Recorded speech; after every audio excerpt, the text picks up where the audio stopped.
Mr. Doyle, we were looking at the allegation of dishonesty against the second defendant in your evidence, where you complained that you had to look at files that did not satisfy you. You recall that? Yes. So if we can go, please, bring up, please, the combined bundle at page 647. This is the second statement of Dr. Affan. And if we can scroll down, please, to paragraph 1.2 at the bottom of that page.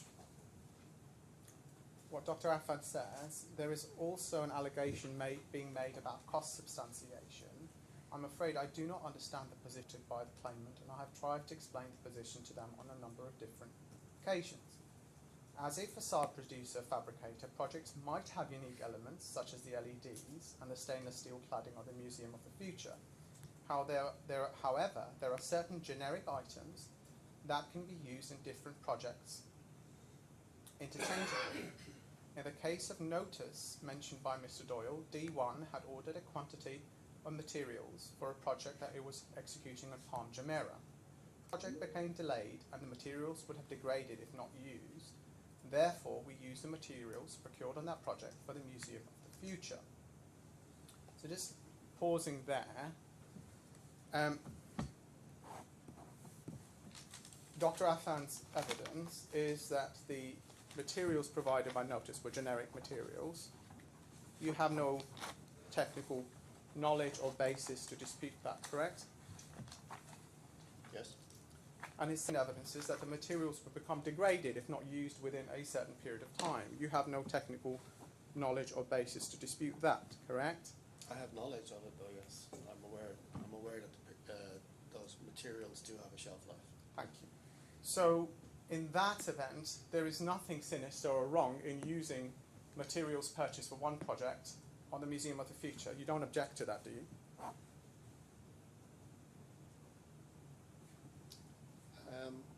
Only unless it becomes or doesn't become transparent when somebody's seeking to recover the cost of those materials.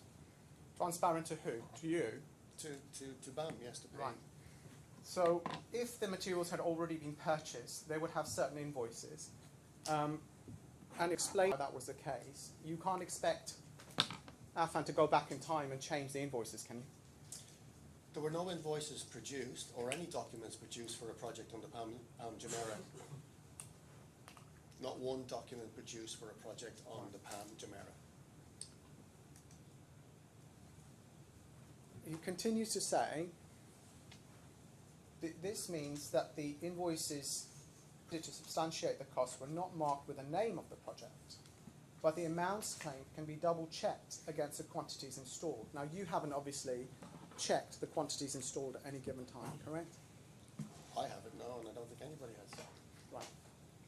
So you have no basis for suggesting that the sums that they were claiming were more than the quantities that needed to be delivered? Well, the first point, that the invoices provided were marked with the name of a project, that's incorrect. Every invoice that was provided had the name of a project. Of the Museum of the Future project? It had Museum of the Future and it had Dubai Mall project. Yes, but that's the point, isn't it? That if you purchase materials for Dubai Mall, it doesn't mean you can't use those particular materials for the Museum of the Future. I don't know, Okay. because those materials may not have been specific for the Museum of the Future. Mr. Doyle, are you saying that there was actually no measure here? What I'm saying, Your Honour, is that the prepaid material is a component in the facade construction. No. I'm just actually scrolling back to a couple of questions. Obviously you're not a quantity surveyor, but are you saying BAM never actually measured the work undertaken? We did measure the work. The measurement was... So you would know what materials had been used in the works? No, the measurement was for complete panels. Okay, well, no doubt that would be investigated. But you knew what panels needed to be installed, the number of panels, yes? We knew the area of the building to be installed, yes. The number of panels was their design. So it might be a lack of technical knowledge on your part, but you knew from the as-built design the exact number and size of panels to be installed, correct? The as-built design, that was... From the shop drawings, Mr. Doyle, you knew the intended quantity and size of the panels. Of the panels, yes. Yeah. And you would be able to satisfy yourself, whether you needed to ask the subcontractor or not, that the quantities that they were asking for advance payment for were sound. They weren't asking for more quantity of material than was needed. You could satisfy yourself as to it. Not in the case of the prepaid material, I don't believe. But whether or not the invoice is there or not, that isn't relevant to the exercise of looking at whether they are asking for more quantities of material than is needed for the project, yes? Sorry, could you repeat that? The quantities can be substantiated whether the invoice has a name of one project or the other. You have never suggested that the invoices were asking for material in a quantity greater than needed. You've not suggested that because you've never tested that. No. Okay, thank you. Now, Dr. Affan has a PhD in structural engineering and, of course, runs a specialist cladding business. You have no basis to contest the accuracy of what he's saying, correct? Apart from the point that I just made, that there was no documentation related to a project called the PAM Jumeirah. Okay, thank you. So I'm moving on now from this second allegation. Go please to 622, which is your, of the combined bundle. This is in your statement, first statement, paragraph 42. 622.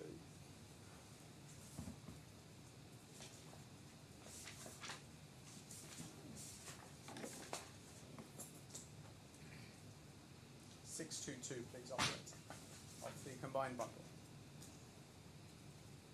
And if we go, please, to paragraph 42. So 41, you mentioned the 23rd of June 29 letter, and you say, my understanding is that at this stage, approximately 25% of the panels had been produced. Where do you get this understanding from, Mr. Doyle?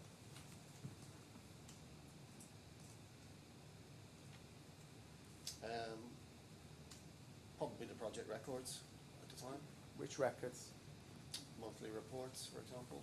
Well, you don't quote anything here, you don't footnote anything. Did you check the records or did you just surmise? This is just my recollection. Well, did you not check before you gave this evidence from the records?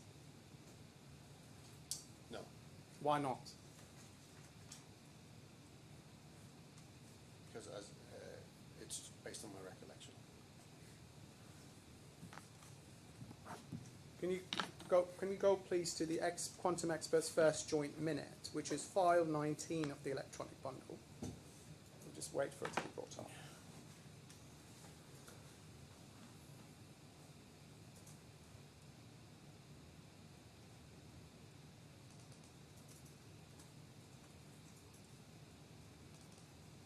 File 19 of the electronic bundle, please, operator. What page? Page 24, Your Honour. Thank you. Just waiting for the witness to have it.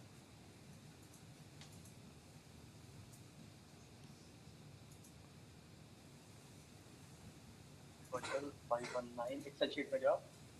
It's file 19, and then you go to Quantum Experts first joint minute.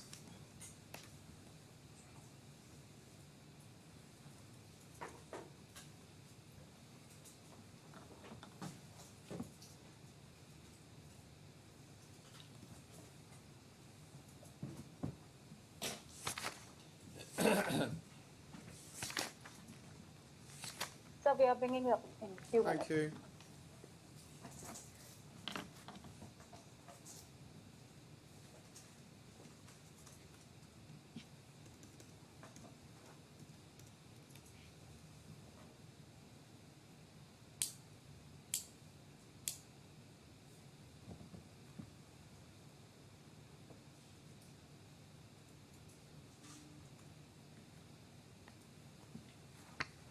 So it's file 19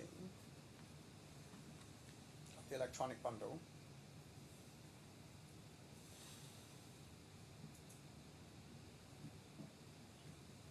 So is this the document you're looking No, for? you have to go into the electronic bundle, and there's a file 19, a folder 19 called Joint Report Quantum.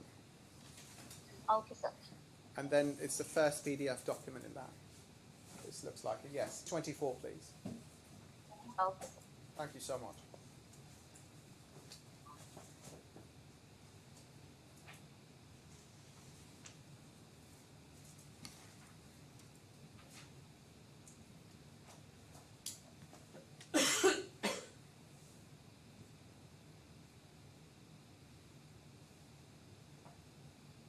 Page 24. Sir, there is no page 24 in this. It is still page 23 only. Do you have page 24? I have PDF page 24. Yes. And I also have page 24 in the actual Yeah, well, I think you're in the wrong file, operator. So you need to go to folder 19. I think you're in the second joint report. So you go to folder 19. Oh, sorry. Yeah, it's folder 19, yes.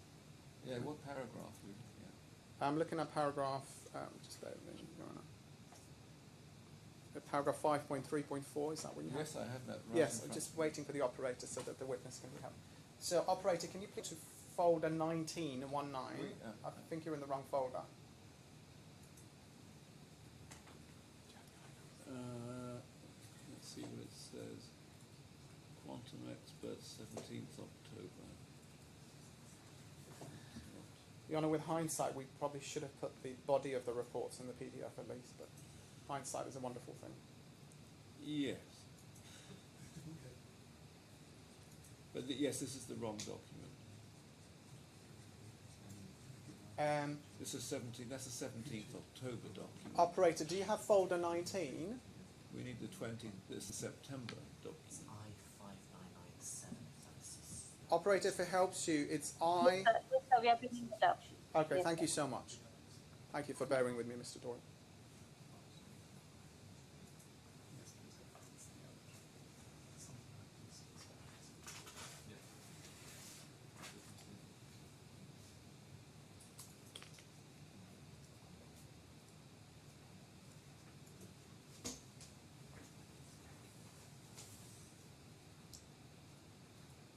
That's the correct document, yes.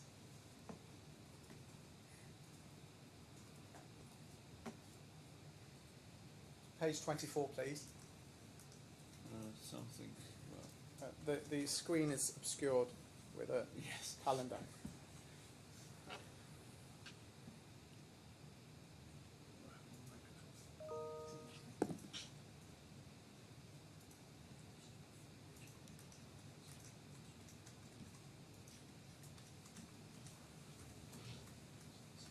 Something's gone wrong here.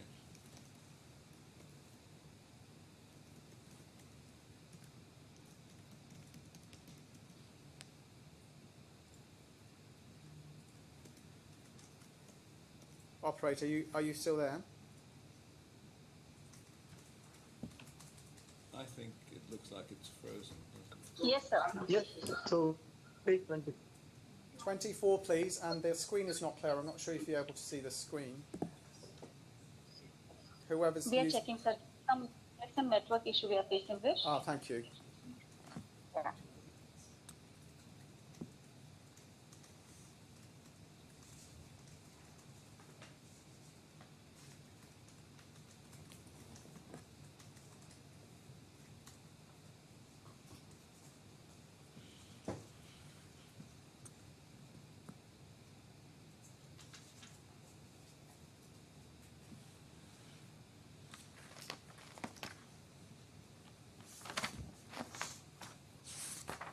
Sir, it's on now.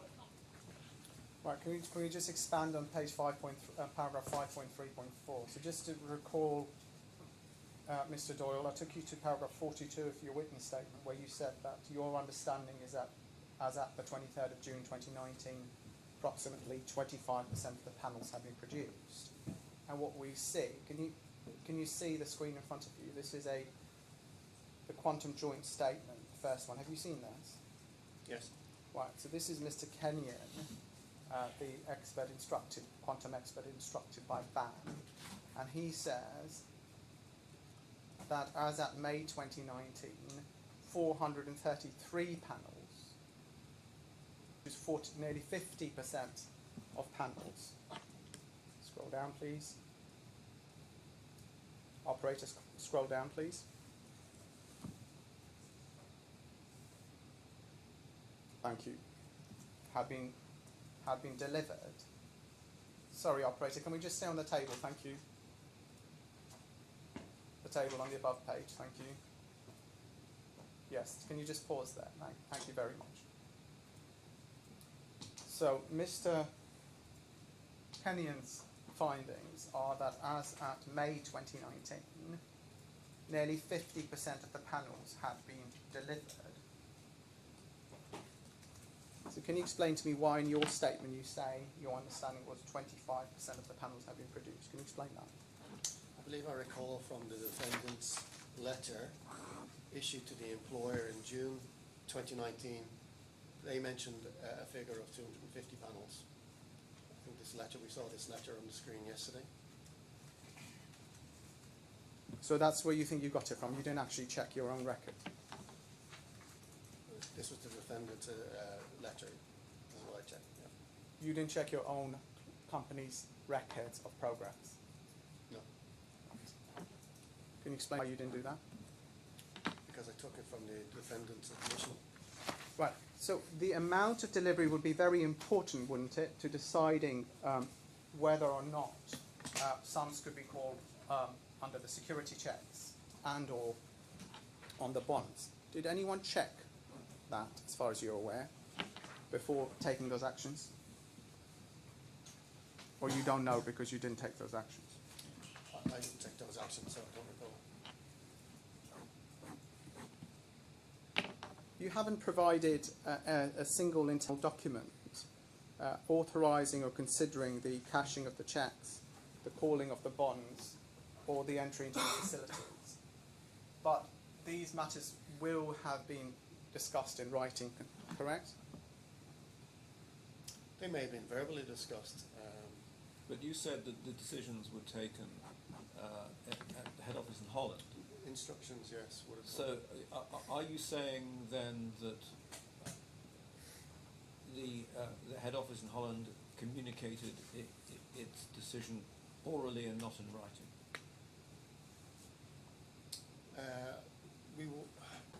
I can't honestly recall, Your Honour. So you don't know whether there were documents or not? Yes. And the authorisation, I think you said, was given to the finance department, not to you, because you Yes. wouldn't be conducting those actions. And it's correct, isn't it, that the intent behind this was to inflict the maximum damage possible on the defendants so that they wouldn't be able to resist the trespass into their facilities. That's No, correct. That's not true. That's not true at all. Right. Did anyone take a considered view of how much panels had been delivered and whether, in fact, the second defendant was owed money? The first defendant was owed money. I apologise. Well, as I explained yesterday, the account was negative, largely negative. Who has written to you sitting around the 23rd of June 2019 that the account was negative? Did someone from your quantum team or your Yes. site team write to you saying that? We maintained a record of all the costs that we were paying out at their request, and applying that to the value of the work that they had done, the account was negative. So you took a Largely view that negative. if you were paying costs directly, you didn't actually have to pay Affan for the work it was doing. Is that the view you took? Under the terms of the addendum, we were paying for the works, so the addendum was in force at this moment, so we were paying on the specifics, the production costs and the running costs. Right, I'm not asking you to explain the addendum to me, I'm asking you quite a simple question. Did you, or to your knowledge, did BAM take the view that if they were paying subcontractors or suppliers directly on behalf of Affan, they didn't actually have to pay Affan the value of the work it had delivered? The value of the work Affan had delivered needed to be adjusted for the costs that BAM were paying. This is how we produced our payment certificates. This was the basis of the agreement with Affan. Right, so just to answer the question I put to you, you took a view that if you had paid costs directly on their behalf, you didn't need to pay them the value of their work. No, what I said was it would be adjusted against the value that they earned. Right, So if they were in positive territory, they would have been paid. right. And in making those adjustments, you allowed nothing for the cost increase due to the design changes, is that correct? That variation was rejected. Right. I'm just asking a simple question. In making that adjustment, as you call it, you gave zero credit for the increased cost of the works. The increased costs were approved, so there was no adjustment for that. Right. And then when you actually took over the site, those reporting to you would have told you, yes, it is actually costing a lot more. Because it did cost a lot more. It did cost a lot more, but bear in mind, this is 2019. The facade was supposed to have been finished at at the end Yeah. of October 2018. Focus we're on the all- questions I'm asking you. So it did cost a lot more. It cost Did a lot you- more because it cost a lot more because the project was late. So staff had to be maintained, labour had to be maintained, facilities had to be maintained. The facade wasn't complete until October 2020, so that's a 2-year delay on the facade, which obviously cost a lot more than the original subcontract price. So the costs were already increasing at that moment Right, because so of delays. So just looking at that, we have a timeline, and we obviously have your massive extension of time claim that you put to the employer. So you're saying you took over the works in June 2019 when nearly 45% had been installed, and now you're saying you didn't actually finish them till October 2020, is that correct? The facade was not finished until 2020 October, yes. Right. Where are you getting that record from, the October 2020? There was a very famous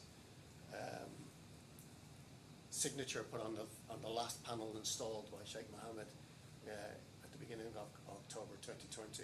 It was done publicly. Right. There was So a because- ceremony for the installation of the last panel at the beginning of October 2020. Right. Is that something you mentioned in your statement? Something I mentioned, you're asking me now, so I'm mentioning it now. So you think from a memory that because His Excellency signed a panel that meant the works were complete, is it, in October 2020? They weren't complete. That was when the last panel was installed. Right. Then there was a period of testing and commissioning after that. So you're telling me that, well, actually it's all down to paying staff. Did you check the costs of production after you took over? Have you checked that? Is that something you have knowledge of? Yes. Right. And they were extremely high, weren't they? They were a lot higher than the subcontract price. Yes. Right. So you take over the works. You say to me you were very sceptical about all this extra money that the first defendant was asking for. You take over the works and actually is costing a lot more. Did you then feel that you had misjudged the second defendant's statements, that more money was needed? Did you feel embarrassed? No.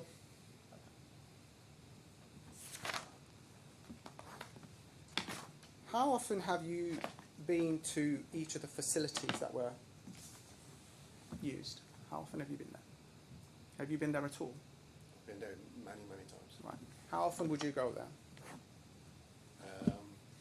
During this stage, I had weekly. Weekly? So once a week Yeah. to each of the facilities? Maybe not to each, but on a weekly basis, I would probably visit one of the facilities. What would be if you visiting them? Well, there was meetings with the defendants at their main facility. No, I mean after you took over, in your words. Why would you be visiting the facility? It was part of reporting back to the Netherlands on production updates. How did you gave them reports? Did you? No, I would visit and along with the fabrication managers, the project manager, to get an understanding of where we were in terms of production, so I can report back to the Netherlands. What form did those reports take? Emails generally. Right. And you to them on progress and costs?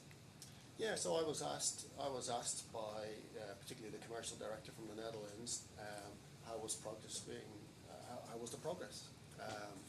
The project, at this stage, as I've said, we're already in a period of delay under the main contract. We have a client who's demanding progress. We have a non-performing subcontractor. Everybody is extremely concerned about delivering this high-profile project. And I was getting a lot of communication from the Netherlands to advise on progress. Right. And what was the progress of the rest of the works, the structural work and so on? Are you aware of that? Yes? Right. Yes. Were those late as well? They weren't late, no. So the structural works had a target of achieving what was called a ring beam, and completing that in, if I remember correctly, August of 2017, which was achieved. The facade was supposed to have started in April 2018. The first 4 panels that were delivered in April 18 were rejected for quality issues, so they had to be taken. So I'm not off. asking about the facade. So you say that the structural works were, to your mind, progressed in August 2017. When were the Yeah, MEP works? the structural steel was key, and the structural steel finished on time. When were the MEP works completed? The MEP works were completed after the facade. After the facade, isn't it? When? Would have been in 2021. Did you sue the MEP subcontractor? No, he can't complete his works until the envelope is finished. The facade is on the critical path, followed then by fit-out works and MEP works and testing commissioning. Right. So he couldn't complete until the facade was complete and certain internal works were complete. So the MEP was complete other than the interface with the facade. Is that your surmising? Or are you just guessing? No, because I've looked at this very closely. All right. You never sued the MEP subcontractor? We did not sue them. Did you pay them additional money for prolongation? No, we did not. Right. So just going back to, you say you were there weekly to check up on things and write reports. You weren't based in the facilities, obviously. No.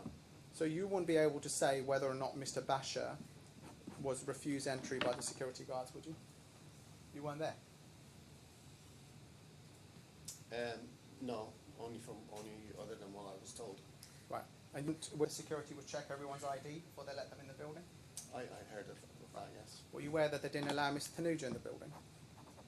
Not aware. Were you aware that they didn't allow Mr. Kumar in the building? I'm not sure who Mr. Kumar is. Right.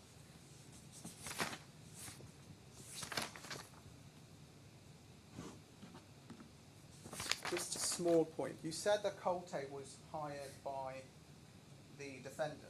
The defendant did ask Colte post-appointment to assist it with some design. But at the tender stage, Colte was BAM's facade consultant, and they reviewed the tender on behalf of BAM. That's correct, isn't it? If you don't know, say you don't know. I can't recollect that. Right, so if we look at, if we can go please, operator, to electronic bundle file 23. Your Honour, if you have the opening file, it's tab 3 in that. Okay. I don't know if the witness has a copy of the opening file. If you have a spare.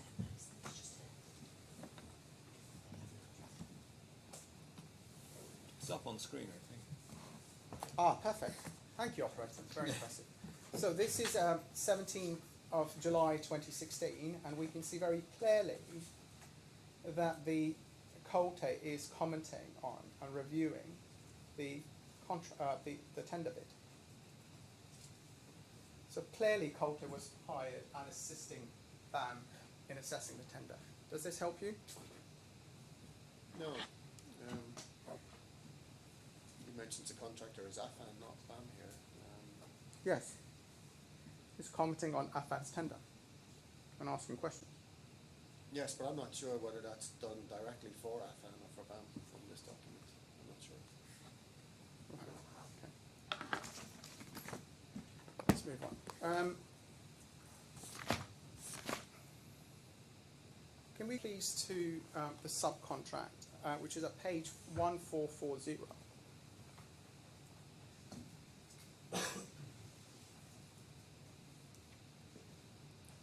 Scroll down, please,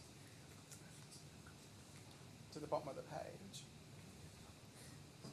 And we see clause 28.4. Subject to the subcontract complying with clause 28.3, the contractor shall take all reasonable steps to secure from the employer such contractual benefits, if any, as may be claimable in accordance with the main contract.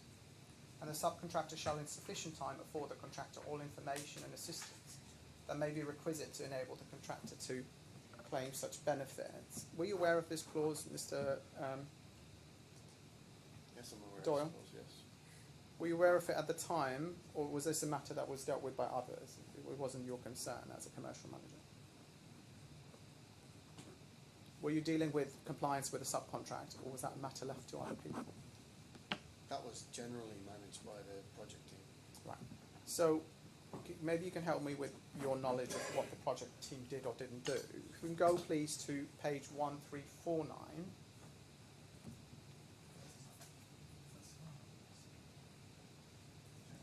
you see that this is a main contract now, and you see disputes and differences. So it's all disputes or disagreements arising out of or in connection with a contract or any other related dispute or disagreement shall be resolved in accordance with clause 20.3. And scroll down. Dispute resolution and procedure. Written notice of a dispute shall be given to the other party's representative. That notice shall set out the legal basis of the claim, the facts upon which the claim is based, and so on. If the claim is made by the contractor, shall be signed by its chief executive officer. Are you aware, we've looked at CCN Treble 2, are you aware whether BAM issued a dispute under a notice under clause 20.3 for the matters that are the subject of CCN Treble 2? I don't recollect that we did, no. So you never sought to operate this procedure, to your recollection? To the employer, Yes. to my recollection, did not. Do you remember asking that this be done? We certainly discussed it internally, yes. We had an independent delay analyst produce a report for us which demonstrated that the facade was on the critical path and that there wasn't potentially sufficient entitlement to cover the entire period of delay for the project, which was from June 2019 until September 2021. When do you say you got this advice?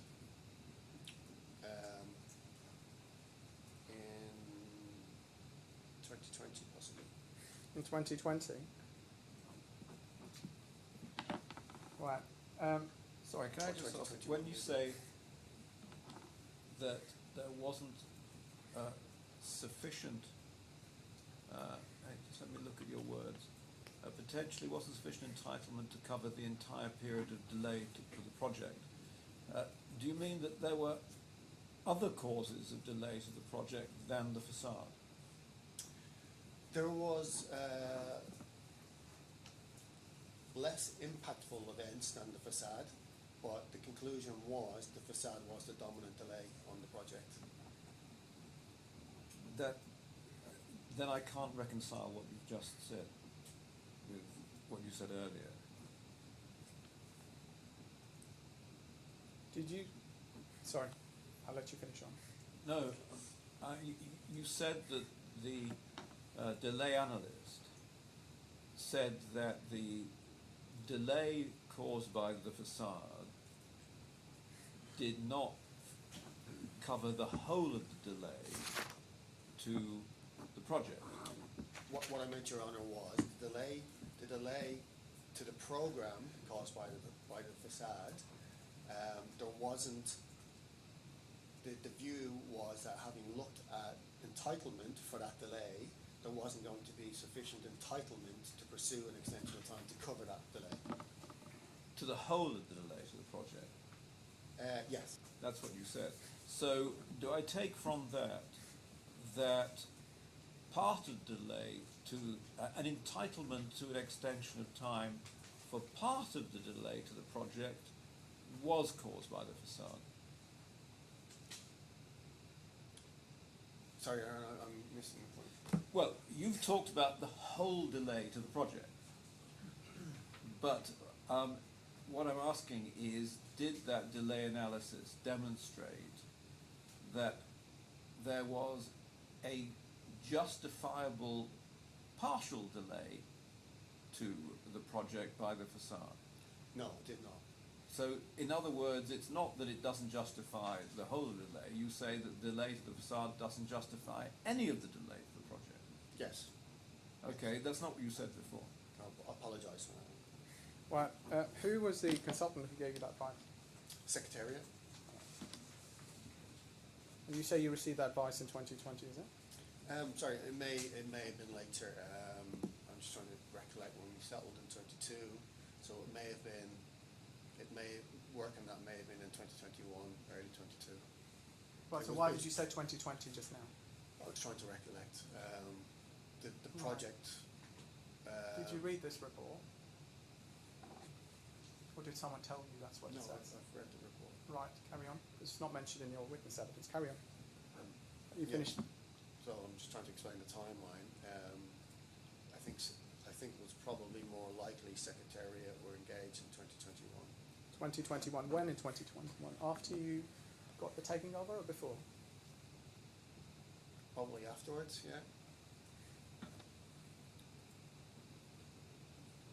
So till you engaged them, you thought you had a massive claim for an EOT, but no one decided to give a notice of a dispute. Is that your evidence?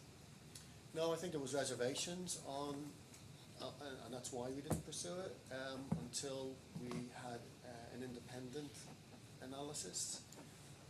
Was one of the reservations that you thought the employer was simply too powerful and esteemed entity No, to get money from? no. Right. That wasn't even something that was discussed. Is that your honest evidence? So during, prior to takeover, so during 2021, we were already trying to have amicable settlement discussions with the employer. So our CEO from the Netherlands was regularly in Dubai visiting the CEO of North 25, meeting the CEO of North 25 and the CEO of Dubai Future Foundation.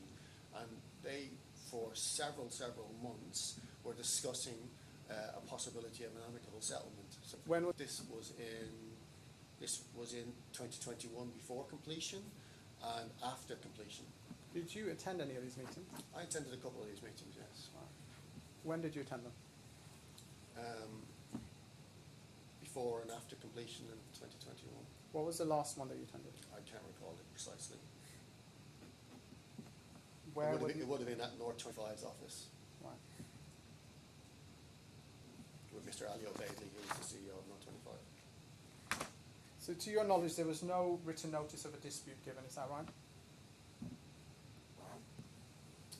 Correct. Right. No. Let's go to the taking over certificate, which is a combined bundle 2820, please.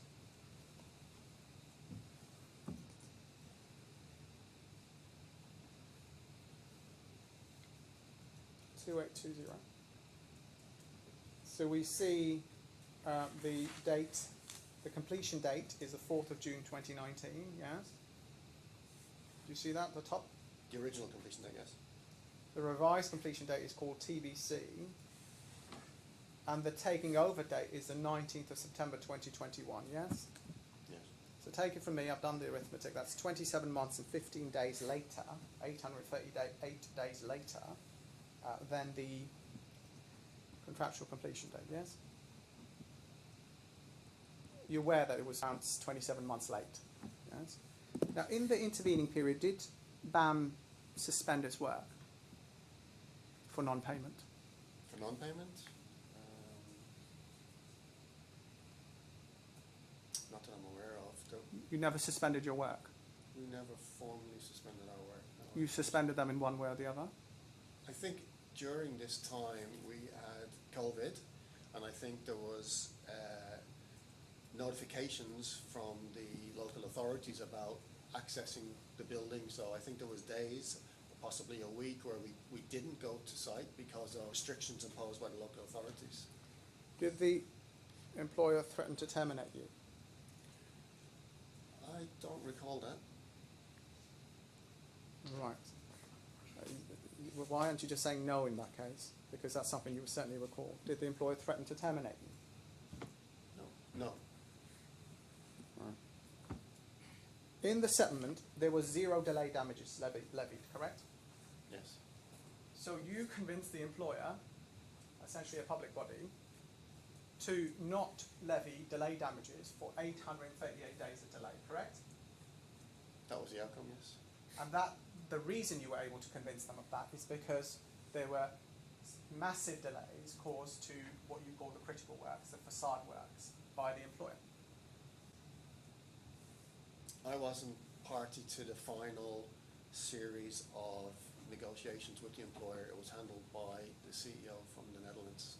Well, that is what you would have been arguing to get avoid the delay damages, isn't it? That's the only way you can avoid delay damages. Show that the delay is due to a matter for which the employer is liable. So were you involved in the discussions, the representations to try and avoid delay damages? You must have been, Mr. Doyle. Of course, yes. So the main argument for avoiding delay damages was to say that delay was caused by design changes to the facade, correct? I think it was one of.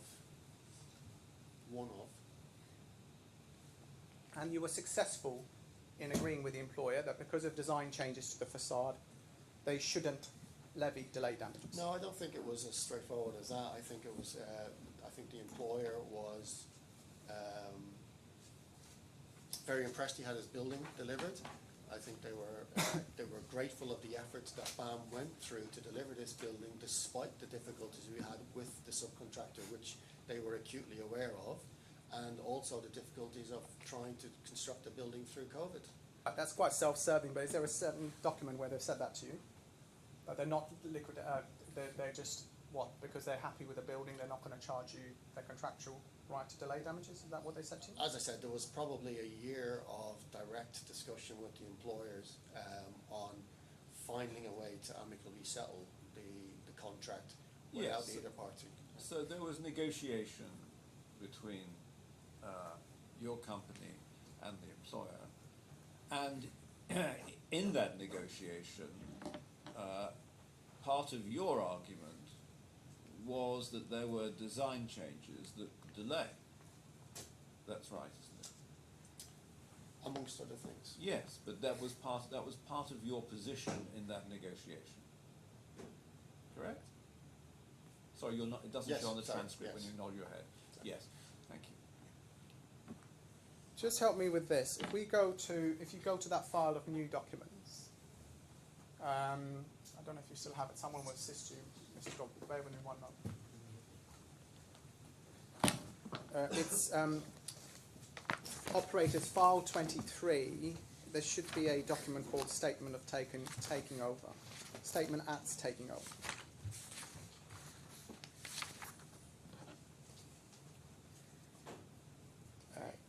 Is that the new documents? No, the new documents. Sorry, it'll come up on the screen. I'm so sorry, I'll take this. I'm so sorry. Sorry, in file 23. Yeah. Thank you very much. I'm obliged. Can you help me? Yes, Your Honour. It's the bundles, the documents that were disclosed yesterday with the change notice. You'll have a white file with them. Right, okay.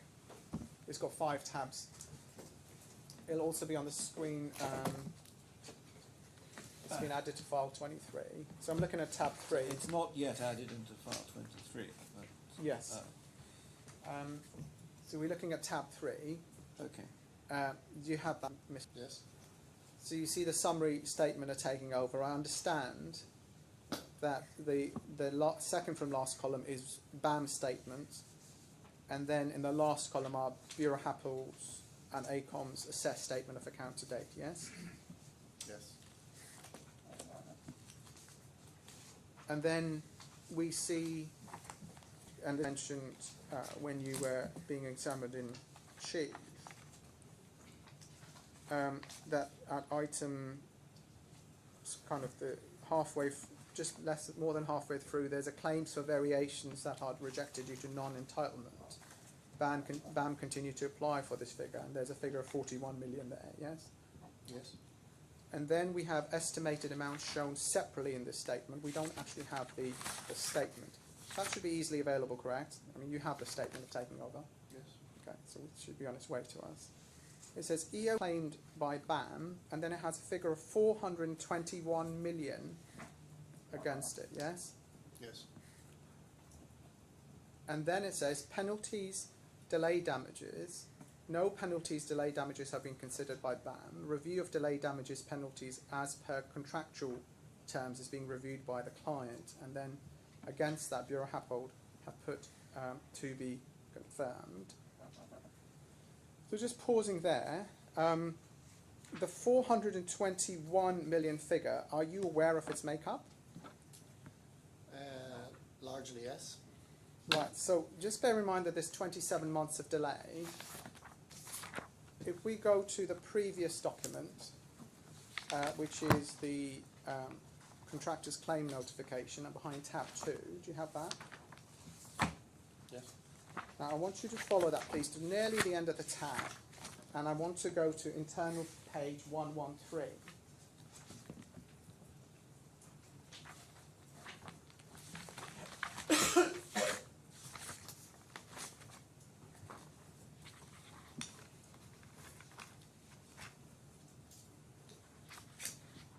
Just help me when you're there, Mr. Doyle. 113, okay. So you see here a cost section, yes?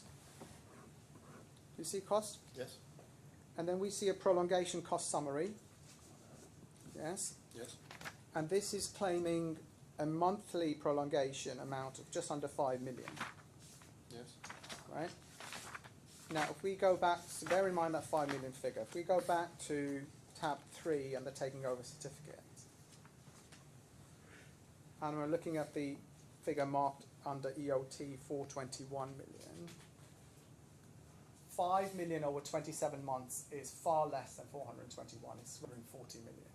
So is it correct, or do you know whether the 421 million also includes direct costs of doing the work? Yes, it includes the variation claim submitted by Affan in April 2019. That was passed up the line. Thank you. So the 421 includes Affan's claims? Yes, because... But Affan's claims obviously were for a certain amount, but does it include your own direct costs of fabricating the panels and so on? No. Well, it must do. How are you getting to the 421? So it includes, so Affan's claim was over 200 million. Yes, but that 200 million was based on a forecast of the total cost of producing these. So you passed that on to the client, did you? Well, we did. We've disclosed that. We submitted that to the client in April 2019 and it came back rejected. Right, so you're still pursuing that in the statement of taking over. We included it, yes. And then that formed part of the negotiations, which led to a successful cancellation of the delayed damages, correct? I mean, that was a quid pro quo, wasn't it? I can't say. I wasn't part of those Right. final series of meetings. That's very fair. But certainly it's included in that 421. It's included in that 421, yes. Why didn't you say that when you were explaining the document in the first place? Is there a reason? Explaining which documents? When you were explaining the document to Lord Marks, why didn't you say that that money was included in the 421? Is there a reason for that? No.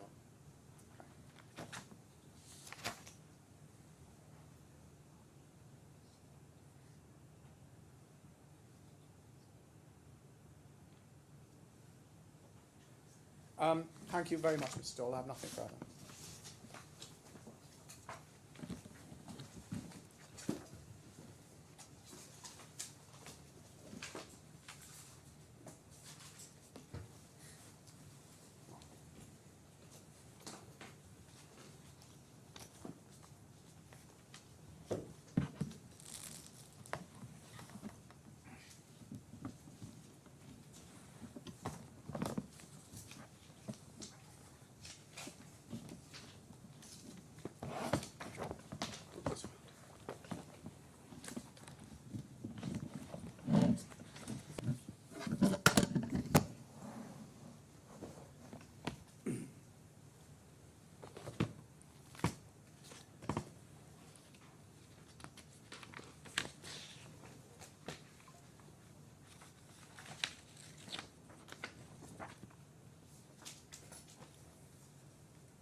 Mr. Doyle, I'd like you to look, please, at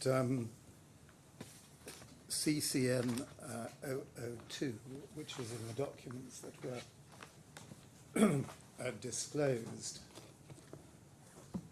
yesterday.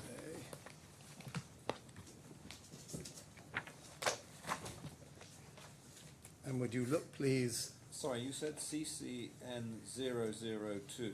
Do you Yes. mean CCN 222 or? I'm so sorry, 222, yes. That's the contractor's claim notification. It's an interim claim notification. Tab 2 It's of the tab bundle. 2 of the bundle.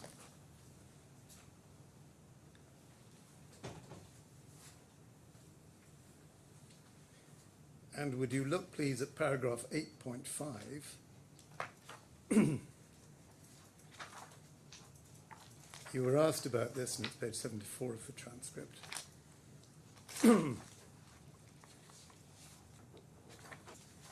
Would you like to read 8.5.1 to yourself, please?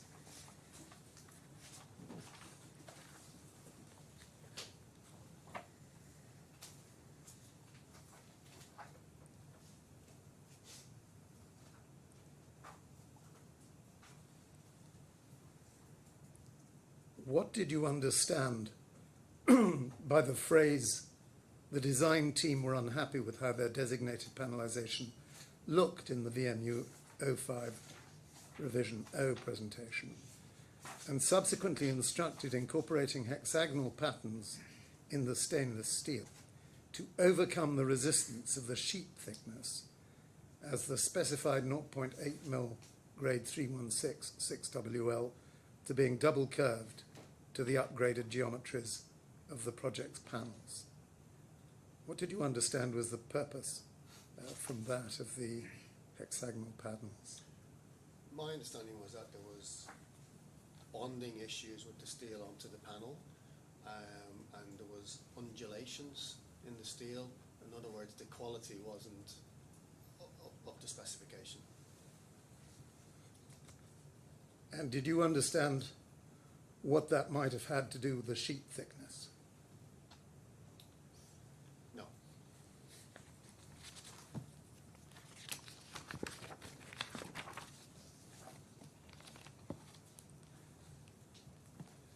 Moving on then, you were asked a number of questions about the document at 2722 in the combined bundle.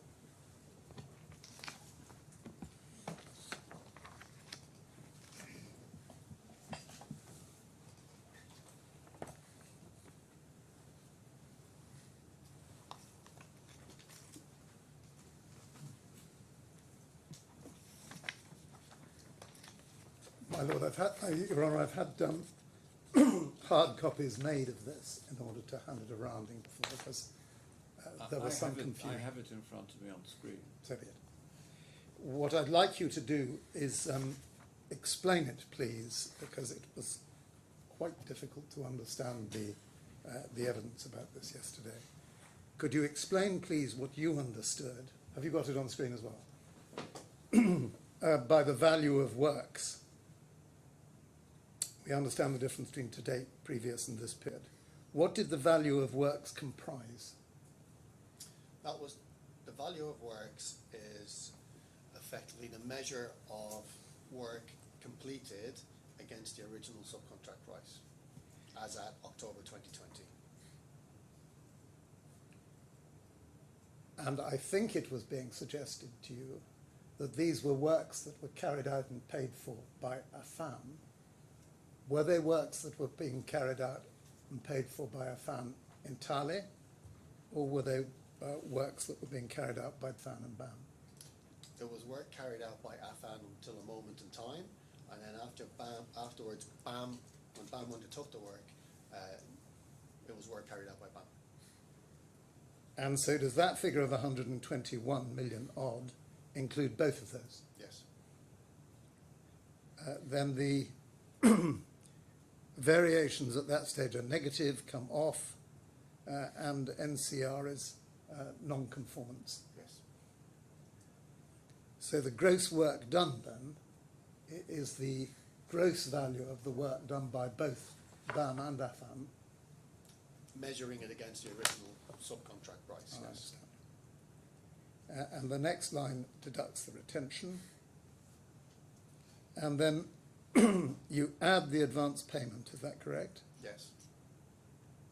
And then you take off the encashment of the advance bond, Yes. and you get to a net figure. And how do you deal with the contras? What do they mean exactly?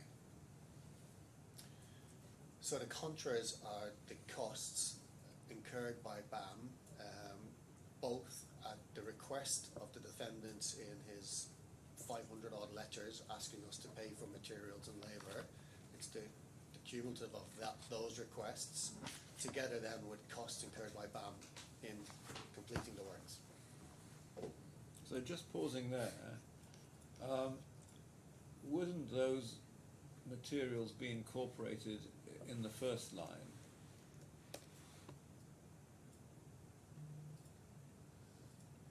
The first line, Your Honour, is just to demonstrate what the value earned against the subcontract price is. Yes. Yeah, so we would treat value and costs separately. Well, that's what's confusing me, whether there's a double counting going on there or not. No, the value is, to put it simply, is what he ought to have earned had he carried on and done the work. This is what he would have been entitled to be paid. So it's not a real figure. No, it is a real figure, it's the value. But if it's a real figure, then it would have included materials falling within contras, wouldn't it? It would if he had paid for the materials, yes. But you said that this includes both your work and Affan's work. Yes. So in that case, it doesn't matter whether he paid for them or you paid for them. They should still be accounted for in line 1, shouldn't they? No, because the costs are, the cost of actually doing the work is a lot higher than the subcontract price. Okay, well, somebody can explain to me at some point. I'd like to take this just a little further with Mr. Doyle, if I may, please. So the 121 million odd, you say, represents the value of the works. How is that computed? It's by, from the payment schedule and the subcontract and the bill of quantity in the subcontract. If there had been an agreed variation and agreed cost attached to that variation, what would have happened to that value of works figure? The value of works figure would only go as far as the subcontract price. It would never exceed it. And if there was a variation, positive or negative, that would be dealt with in the variation line. So instead of the variation line being negative 22, the variations would have gone up. Yes, if there was positive variation. There'd have been positive variations to offset the 22. Yes. Or give a positive figure. Yes. Remind me what the negative variations were. The large one was the omission of the reveals, Your Honour, which was approximately 20 million. Okay, thank you.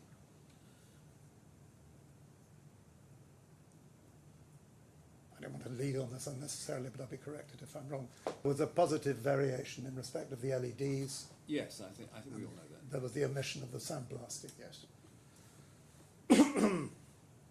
So the 121 was just against the contract price. Only against the contract price. And the contras represented payments by Affan and BAM or only by BAM? Only by BAM. And so dealing with the matter in that way, the balancing amount was 112 negative against Affan, Yes.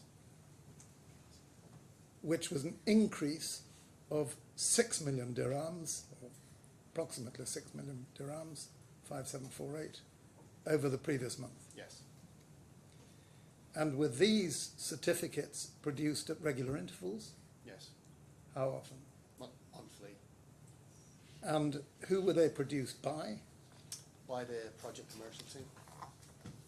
And what happened to them when they were produced? They were issued to Affan. And if there had been a positive figure instead of a negative figure at the bottom, what would have happened? Affan would have been paid.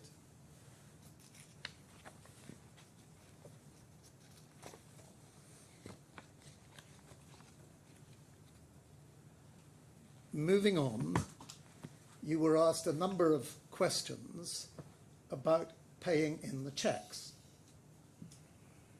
presenting the cheques for payment. It's common ground that the cheques were undated. Could you please explain to His Honour how you can present an undated cheque for payment in terms of commercial practice in the UAE? Your Honour, it's regular practice to be provided with undated security checks as security against payments or performance. In the UAE, it's regular, and the reason why they're undated is if they are dated, they would obviously go stale after a period of time. So the agreement is that they remain undated until a moment where they are presented, and you would insert the date and then issue it to the bank. And who fills in the date in accordance with this practice? It would be the beneficiary of the check. So If there were not the power, in accordance with this practice, for the beneficiary to date the check, would the check represent any security? no. I think that's submission, isn't it? Really? Well, I'm not sure if he's giving evidence of a practice. It's, Well, he's given evidence of the practice to give undated checks. I think what flows from that is your submission that if that practice only gives security if the beneficiary is the person who inserts the date. I mean, I think that's a fair analysis, Your Honour, and I accept it.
You were asked about money that BAM paid, it's page 88, being offset from the payment, and you were asked about what would happen if it wasn't offset from the payment. And you were asked whether you accepted that if the value that the done was greater than the fund they'd been paid. And what Mr. Hussain was suggesting to you was that Affan had done work of a greater value than they'd been paid.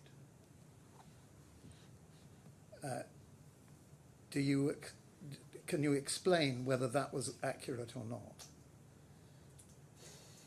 What that calculation is missing is the costs paid by BAM separately, which were to be recovered from the subcontractor. So the account, by putting those costs to the account of the subcontractor, the subject account negative. It was negative from a very early stage, and it maintained the negativity all the way through.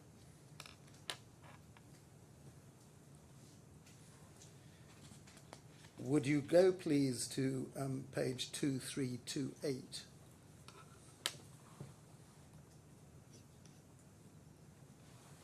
Maybe sensible to go to the page 2335 first.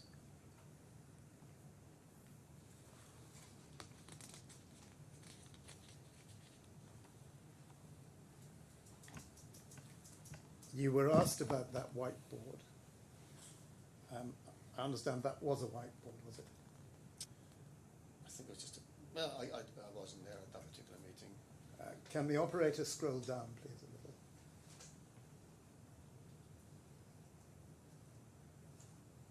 So that was signed by Mr. Farron, by Mr. Affan, and by somebody else for David Fagan.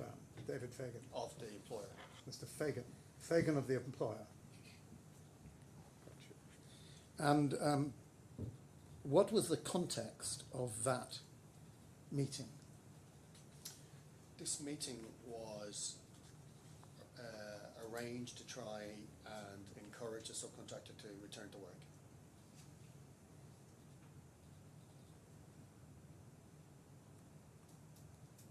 In what circumstances had the subcontractor,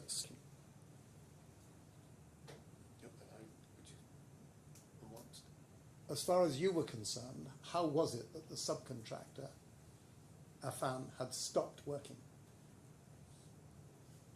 Under the direction of Dr. Affan.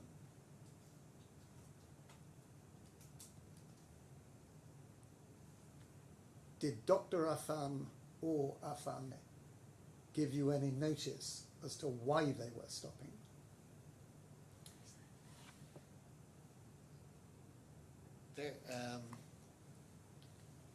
I think they realised the difficulty that they were having in substantiating costs under the addendum. I think when they realised after we had conducted our tail audit and produced our report at the end of March that they will be unable to substantiate those costs that they claimed, and I believe that this was just their stoppage was a reaction then to that, because I think they realised that they weren't going to be able to substantiate those costs, and this was just a way to try and coerce BAM to make payments. They were regularly demanding that we make payments irrespective of substantiation, and regularly threatening to stop work because of this. And I think this is one of those instances where Dr. Affan stopped work abruptly, and again just made demands for payment, irrespective of whether or not they did the costs or not. You said a number of times that you were already paying for everything. Yes. And I think you mean BAM was already paying Yes. for everything. Was there anything, as far as you could see, in terms of advancing the project or the subcontract that wasn't being funded by BAM but was being funded by Affan separately? This is quite leading you on. Let's look at the question again.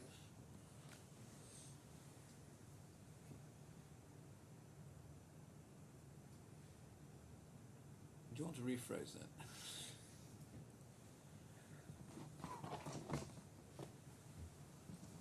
How was the subcontract being funded at this stage? Purely by BAM. And on what basis was BAM providing the money? So it was under the terms of the addendum that we were paying for the production costs, essentially the production and running costs, and BAM was making these payments directly to Affan's supply chain on the back of letters issued by Affan asking us to do so. And who was paying for ongoing material costs? BAM.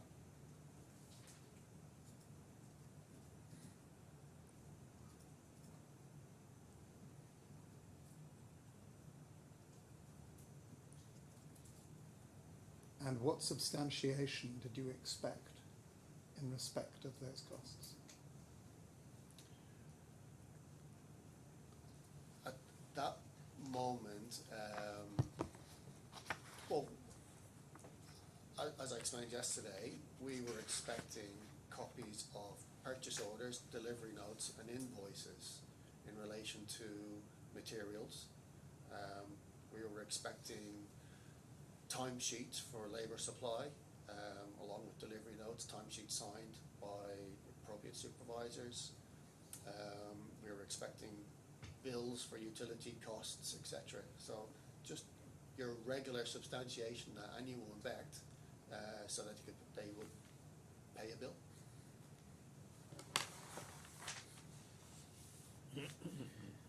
Moving on, you said that the staff who were still employed by Affan were paid by bank transfers.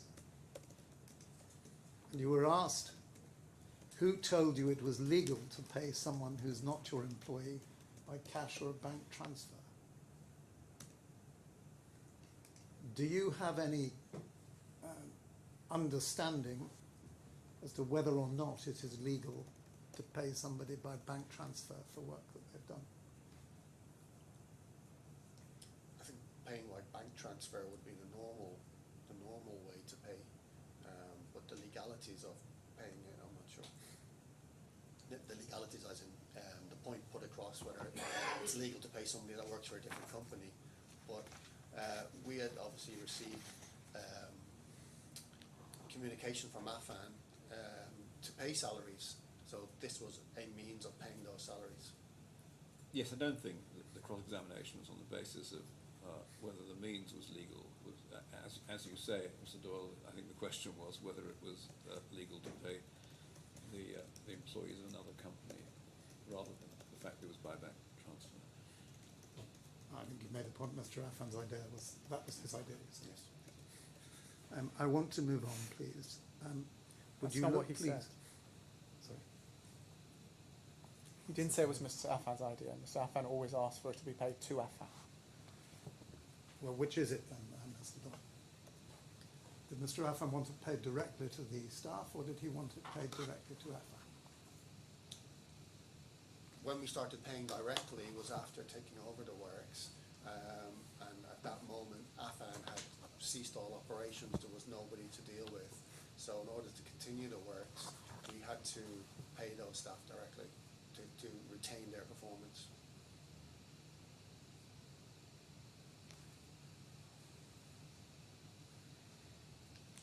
I want you please to look at 2676.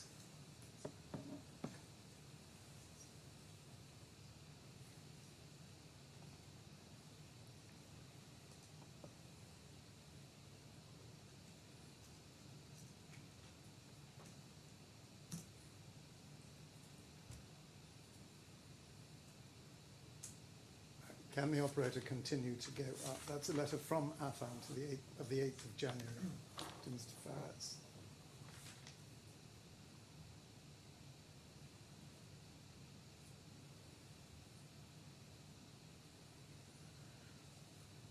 And this is the letter which you were asked about because you said in your statement that they were demanding a release of 2 million AD.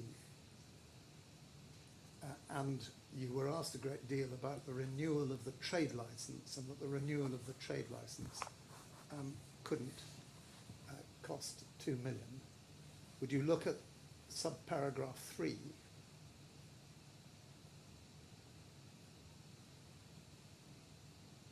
What did you understand by that subparagraph the 2 million was needed for? Well, in accordance with this letter, 2 million was needed. The 2 million was needed to pay for the license renewal. Could you read number 3, please? Due to the violations made by BAM, Affan does not have sufficient funds to clear the minor cases blocking its trade license and to pay for the license and the civil defence payment. So what did you understand by the phrase to clear the minor cases blocking its trade license? Why was its trade license blocked as far as you understood it? In 2020, he may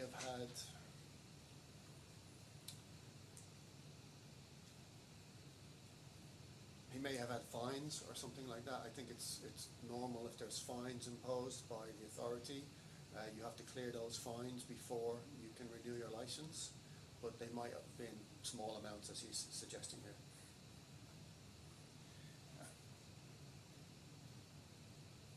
Did you have any understanding then of what the ordinary license fees and civil defence permit fees would be?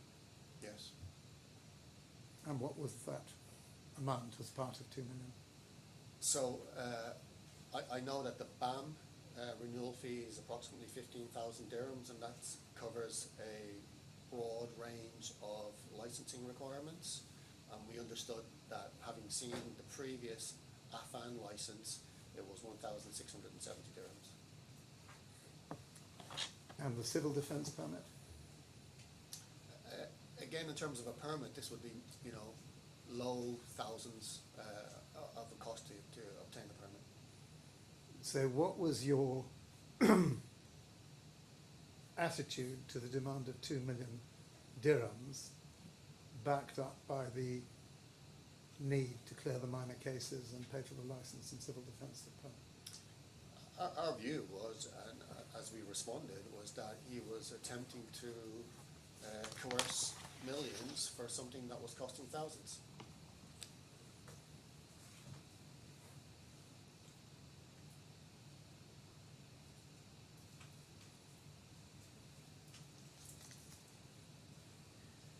You were then asked a number of questions about Qanun, and I'd like you please to look at 2027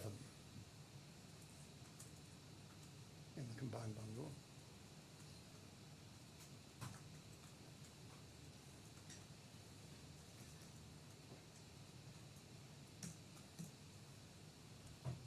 So that's a bad reference. I think it's 2004 I'd like you to look at, please.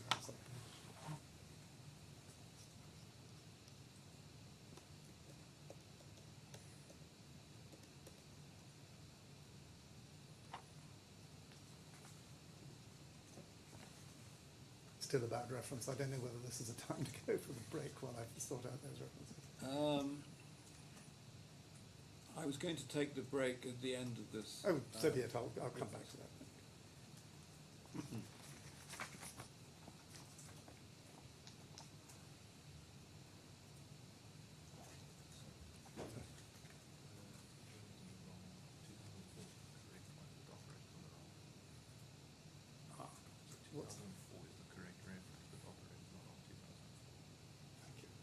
So 2004, I'm told, is the correct reference, but the operator isn't on 2004. Can you please repeat the document number, sir? 2004.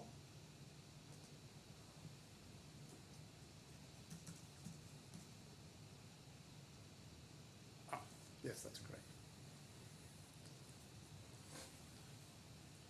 What is this document? So this was the agenda that I produced for a meeting with the defendants on the 6th of January 2018 to explain to them what cost substantiation we required in respect of the various headings of the addendum.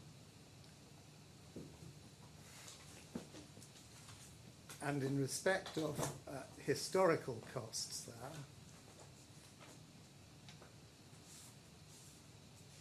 was that in respect of the 15 million dirhams that had been sought on the 25th of, on the 26th of Yes, November? As it says in the title, yes. What happened in relation to these historical costs at the meeting that you mentioned on the 25th of November? So at the meeting on 25th of November, Dr. Affan said he needed 15 million. He could not continue with the work unless he received 15 million. This is the 15 million that became known as the historical costs. There was the schedule he gave us on the 26th of November, which was what we believed they would substantiate. So this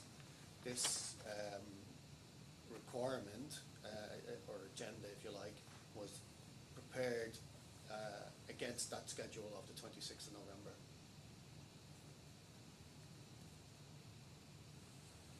For the purpose of conducting the audit of historical costs as described in the addendum. And would you go, please, to 4372? Sorry, just before we move on, because this was not a document I went to, is it being suggested that this document was sent to the second defendant to found a case of dishonesty against him? Is that being suggested? This There's is a no document. submittal, there's This no is a submittal to document. this document. Sorry. This is a document that was referred to at page 103 of the transcript. Is it being When- suggested, Your Honour, I just have to be quite careful because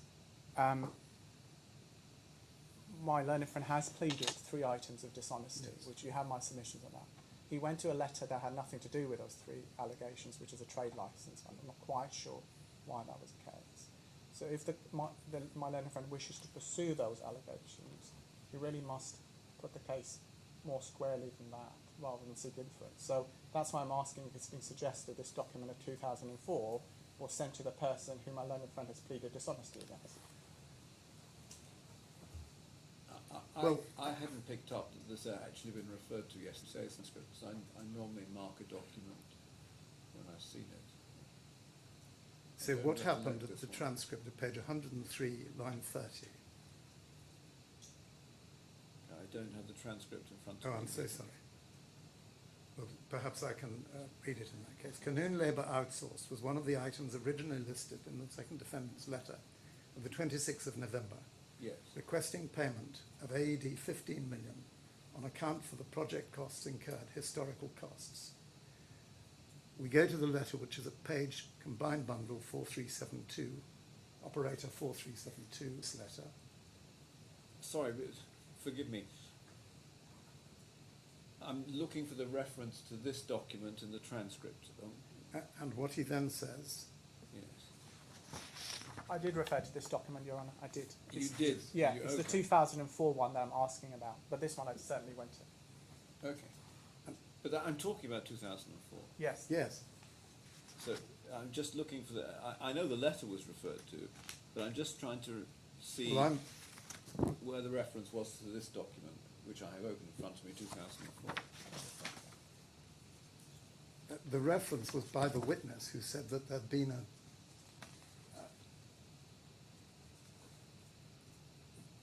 been a document about substantiation in the meeting, produced in the meeting of the. So this document was 25th. expressly referred to. No, it was the witness's answer that dealt with it. I haven't got that immediately in front of me. That's what he said. Okay, so I was right that I hadn't seen this document before. 2004. Yes. 4372 you were taken to direct. Well, let's just go to 4372. Yes. Forget about this document. Shall we? So 4372, if you'd have a look at that, please. We need to go down the page.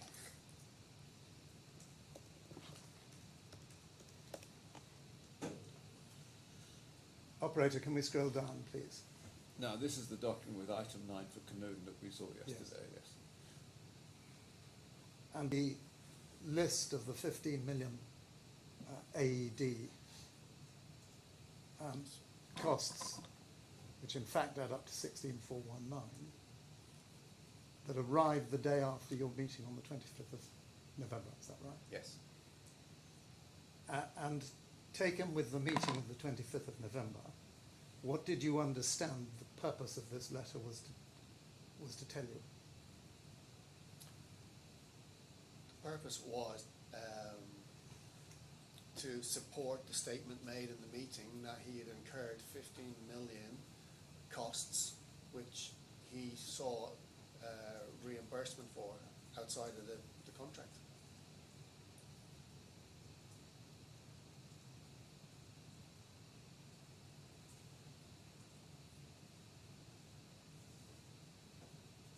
And why did he say he needed the 15 million?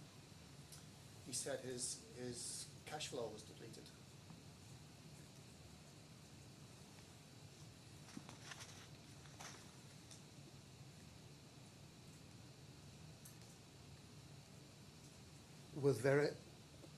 Was the question of an obligation of BAM to pay these costs raised by him or by you? That's leading. It's a bit. Well, I mean, Not sure we if have that's- we had a lot of debate about this, and as I understand the witness's evidence, he said these costs had been incurred. Incurred means that there's a liability to pay them. Yes. And that's what the letter says. I'm not sure we need to go any further than that, would we? Well, perhaps not. I haven't got the point.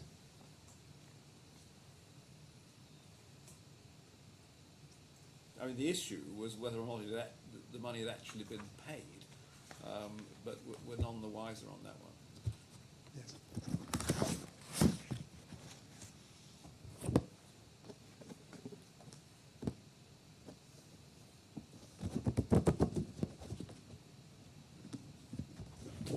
Well, I don't think we need to go back to that other document. Okay. So that's all I ask.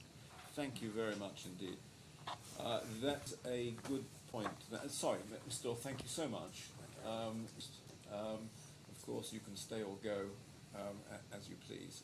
Mr. Hussain, you look like you might have something to say. Not to Mr. Doyle. Oh, not to Mr. Doyle. Okay. Thank In you. which case, thank you very much, Mr. Doyle.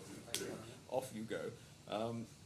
Mr. Hussain looks like he No, wants it's to say something. nothing bad. It's just a matter of housekeeping. I just wanted to raise it with you because it might be that I'm become too accustomed to international arbitration. But I thought it would be useful for our experts to give a short presentation. I to the had court. rather hoped they would do. Right, I just wanted to give the courtesy of letting you and Lord Marks know that. That will obviously come out of our time if it's Yes. permitted, and we will give 24 hours before the slides. But I just wanted to know if the court is happy with that because it's more a creature of arbitration. not just happy, but would welcome it. And Of course. that would apply to Yeah. both sides. Okay, thank you so much.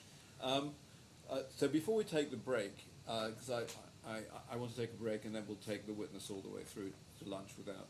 Mr. Fernando's coming first. Yes, we'll take him all the way through. I don't want him a break in his cross-examination by taking the break Of later. course. So we'll take a break now. But before we do, I hope to assist both of you.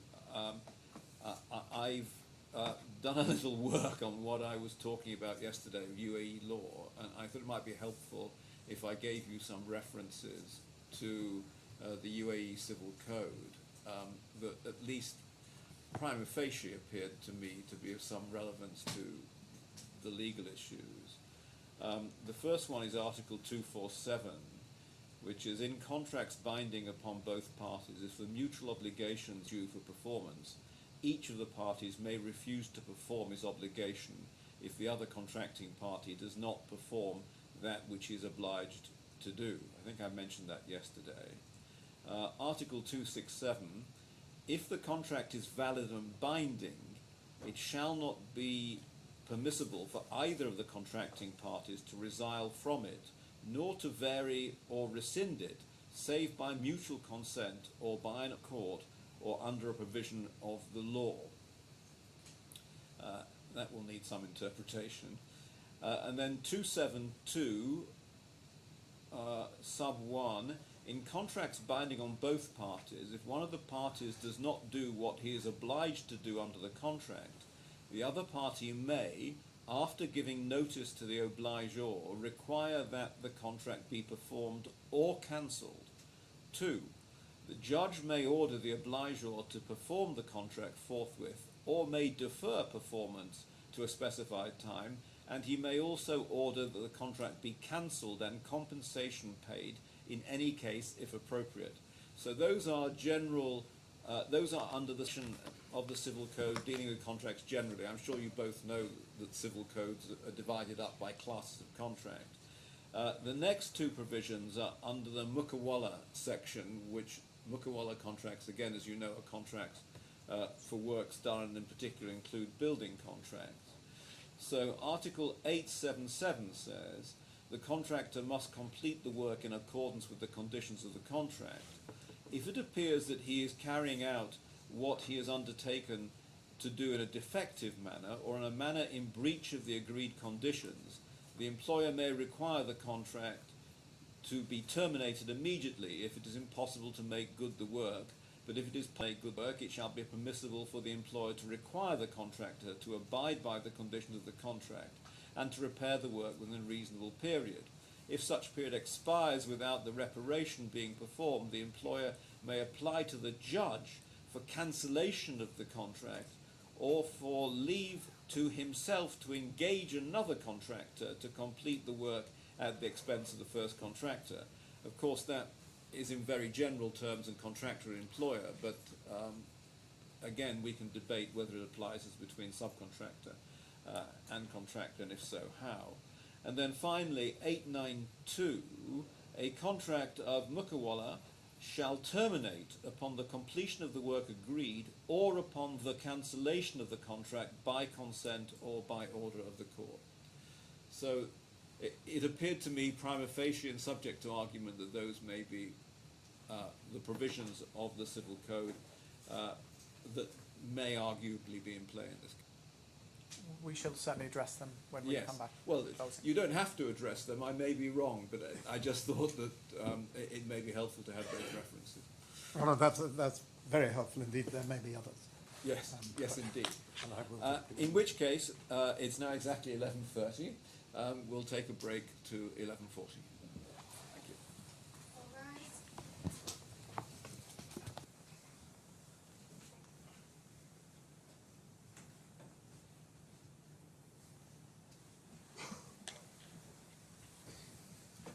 You're right.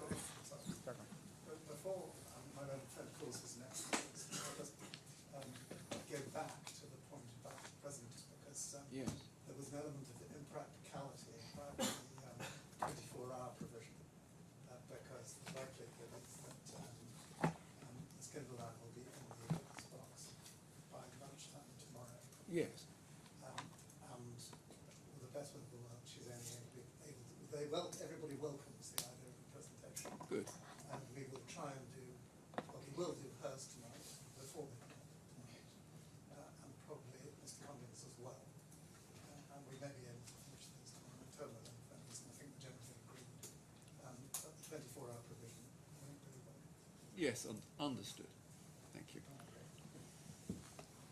So you're inviting to Morante, and I'll wait for him to administer the oath. He's going to use the Quran as his holy book. Of course. Can you please confirm your full name and occupation for the court's record? Nando Morante Sibaja, and I was the technical director from the firm. Thank you. Please place your right hand on the holy book, raise your left hand, and read from this card. I swear the Almighty God to tell the truth and nothing but the truth. Mr. Morante, please do be seated. Can I just encourage you to speak a bit louder than you normally do, just so that everyone can catch what you're saying? Your Honour, we added the CV of Mr. Morante. That wasn't appended to his witness statement. Okay. So I'll just hand it off.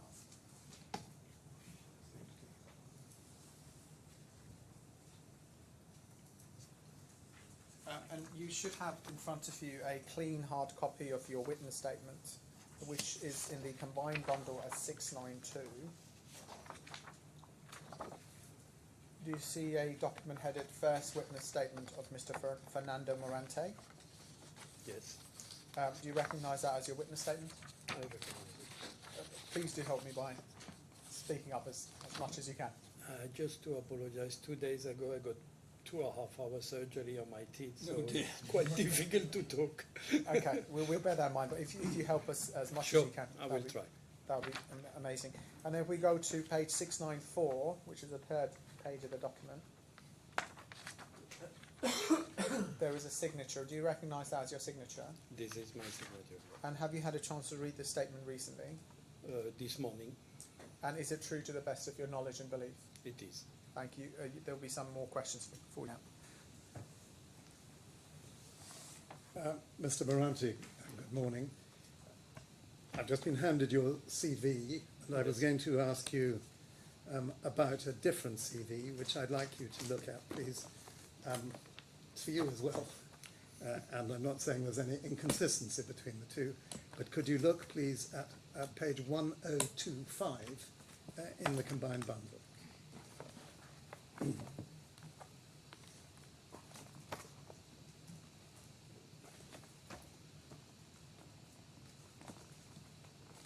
So the CV that you've just produced, and I suppose that to be Exhibit D1,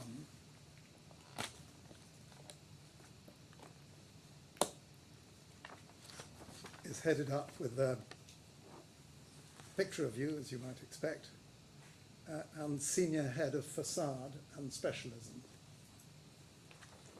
The CV, which is in law, was presented with the tender proposals That's right. for this job for BAM, and you were described as one of the key personnel, I think. And that leads with your being technical director That's right. and project manager and technical manager and production manager.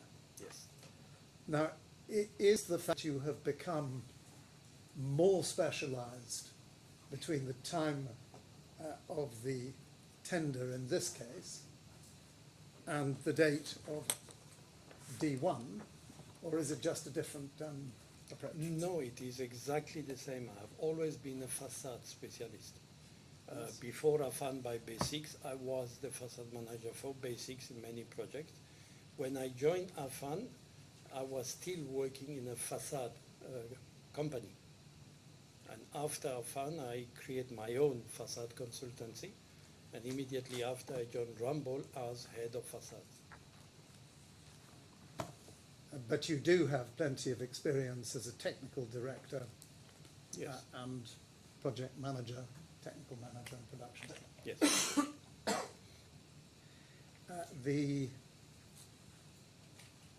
responsibilities that you were described of having at page 1025 include responsibility for implementation of technical functions, coordinating the planning and scheduling and monitoring of construction activities, method statements, cost analysis, and so forth. In all of that, you would have a familiarity, would you not, with construction procedures. Yes. And you would know about the typical progression from quotation through tender to executed contract, sometimes with a letter of intent That's right. in between. And you would also know that, as is the case here, when there is a letter of intent, it has to be accepted. Yes. And from that moment, it's binding. That is a legal issue. Well, it is, but The English law reports of cases about the effect of letters of intent and whether they're binding or not. Indeed they are, but the question is when it's accepted in writing with the conditions of that. Yes, I mean, on the facts, a letter of intent can be binding if it's accepted. Yes. Well, I did predicate my question on, Yeah. on the basis that it was to be accepted. And an important point, of course, is that the acceptance sometimes, but not always, carries with it an advance payment. That is commercial. I am technical. And if it's a commercial question you can't answer, say you can't answer it as you just very Yes. fairly did. Yes. But I'm hoping that you'll be able to answer the next couple of questions. You know that very often there is a performance guarantee and an advance payment guarantee given by the contractor or subcontractor in these cases on the letter of being accepted. No. You don't? No. All right, well, we'll move on from that. I'm going to move on to something that is technical, and I'd like you, please, to look at Exhibit 1, which is in the electronic bundle at file 18.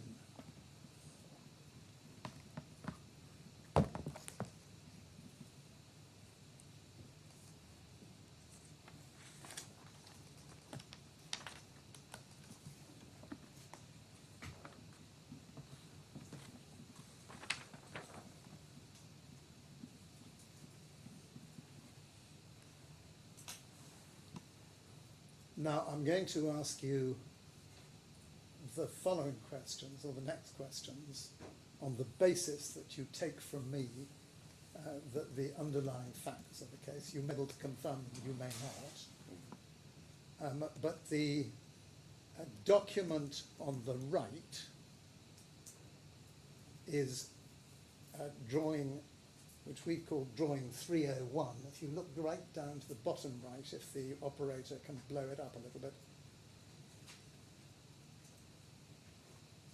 you can see the number there, 00301, and if you look right to the bottom, you can see the long drawing number.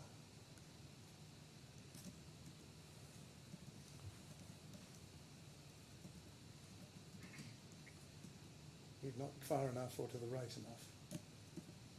Operator, I'm looking for the box right at the bottom right-hand corner of the document.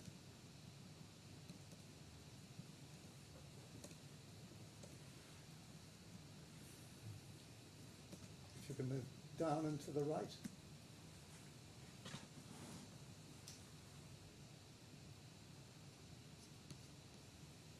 And to the right, yes, there we go. So if you blow up that bottom right-hand box underneath where it says overall long section,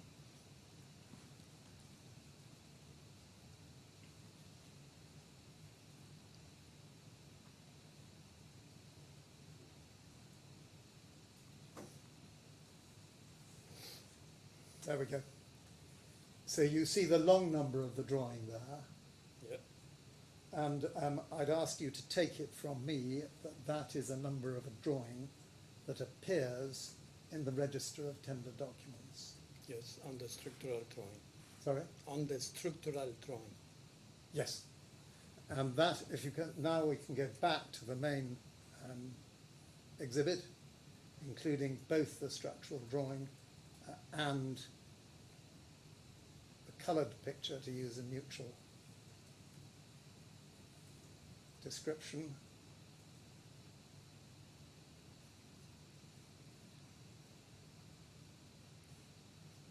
Well, I think it's agreed, isn't it, that the coloured picture is the Katia. No, Well, it's not. It's Isn't just, it? I'm not sure that it's just, it is. it's just an image in the tender proposal. Okay, all right. Then forgive me, I misunderstood. Your care. I will explore. Justified. I will explore this with Okay. Mr. Affan, but Mr. Hussain did. He didn't exactly challenge it, but he said. No, that's fine. It's I not just there jumped for to a this conclusion I shouldn't have done. I apologise.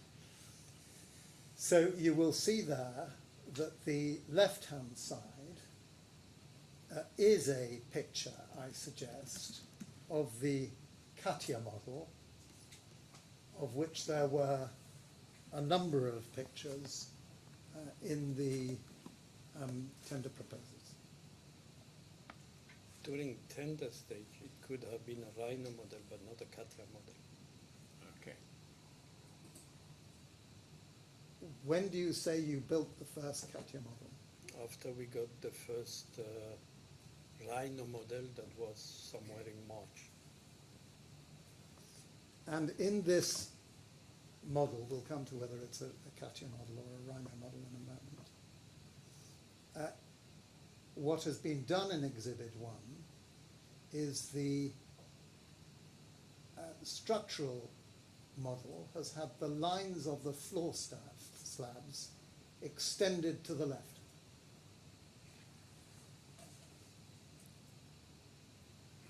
Do you see that? Yeah.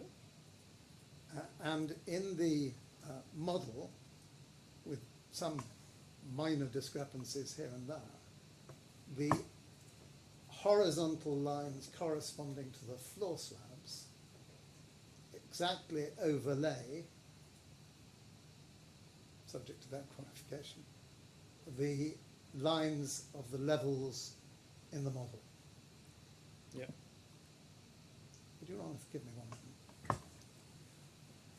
No, I don't want to interrupt the cross-examination, but can the witness actually be taken to where this image is from? Because he keeps being told it's a model, whereas it's just an image in the tender proposal. I think I'm going to let Lord Marks follow his own course. If you have re-examination, that's fine.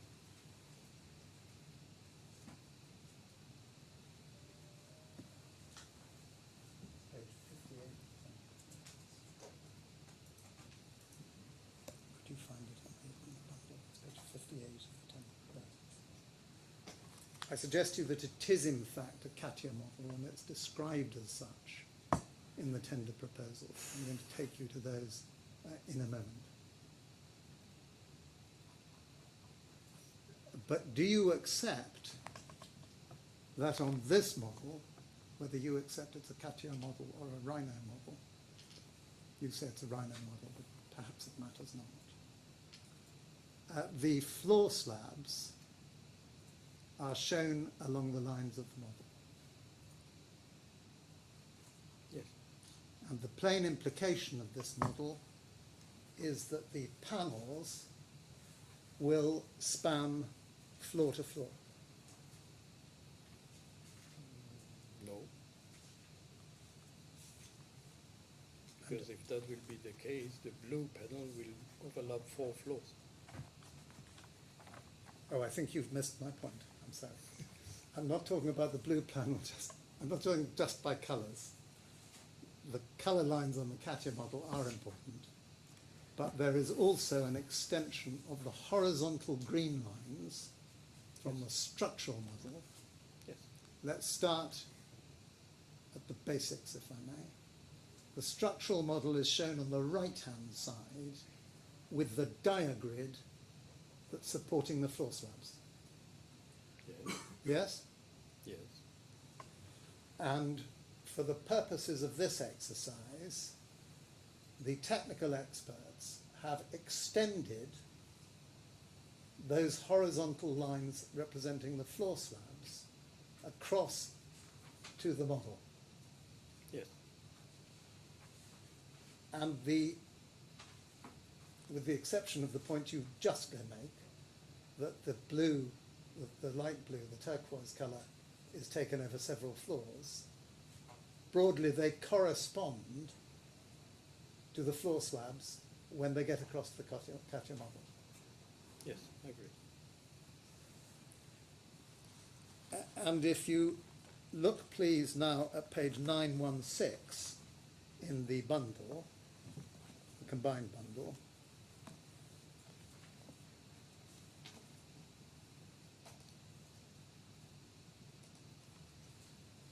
do you see there, this is the proposals that were the tender proposals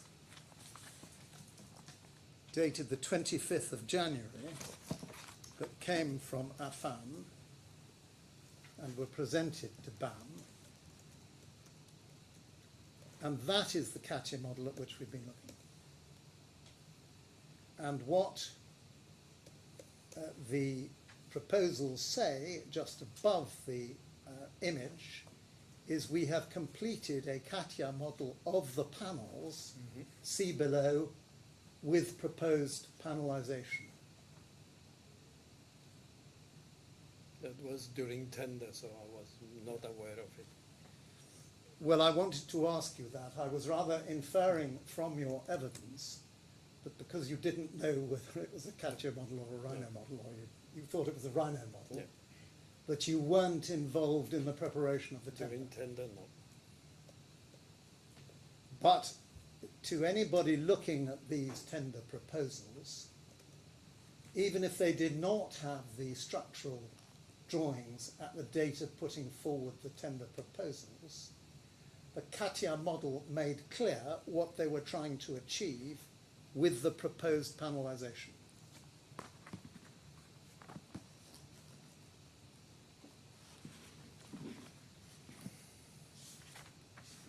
So the model, yes, seems clear. Yeah.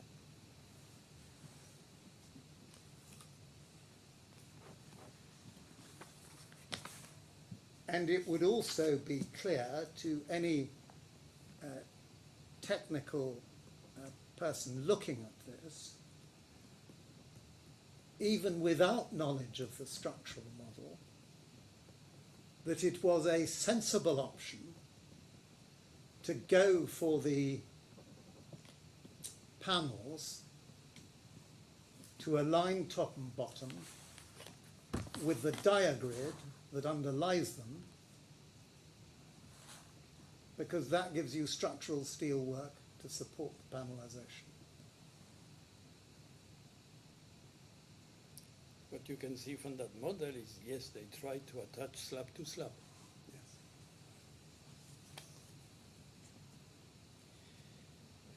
Now, you weren't involved at the tender stage.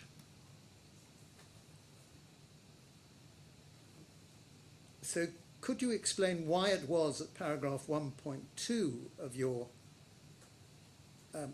statement at page 693 that you said, I was involved in the preparation of D1's tender submission?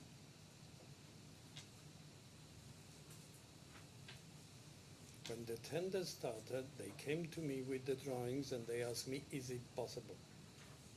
If you remember, there is a drawing that shows the model and small panels below. So I give my opinion that in production, I can do it as per what is in the specs. That was what I did for this tendering. Well, I want to unpack that answer, if I may. Our understanding is that what was attractive to BAM about the Affan tender was that it was going to use fewer, larger panels, Yeah.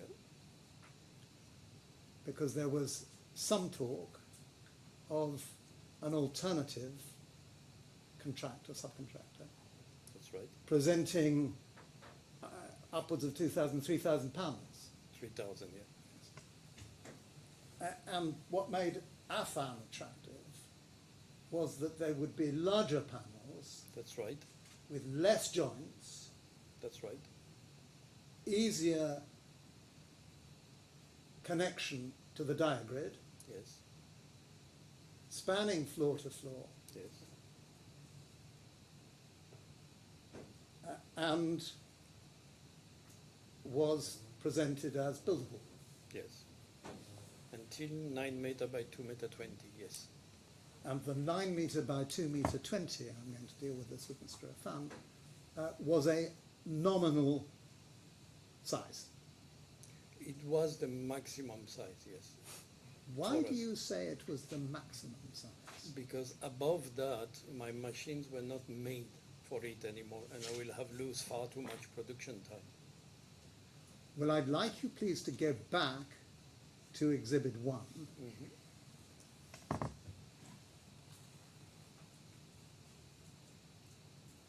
That came up quickly, well done. I'm speaking to the operator there, because we've often had difficulty finding this. So if you see, it will be helped up so that we can see the blue dimensions to the right and the green dimensions to the right.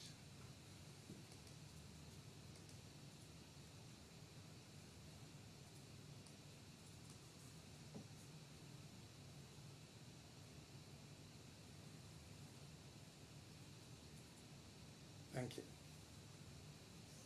The first point to make about the floor-to-floor spans is that they do vary considerably. So the bottom one we can see on this drawing, or on this section of this drawing, is 8.9 odd red vertically, 8.993 vertically, 8.993 also vertically, 8.841, and then a smaller one of 5. Can we have them back, operator? 5.152. So there's quite a difference. Yes. And that's on the vertical floor-to-floor level. Yep. As I understand it, your dimension for what was presented as a nominal figure of 9 by 2.2 was designed to include the curvature. Single curvature, yes. Well, you're not suggesting that what was intended was single curvature, are you? Always. On the tendering, always single curvature. When I work on the panelization. Well, we'll come back to the question of whether it's single or double, because I suggest to you that it was plainly double, and that was what was plainly included in the tender.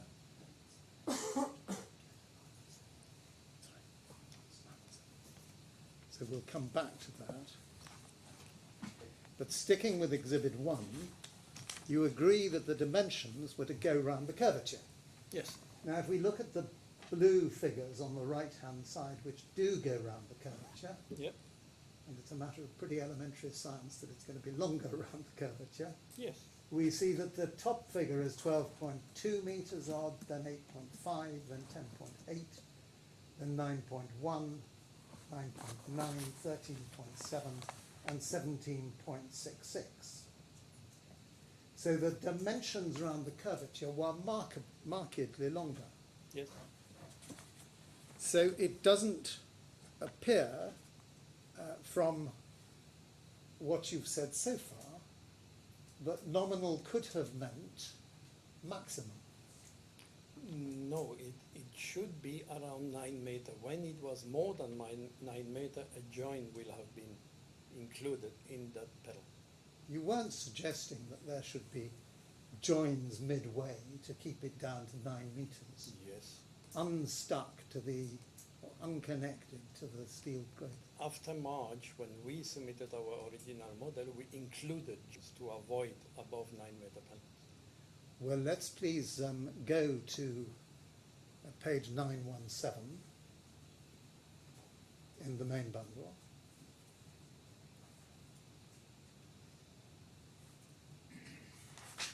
Would you go down the page, please?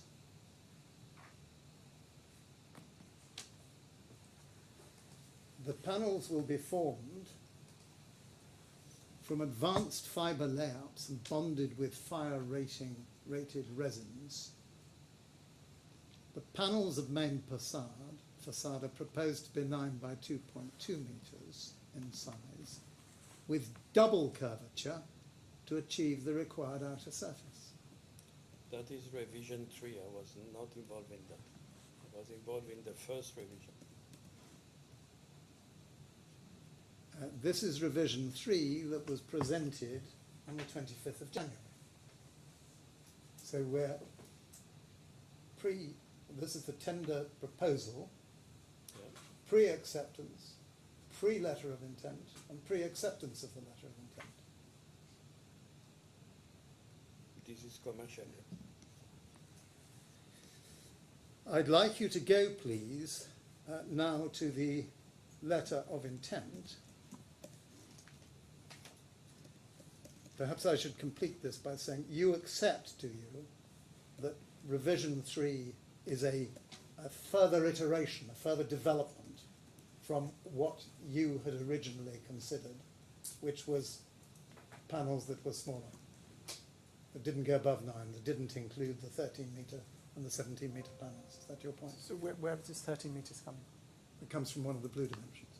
Well, that's not been put to the witness. He's not It was seen this put- image before, and this is not a model. I did, in fact, put it to the witness, but we'll go back to Exhibit 1 so that it's entirely fair to the witness.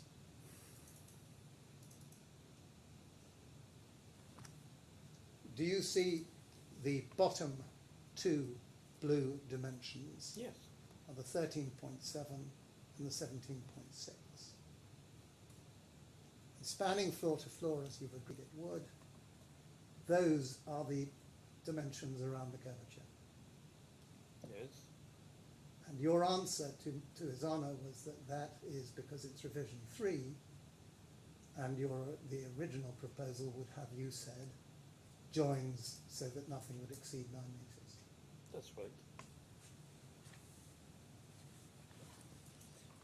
I want now to ask you this. In early March of 2017, at page 1162 first, there was a meeting, I think they call themselves the coordination, it's coordination committee, steel coordination meeting, the 4th such meeting on the 13th of March. And that was attended by various staff from Affan. Were you one of those staff? I do not remember these exact dates. I don't say Well, no. perhaps It's we can possible. Yeah. perhaps we can take you to minute number 3, which is a little down the page. Operator, please. Which deals with panelization and calligraphy. And you can perhaps help His Honour by reading that and saying whether you remember attending this meeting or not. Well, there's a list of attendees. Yeah, but it's unfortunately it says from Affan various staff. Okay. So the question, I'm afraid, is once again justified, though it would be helpful if it hadn't said just that.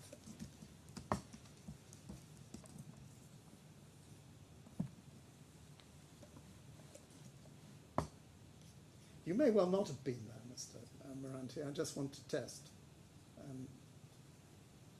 whether you were or not.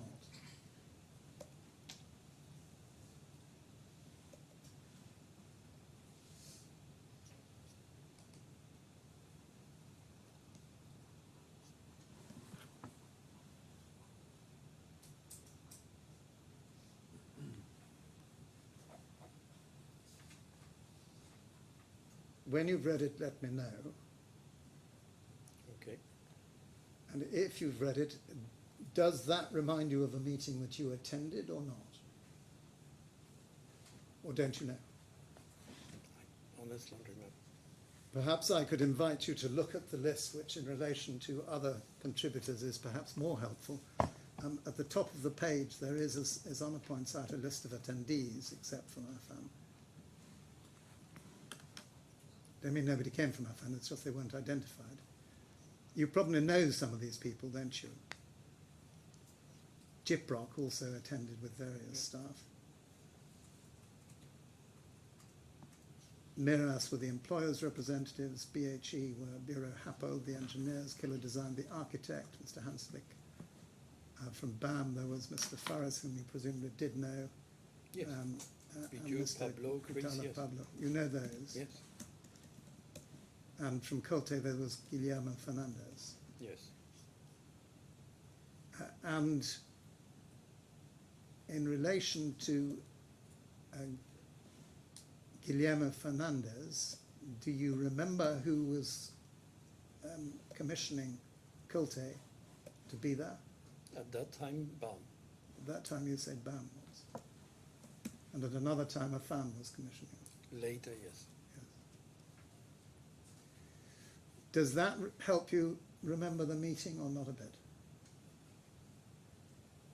Not particularly that meeting, but yes, it could be that I was there, yes. Yes. I'd like you to go, please, to the workshops and the record of the workshops that follow it. Would you look, please, at 1166?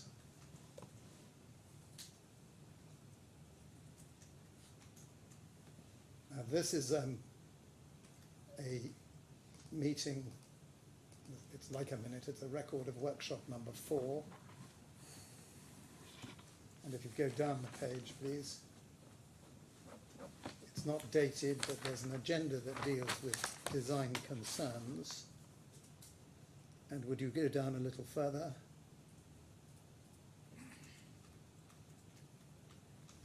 Concern number 2 is listed as panelization. If you go down a little further,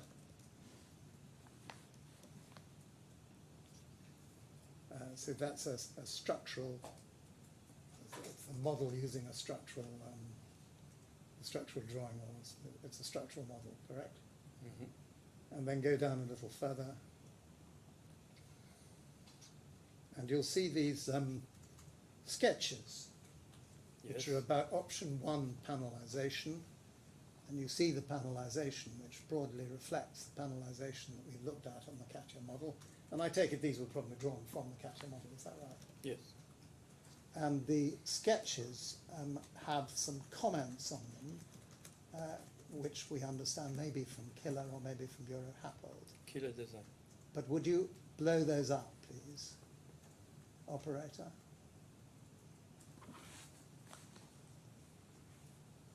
Have to blow up a little more than that for people because eyes are not quite as good as they might be. So this is a suggestion, only as an option. Check if continuing the orange peel segments are more pleasing. Also check if there are technical issues with the waterproofing and strength of triangular panels. In fact, there had been a suggestion at one stage that there'd be triangular panels, and one of the options at this stage, which was ruled out, was triangular panels. Is that right? Yes.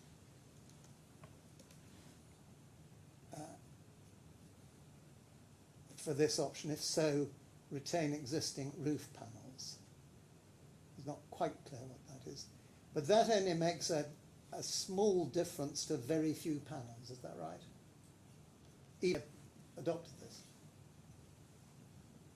No, At that would this have been stage- a big difference. At this step, well, it's only the panels that we can see at both ends.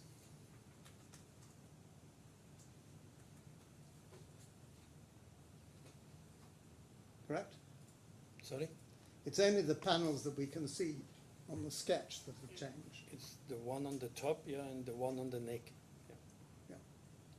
And go down to the next one. And then what the architect or somebody has said, if possible, a smoother transition, more like contours, I think that says. Consider halving the panel. Halving the panel was ruled out, wasn't it? Yes. And then down the page, check all horizontal joints at floor level. They're not at the moment because, as we saw, there were one or two discrepancies. Smooth the transition with a few of the panels there drawn in. And you can see that the person who drew this sketch has drawn in rough dimensions which correspond to the vertical dimensions, the floor slab to floor slab dimensions, but do not correspond to the curvature. That's right. And then go down a little further, please. And then we've got KLD, that's killer design comments. And killers say, regarding the horizontal joint lines, I don't know why they're not following the floor levels. The internal complications of visual overlapping panels should be done within the spandrel panel, and then only the necessary glass supports at 1.5 on Z-axis. The horizontal joints at floor level, the enlarged horizontal glass supports need to be considered in parallel with the panelization. Affan need to draw 1 to 10 wall sections with steel digrade 1 to 5 or 1 to 2 of junctions at the same time as evaluating the panelization, requested twice in previous meetings. Do you remember whether you attended this workshop? We've been told That was the meetings that were held in BAM's office, on-site office, and some of them I BAM's assisted office? in. Huh? In BAM's office? Yeah, on-site office.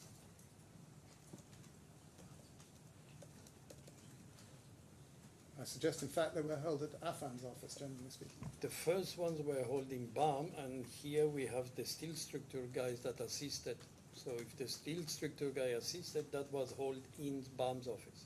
I see. The one held in Affan war room, as we called that at that time, was with Meras, with client, was Affan, BAM, Meras, and Killer Design, and Bureau Harbor, and Colte. But there was no So if the structural steel guys were coming, No. they wouldn't travel. They wanted to go to, they wanted to go to BAM's office. Yes. But the ones without the steel guys Yeah. were held in Affan's office. There was, yeah. Yeah. And part of the reason for that, of course, was that Affan had the CATIA model on its computers. That's right. And it was necessary to access Affan's computer model while discussing all this. Yes. And then it says, smaller length roof panels are probably possible, reference your comment below. However, I'm assuming that Affan are trying to reduce horizontal roof joints for waterproofing the roof. If this is possible, the panels need to be studied in terms of span, transport, logistics, and getting under 5'5" bridges. If there's a significant curve in the panel, assuming the panels will be transported on their side. If this is possible that the long, approximately 12 to 16 metre roof panels are viable, the fewer joints on the roof would better. Width of lane is 3.5 metres, so early morning delivery should be possible. I want to break that down, if I may, please. What Killer is saying, and it looks as if it may be Sean Killer because it says Sean Killer's clarification. The smaller length of roof panels are probably possible. However, Affan are trying to reduce, or maybe he's assuming they're trying to reduce, horizontal roof joints for waterproofing the roof. Was he right about that? Yes. We always try to reduce the amount of joints. Yeah. If this is possible, the panels need to be studied in terms of span. And he then talks about the transport, which is quite interesting because it's clear that he's worried about the larger panels. Yes. But he's saying, well, they can be transported on their side, so the maximum height is going to be able to fit under a 5.5 metre bridge if they're on their side. A lot of the panels could not have been transported on the side for the simple reason that the girth, due to the curvature, will have been bigger than 2 meters that is allowed on the road for normal transport. Even if you transport the panel on the side, if your panel has that shaded on the side, the girth is still bigger than the size of the road. It does look as if Mr. Killer didn't. But then even architects can be Yes. foul. At any rate, he's of the view that the width of lane being 3.5, early morning delivery is possible. Yes. You just mentioned 2 metres, and that may be just the difference between you and Mr. Killer. The original panels that we planned for production and everything were 2.2 meter. On the road, you are allowed until, I don't remember if it's 4 or 5 o'clock in the morning, to transport until 3.5 meter wide with special transport. But what he is clearly saying is that as a result of Affan's attempt to waterproof the roof, there will be 12 to 16 metre roof panels. Yes.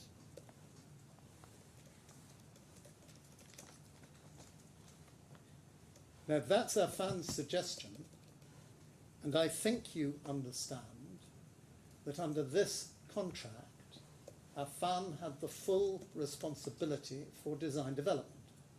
Yes. And I'd like you to look, please, at page 1080 in the main bundle. If the operator can keep there, that would be helpful. So this is the letter of intent, which is dated the 2nd of March. And this document has attached to it all the structural drawings, including the structural drawing that's at the right of Appendix 1. Exhibit 1, sorry. Would you go down the page, please, operator?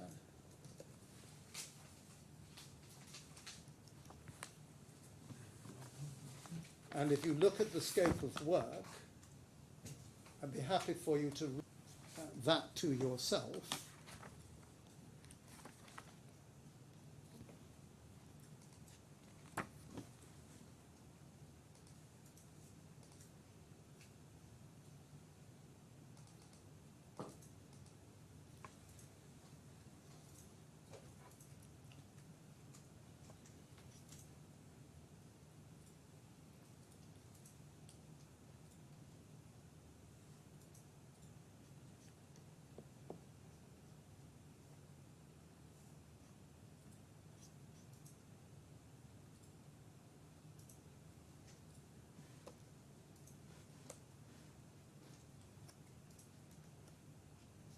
This is, in style, a very familiar clause to you, isn't it? Yes. And the important points are that the scope of work involves, for this purpose, the design, and then remedying of defects inclusive of design development, Yes. preparation, finalisation and submission of the external facade shop drawings, calculations, models and so forth. And then a little further down, including all necessary employer-engineer approvals Yes. required for the works, mock-ups, etc., to achieve all necessary local authority approvals, all to comply with project requirements, and then it is understood and agreed that the subcontractor shall fully develop the design and that any further required works shall be deemed to be included in the below mentioned subcontract price in order to fully complete and hand over the works to the satisfaction of the employer and so forth. And you see there the subcontract price. I would suggest to you that it's fair to describe the panelisation workshops as a part and parcel of the development of the design envisaged in the scope of works. Isn't this a matter for submission, Your Honour? I'm not sure how the factual Yes. witness can assist. No, it's not. No, Would carry you on. answer that question, please? The design development, being a facade specialist, it's the technical design development. The architectural design development, we had no right to interfere in it. That has to be done by Sean Killer and the client. The aesthetic part of it is not decided by Affan. We have to create the engineering and the design, that means all the joint, the supports, the calculation and everything, to make sure that what the architect wants is respected. Well, where do you get that from? It's very easy. BAM was giving us all the models that we had to respect, and it was our duty to develop them. You've agreed with me earlier in this cross-examination. But what made Affan, and it was the profit contractor, was that Affan came up with a proposal to complete the cladding of the facade with larger panels spanning floor to floor, attached, connected to the diagrid, Yes. in competition with others who had triangular panels. Some had panels that just spanned half floors and needed extra diagrids at the half floor level. And Yeah.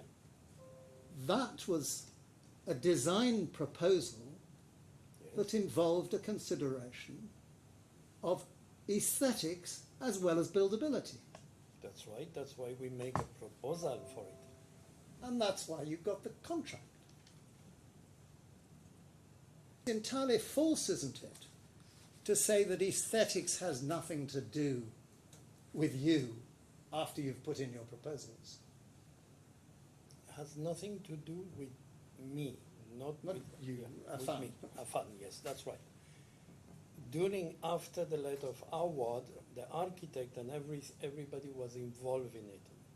And we were getting instruction of what we had to follow and not follow. Everything came from many, many hours of talk during meetings in our office with the architect, with the client, with everybody.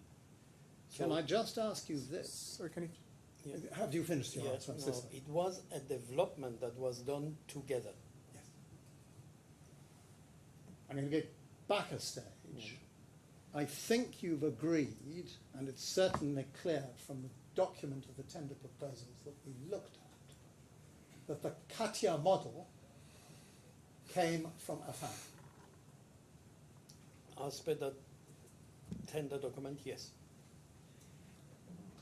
We're not suggesting it's wrong. No, I don't say it's wrong. I say as per the tender document, yes. Because I did not participate on that tender document, as I mentioned you before. But I you participated on the first one. would know that this document effectively emanated from what was written up, was signed off by Dr. Affan. Yes. And you have described a collaborative process Yes. of developing the design in collaboration between Affan, Yeah. BAM, Yeah. Killer as architect, Yes. and Bureau Happold as engineer. And Miras. And that is, and Miras The as client. owner. Yeah. Yeah. And that is entirely consistent with design development, including all necessary employer engineer approvals required for the mock-ups, etc. Yeah. And I don't think you'd suggest that that's only for the purpose of local authority approvals. It's also for the purpose of developing the design, Yes. so that everybody gets the product, that's an unfortunate word in the sense of an architectural result Yeah. that is acceptable to everybody, including, of course, the employer who's paying for it, but also as a matter of pride for Affan, who has produced this landmark facade. Yes.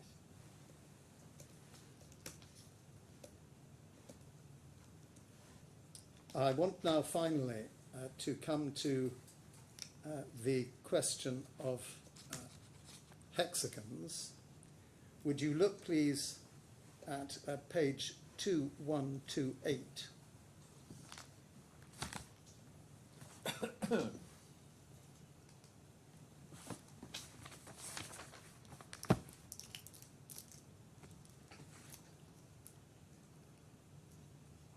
This is a document that was presented on behalf of Affan in February 2019, and it was suggested that the hexagons were a variation introduced by the employer's design team, and the purpose was said to be to enhance the malleability of the specified stainless steel sheet thickness. Now, I'm not sure whether you know this, but the original proposal put forward by Affan was for 8 mil stainless steel thickness. 8 or 0.8? 0.8, I'm so sorry. 0.8. Yes. And Dr. Affan suggested in the tender proposal that there could be a value engineering saving if you went down to 0.6 mil. Sure. But that, I think, was never implemented. Nodding your head doesn't work. It was implemented at the end of the project because, but on only a few sheets because we run out of 0.8. You'd run out of 0. It's a nice So there was commonplace explanation for changing. There was a product. few small panels on the top that were done with 0.6. But broadly speaking, it was 0.8. And the result was, and this is as a result of what Affan actually specified, was that the thickness was not sufficiently malleable. So it was difficult to bend it over the panels, and it was difficult for it to bond to the panels. Yes. I now want to just come back to paragraph 1.3 of start at 1.2 of 693 of your statement.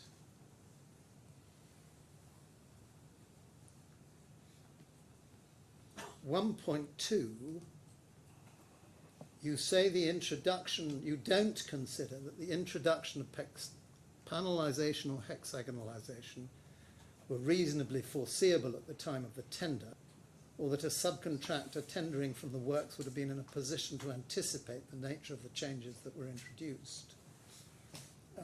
Breaking that up, of course, panelization and hexagonalization, as has been apparent from your evidence and my cross-examination, are two totally different concepts. Yes.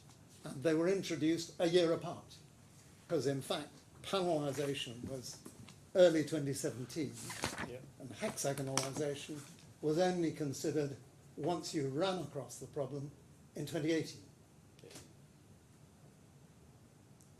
And the two cannot be run together, but as far as foreseeability is concerned, Affan was responsible for design development. Yes. On panelization, they'd had all these workshops with all the professionals involved and come up with a solution. Yes. And on hexagonalization, a solution was only produced when the problem occurred. No, the solution was created before by riveting the panels. And the samples were submitted with rivets and rejected. And the rejection, Yeah. and I don't think we need to go into the detail of that, was because you could see the rivets. Exactly.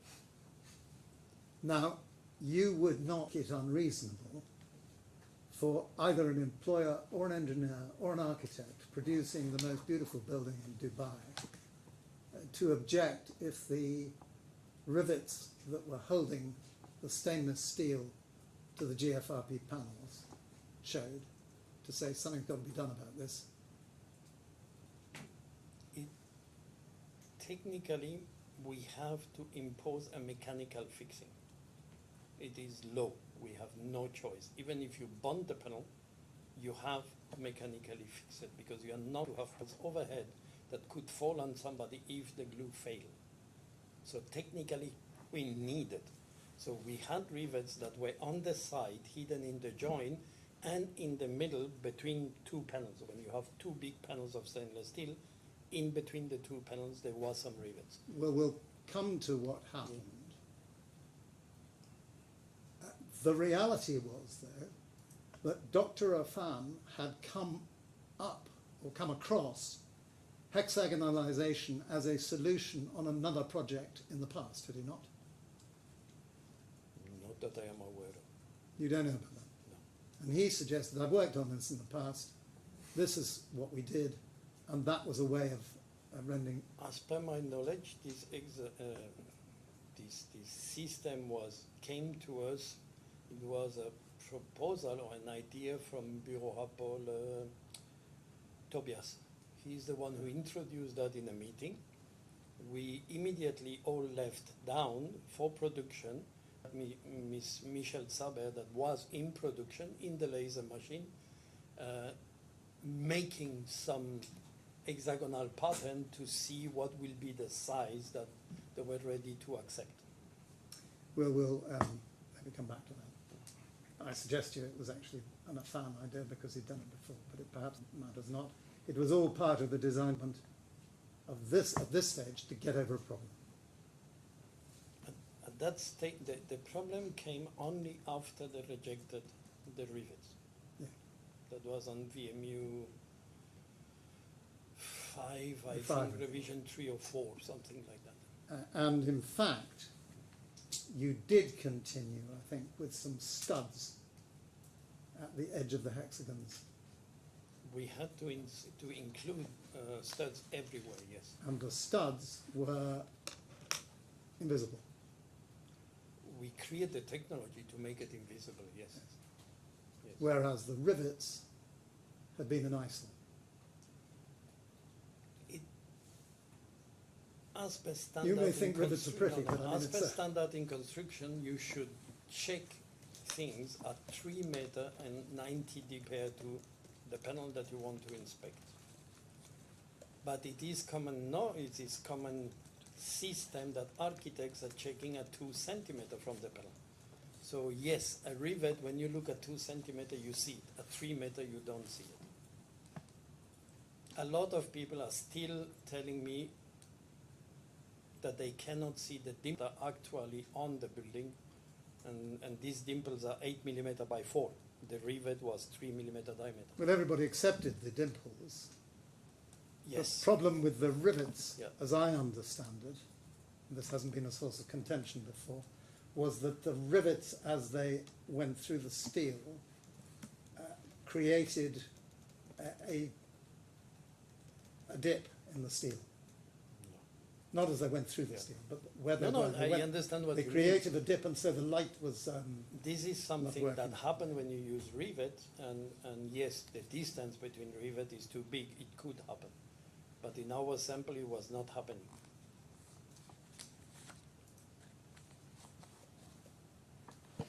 Well, you're not saying that this wasn't something that everybody agreed to.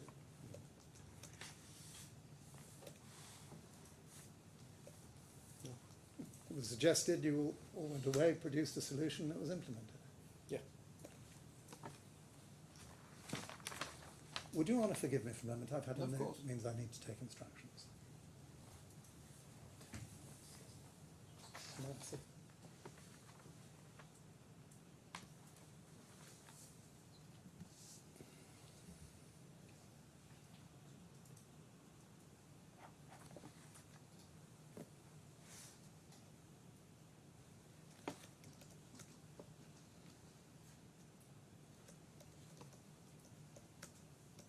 Yes, I'd just like to ask the operator to put up. Sorry, I'd like to ask the operator to put up I5332, which is in the electronic bundle. In the electronic bundle, please. It's a folder to RAS 12. Sorry, electronic bundle Is which? it definitely electronic? So you're going to have to give me the reference. Folder 10 in RAS 12. And it's page I5332.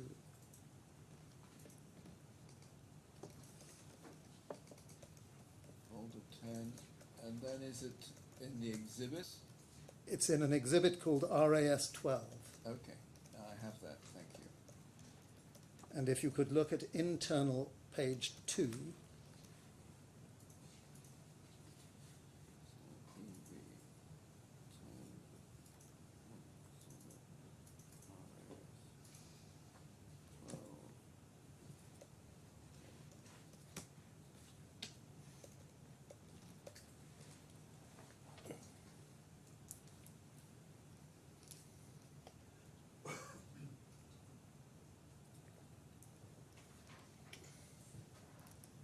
this is addendum number 1 to the first tender proposals. And you say you were I don't involved. think it's on, it's not on the screen yet. Oh, it's not. I have a letter of the 4th August 16. Yes, but you wanted page 2 of that, which is headed section 1 commercial. Yes. Okay, well, it's on screen now. It's actually 2 to 16, I think, deals with commercial. Is it at page 16 do we need? So which, you don't want page 2, you want page 16? Yes. Okay. So I'd just like you to look at the first line of EWS01. This is the first tender, the one in which you were involved. Yes. And that describes the panels of advanced structural composite facade panels, double curved. So double curved in August 16.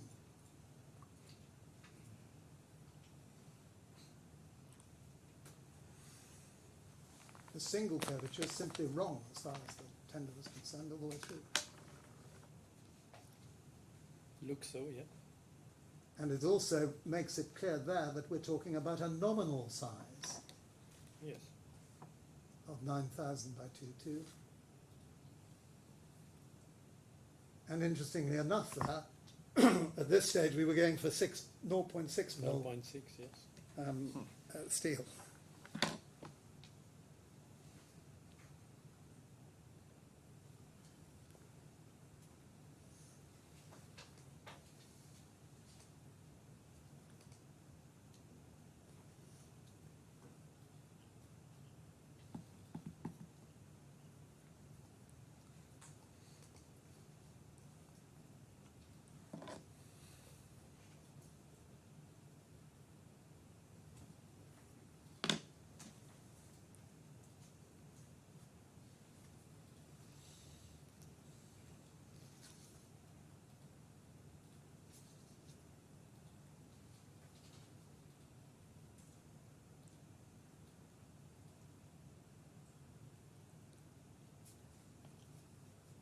Yes, that's all I ask. Thank you very much. Mr. Hussain. Mr. Lorante, can we go back to combined bundle page 917? 917, please. Can we scroll down, please? So you said in your evidence that the 9 metre by 2.2 metre was a maximum. What did you mean by that? Above that, I need to revisit whatever is structural for the panel. I need to revisit transportation. I need to revisit fixation onto the die grid. Where, by the way, the die grid is not existing every 9 meter, but existing every 4 meter 50. So we can use the die grid in between two to fix our panels. You were taken to this document and you said you weren't familiar with it. And it was repeatedly put to you, if we go up, Yeah. please. If we go up to the top of the page. That these images are from a CATIA model. Have you ever seen a CATIA model prepared before you got the letter of award for this No. project? No, personally, no. How much would it cost and how much time would it take to produce a CATIA model? To a good definition CATIA model, 2-3 months. Right. Does this image say anything about the panel sizes?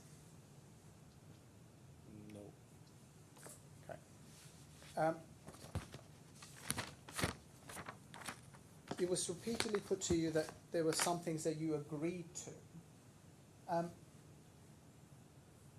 And just trying to put this in a as open a way as possible. What was your understanding about how you could react if the client wanted something?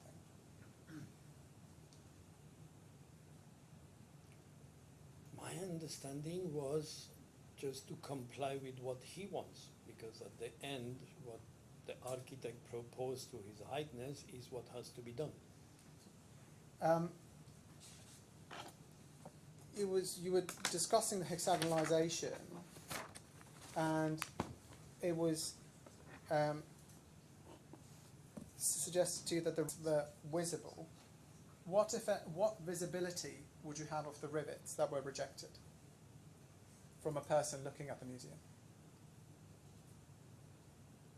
Honestly, I don't believe that anyone could have seen these rivets at more than 3 meters. To your knowledge, what, if anything, did the tender inquiry say about the visibility of rivets? Did it prohibit that? No. Thank you. I'm nothing further. Thank you. Mr. Ranti, I've just got one question for you, if I may. What do you understand to be the difference between a Rhino model and a CATIA model? The Rhino model is a model that is most of the time used architecturally. That means for design, for look.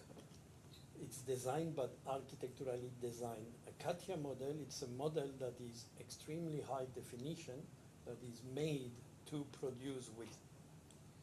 Okay, so a Rhino model wouldn't, you couldn't take the sort of quantities of it, but with a CATIA model you will see the amount of steel work that's there, the amount You will see everything, the amount of use of steel, of glass, of joints, of rubbers, of lights, of everything. Okay.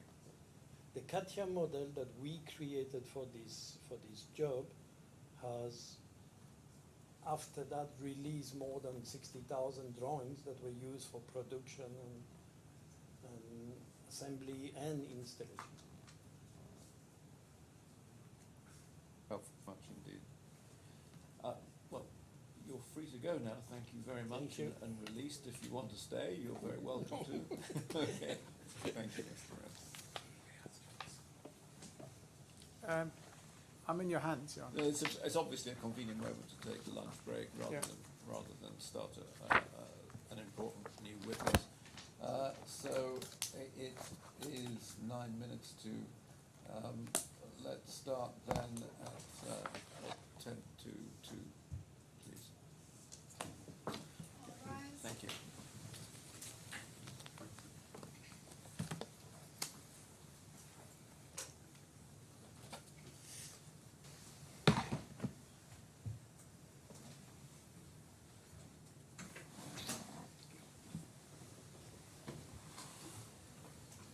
Your Honor, if I can invite Dr. Affan this morning. He's using the Holy Quran. Can I please ask you to complete your full name and occupation for the record?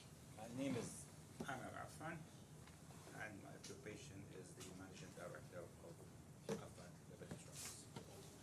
Please place your right hand on the holy book.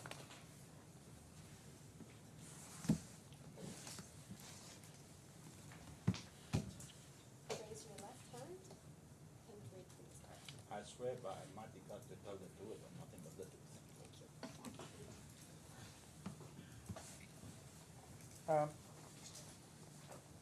Dr. Affan, if I can hand up the copy of your CV that was omitted from your statement.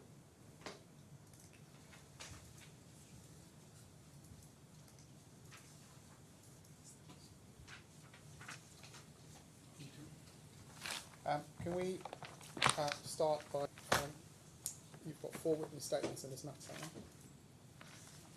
If we can go to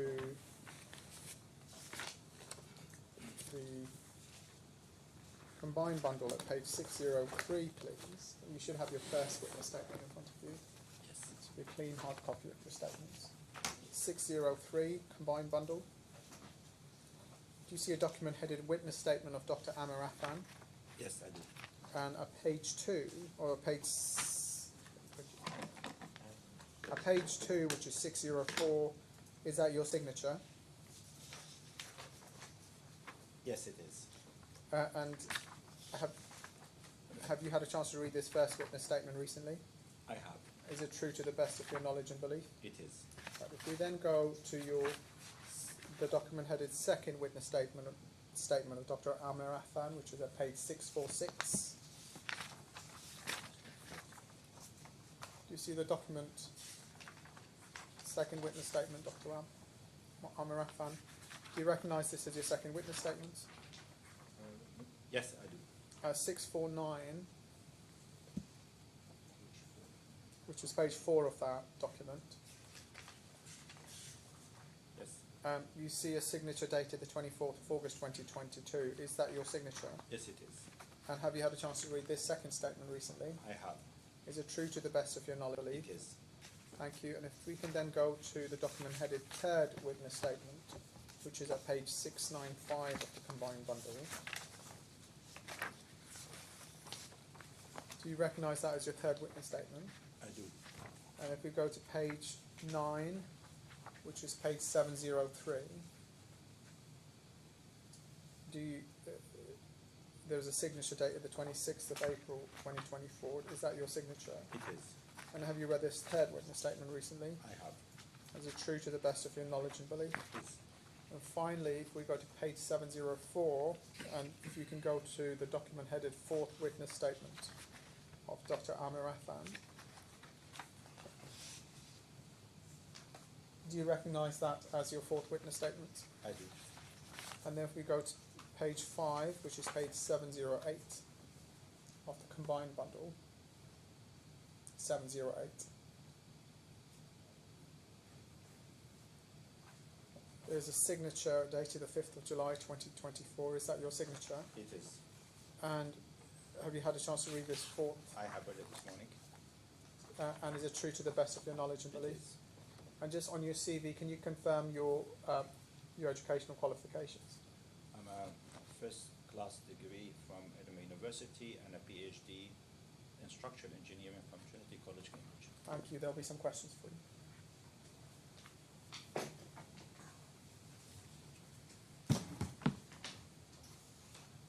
Mr. Affan, good afternoon. I've only just seen your this CV, you will understand, but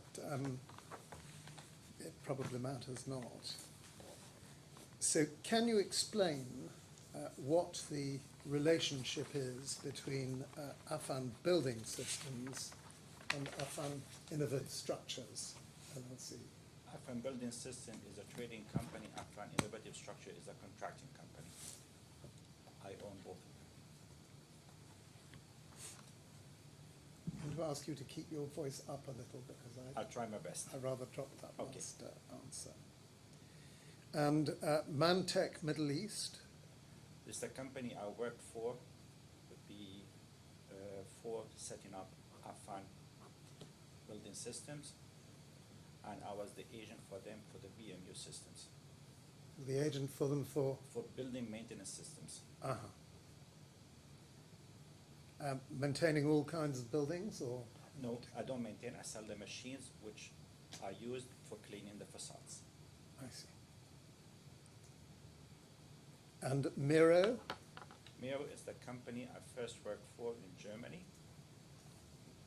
as a structural engineer from 1988 until 1990, and then I came and set up Miro Middle East in the UAE, working for them from 1996 until 2000.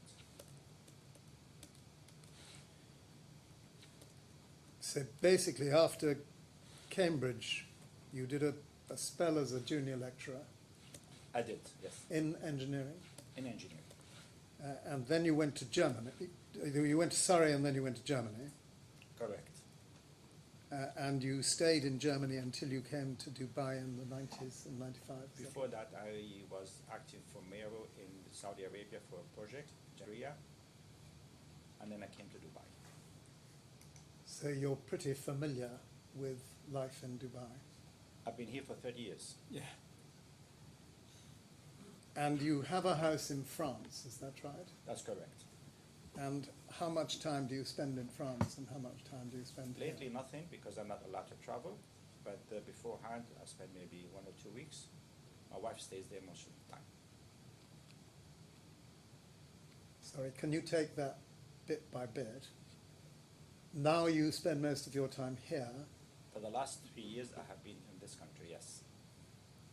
and unable to travel Correct. because Of BAM. of the and Correct. you've been involved in a lot of litigation, I understand. Correct.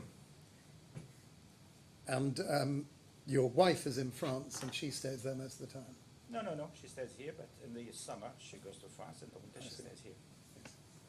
That is the purpose of the house.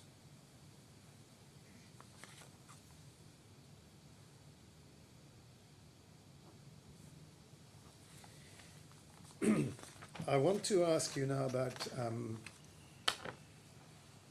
the beginning of the history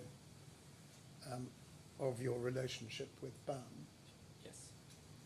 Did you know the management of BAM? No, Not at all. not at all. But your company was one of the specialist facade contractors here in the UAE. Correct. And did you have international work or mostly here? We did some work in Qatar and in Saudi Arabia and in Egypt. And We in were Egypt? simply in Egypt supplied from here. And this project, the Museum of the Future, when it came up, must have looked a very attractive project from a publicity point of view as well as from a technical and architectural point of view. I did like it. It's a very beautiful project, very challenging. And it would be the biggest project we had. And would that be the biggest project you'd ever had? Yes, until that point.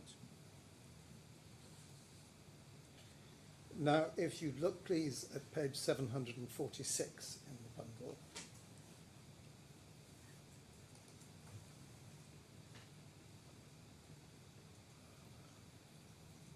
That is the first invitation to tender that you received, is that right? Correct. Would you like to look down that document? Did you have any contact with anybody at BAM before that? Not at all. Do you know how it was they got hold of your name? There are very few companies this type of work. Affan is one of them. And you were asked for a tender by the 30th of June 2016, Presumably, yes. and you would have had with this a substantial documents package. At that stage, I would not even look at it. There was Paul Haslam, who is in charge of that. Could you tell us about Paul Haslam? He appears in your tender proposals as the He's a director As of the the dir- company, as a director, and he was the commercial man of the company. He is in charge of making the tenders, contacting the customers.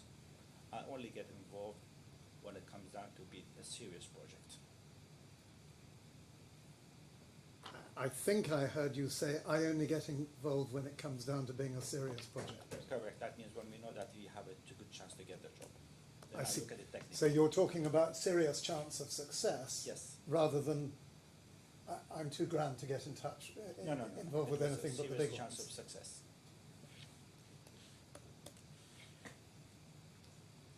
And would you then have seen from Mr. Haslam the documents inviting this tender?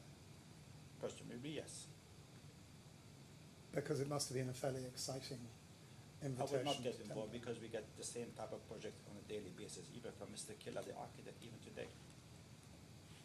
That be as may be, but this is a pretty stunning building, isn't it? The others are just as stunning. I see. And you knew, did you not, right from the outset, that this was going to be a project where you would have full design responsibility? Not really. Not normal.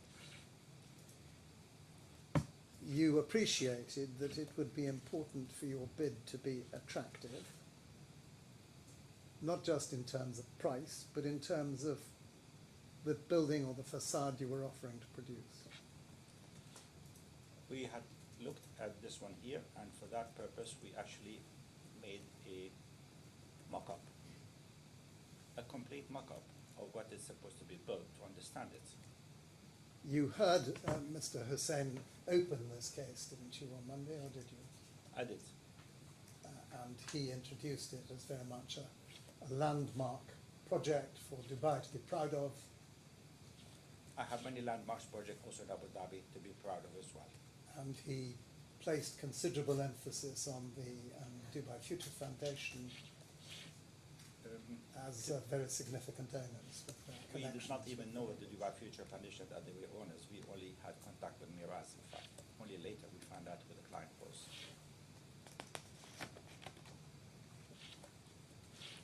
Now, the original letter of invitation sought a quote by the 30th of June, as you see in big letters in the middle of the page. Yes. And you didn't quite quote it by the 30th of June, but you did submit an initial tender on the 15th of July, is that right? Yes. I presume so. I really have no idea at that time. Well, I'm going to ask you to look, please, at I5332. Okay. That is in the electronic bundle, and it's a folder 10 in exhibit RAS 12.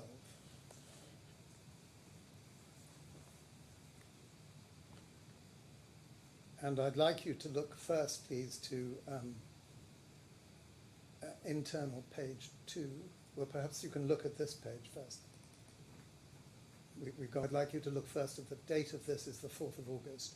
Okay. This was, can we go back a page, please, operator? This was the 4th of August, and that says further to the issue of our tender proposals dated the 15th of July. So you nearly made the date, just a fortnight later.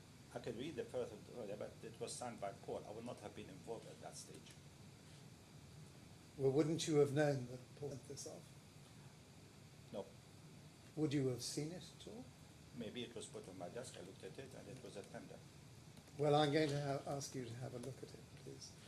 Go to the next page.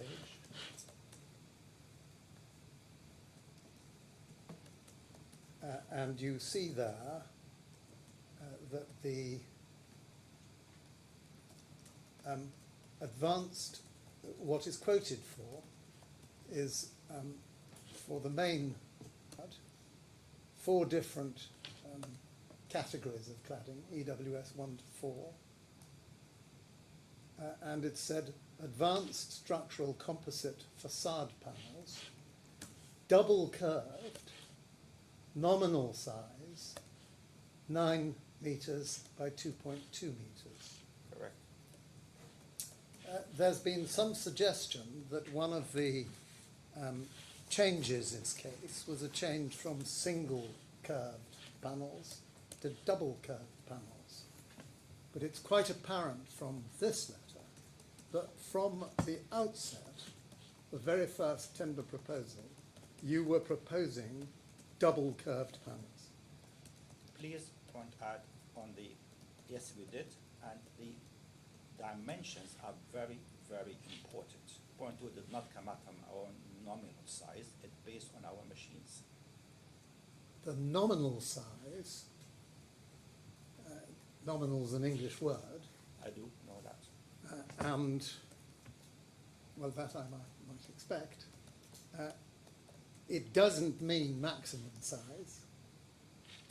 But it doesn't mean other different size.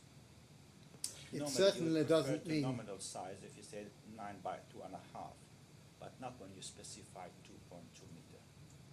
it certainly doesn't mean that every panel is going to be the same size, does it? It does say that please stick to those dimensions. It could be less, but it cannot be more. Why do you say could be less but may not be more? Because more I cannot make them.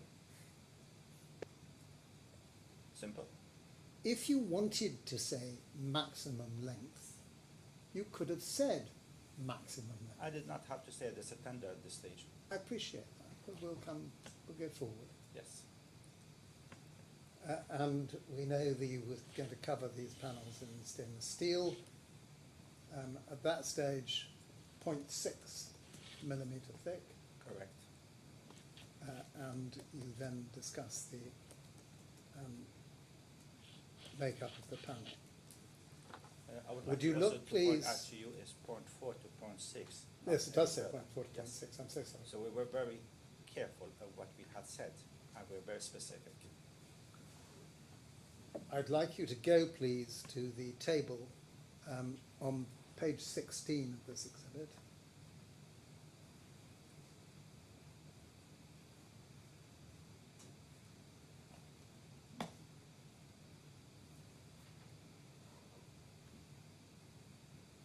And would you look, please, at line 35? I don't Point have it in 13. front of me, please. So if you tell me where it is, I have a page in front It's of the me. third line.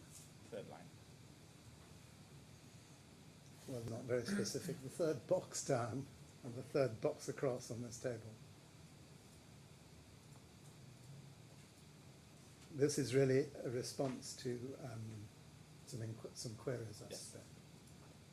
Point 13, all panels are double curved. Correct. Not some panels, all panels panels, are yes. double curved.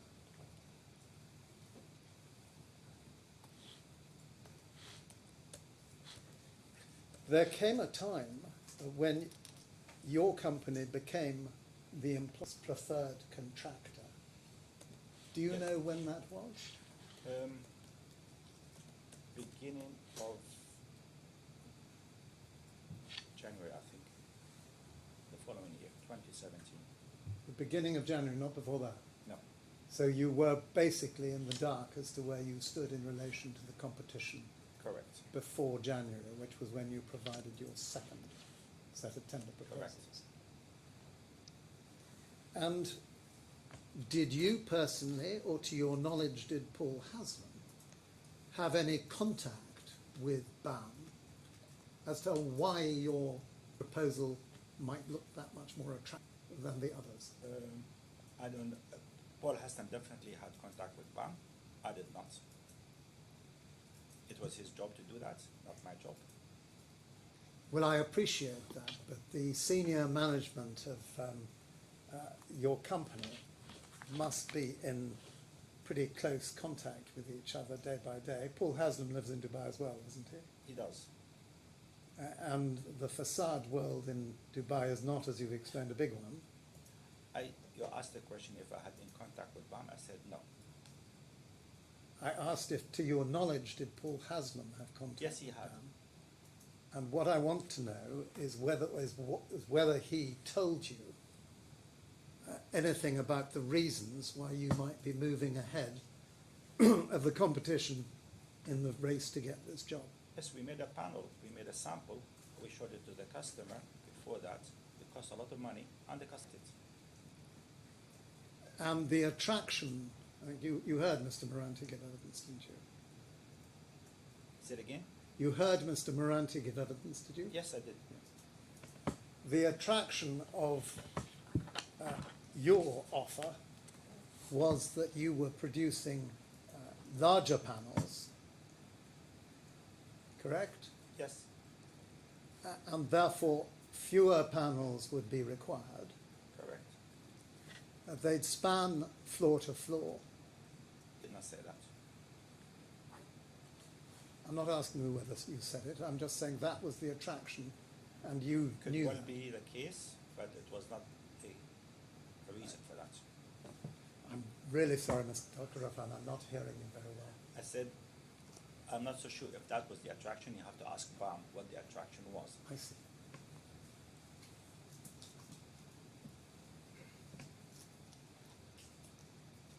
but certainly you were producing a plan that would roughly come out at 950 panels, which I think was the end result, give or take a few. To be honest, I really do not know exact figure that Fernando would have known. As against 3,000. We definitely did go beyond 2.2 because of the limitation of our machine.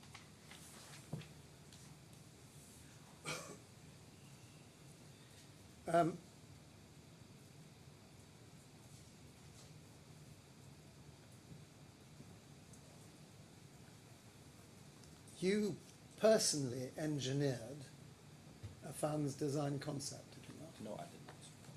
Not at all. No, not at all.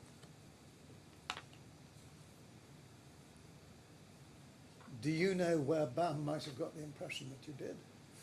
I was privy to some meeting where it was very critical to understand what was being engineered. I'm a structural engineer by profession, and they always ask my advice. So because you were the one with the PhD in structural engineering Correct. from Cambridge and a former Cambridge And lecturer, they asked me even about the steel structures. I was many times advising about their steel structures, or have nothing to do with me. you think they got the idea that you were doing the personal engineering, but you say you weren't. Never heard that.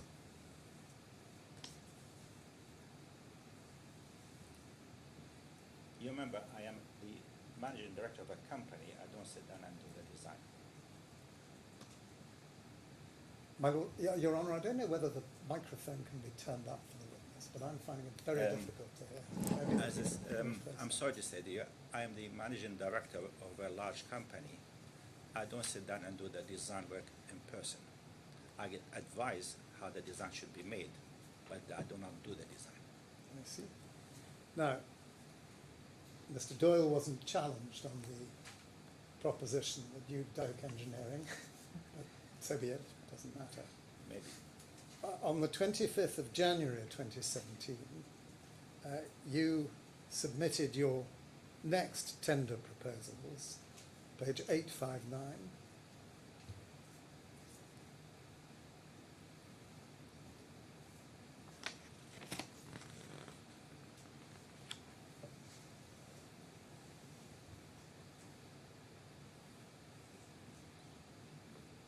And these were based on revision 3 of the original model, is that right? I believe so, because by that time we had made the model. We have actually made a mock-up, and we were certain what to do and what not to do. So we were fairly familiar of what we can do, what we cannot do, and we proposed that in our proposal. Now, the IFC documents have been prepared by the 11th of December, and revision C00 produced by the 26th of December. Did you see the IFC documents then? No. I only saw it when we received the letter of intent. The letter of intent? Yes, that was the 2nd of March. At page 862,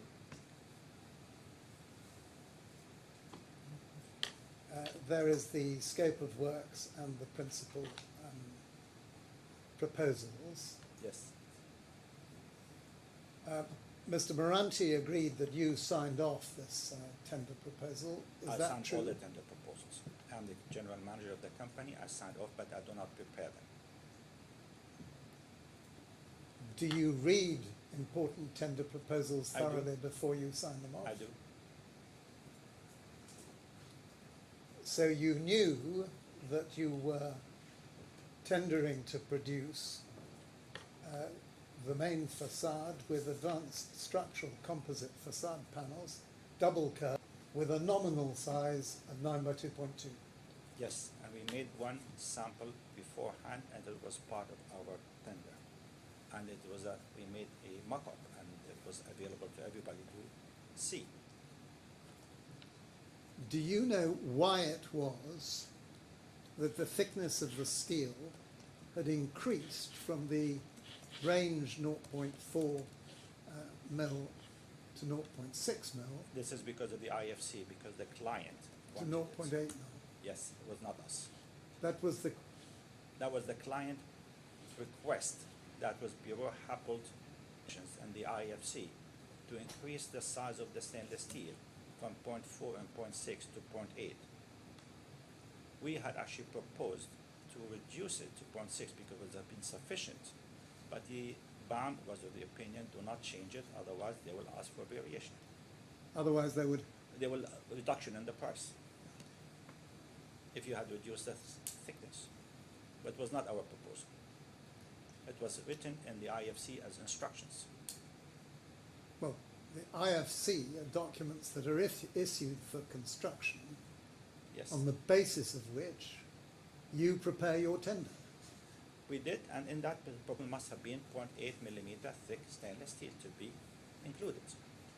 Please check the IFC drawings. I'm not arguing with you, Dr. Affan. It's just you use the word instruction in a rather odd sense. Right? Issued for construction are Yes, issued for the construction. drawings, Yes. To be issued and for if construction. I ask you to make me a pair of shoes size 11.5, it's odd to describe that as an instruction.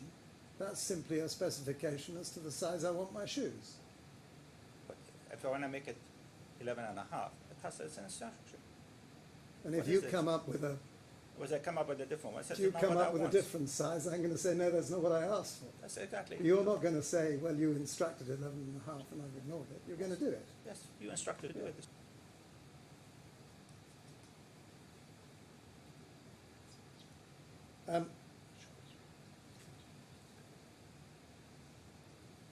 The outer panel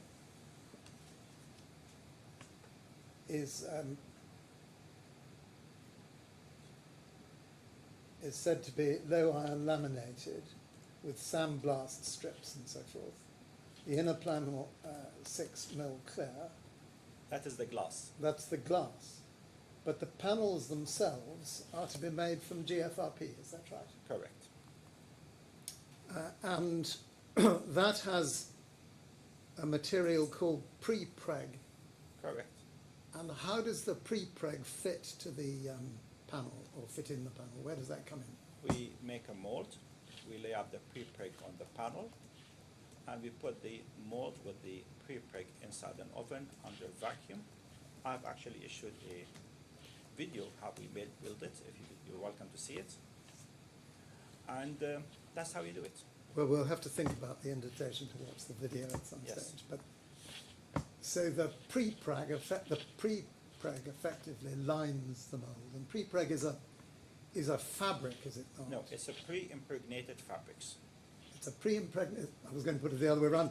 It's a fabric pre-impregnated with epoxy resin. Correct. And then the fiberglass material, This is the fabric. This Goes is inside. No, the fabric is the the fiberglass. fabric is the fiberglass. Sometimes it is carbon fiber, I see. and we use both. Now, I understand that the pre-preg used for the ministry, the Museum of the Future, was unique and had been developed specially for this project, and it was the first of its type in the world. We would like to think so, but it was not the case. Would you look, please, Just for your information, every single aircraft is made of pre-preg. So it was not would the you, case. And that every is single aircraft. aircraft is made of pre-preg, That's yes. We're not talking about every single aircraft being made of pre-preg. Every- What makes this pre-preg special? And I'd like you please to look at page 2537. Okay.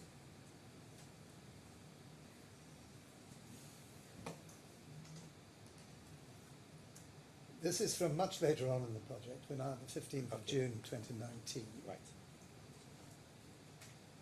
And there was a fear in your mind that BAM were working with FiberX to make panels in competition with your panel after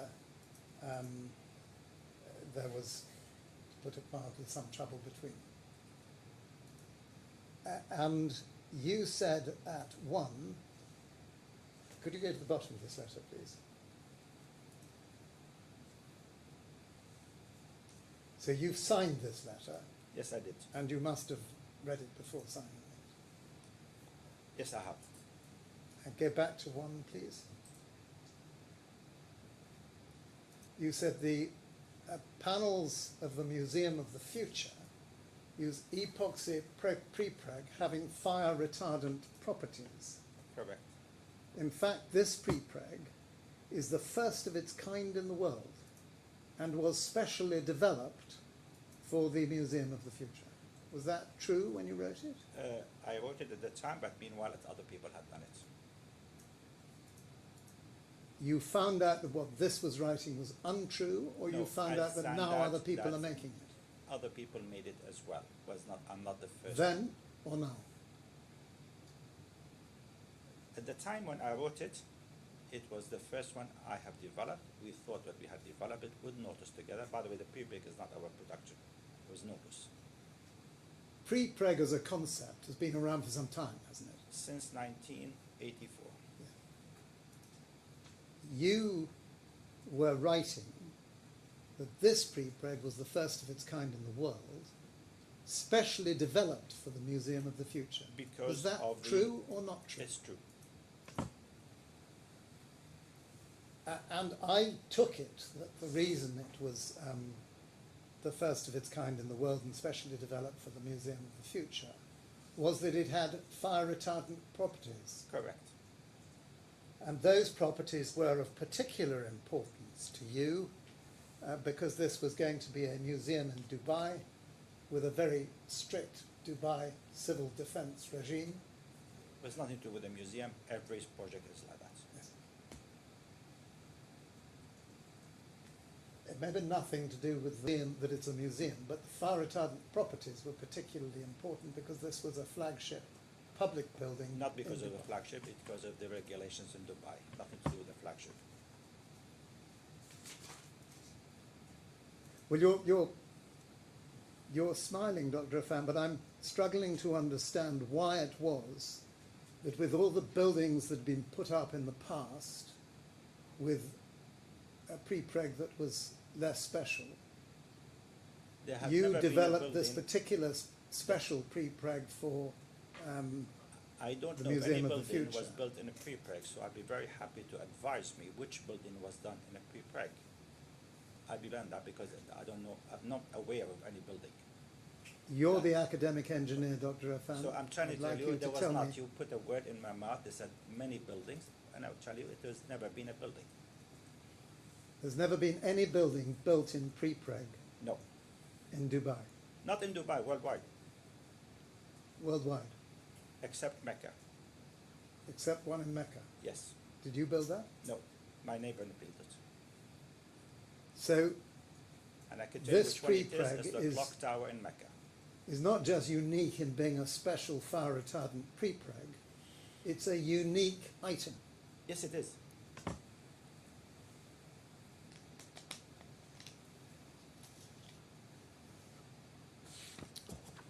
We'll go on, please, to 868.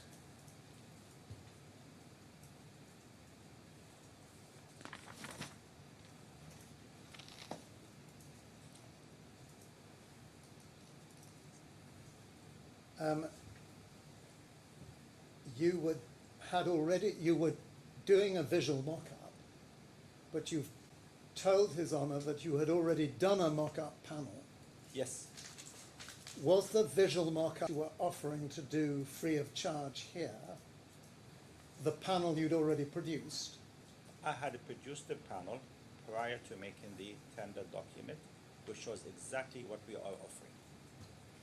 And was there something else involved in the visual mock-up that you were kindly providing free of charge to BAM? I did not provide it to Jam, it was our, I never provided it, I just showed the people what we can do.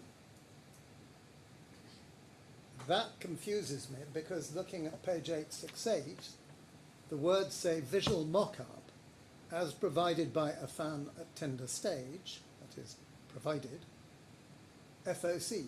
We had ownership of the visual mock-up provided to inspect. So this should say made available for inspection. And that's what they did. What would BAM What do if with they a visual wanted to mock-up? do NDT, non-destructive testing? They could do whatever they like if they wanted to. We provided a mock-up. The mock-up belonged to us. And if they wanted to take it and cut it to bits to check it out? We could have talked about it and we could have done something You about could it. have. We could have spoken about it. I have no issue to hide anything. We already incurred the cost for the mock-up anyway. It's just that that looks very much as if it's a present. No, it was not. I'm not saying what people in BAM would have wanted to do with this. I don't present, even know where to but- put it. At any rate, going on, you've explained in relation to the first tender that there were various cladding types at EWS 1 to 4. And then I'd like you to look at 869, please.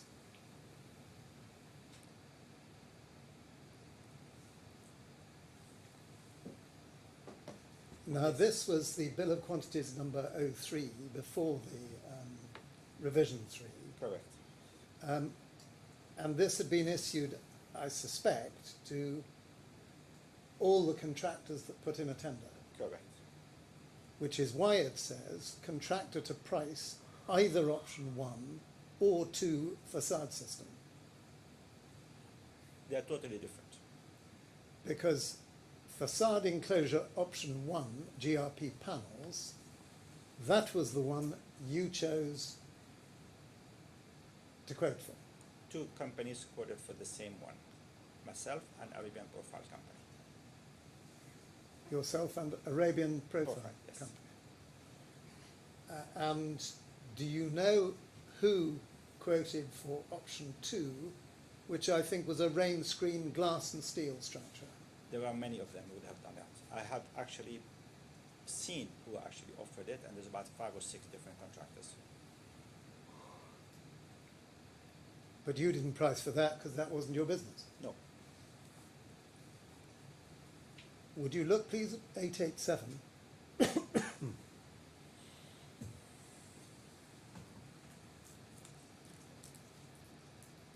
Paragraph 1.4.2, the operator come down. Okay.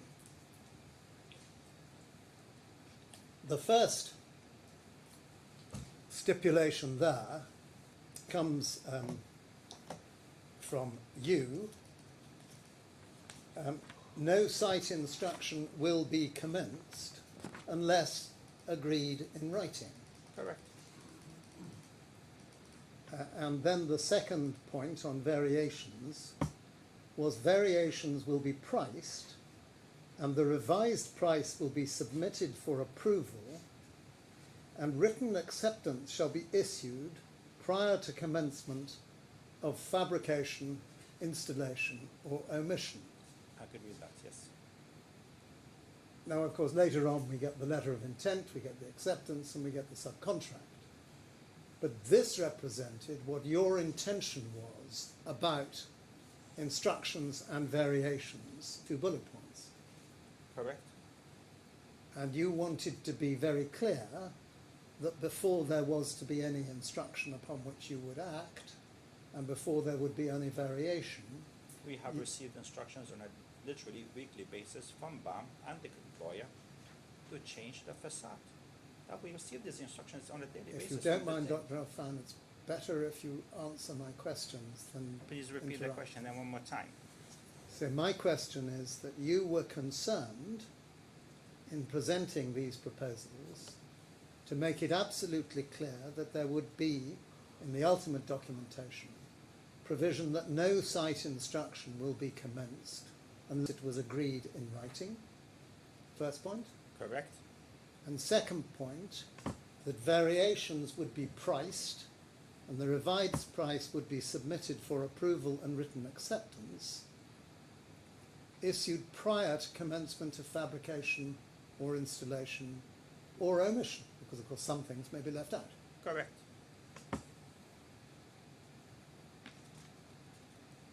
Would you go please to 889?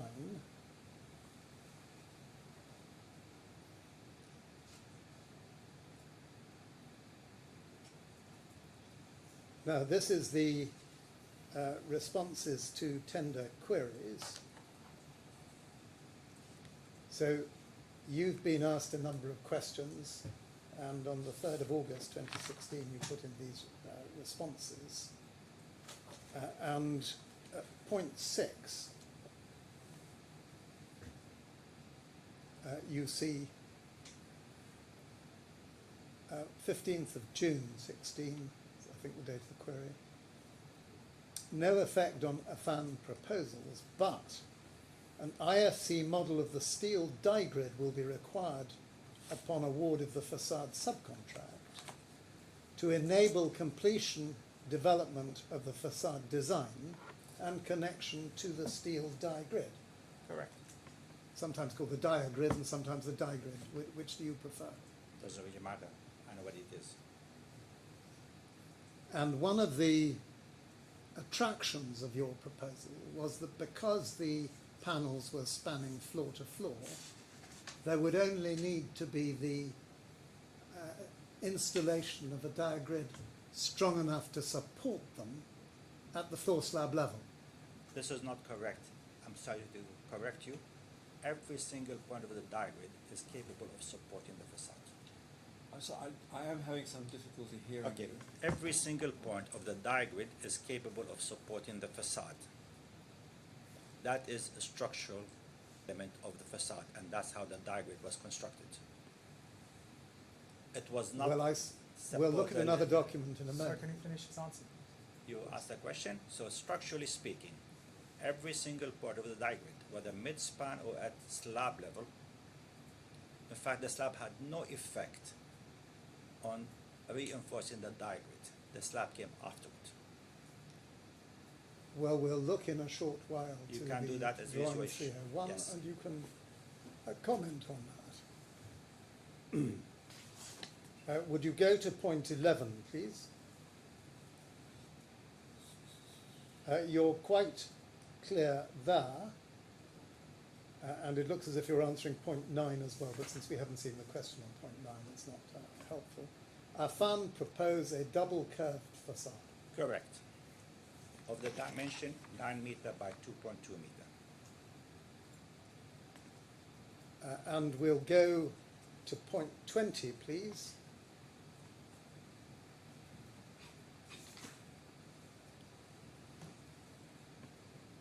Fire resistance of diagrid. No facade is fixed to the diagrid.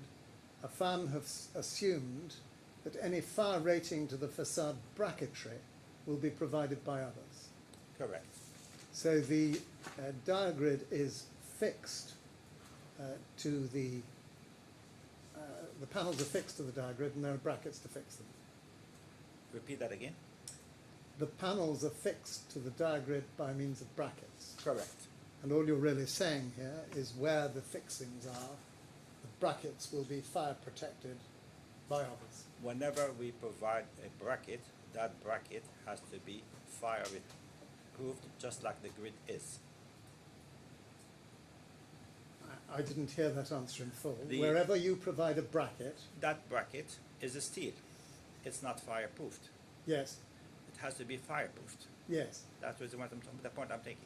And you're saying by others, Correct. By the the steel contractor normally. by the steel contract.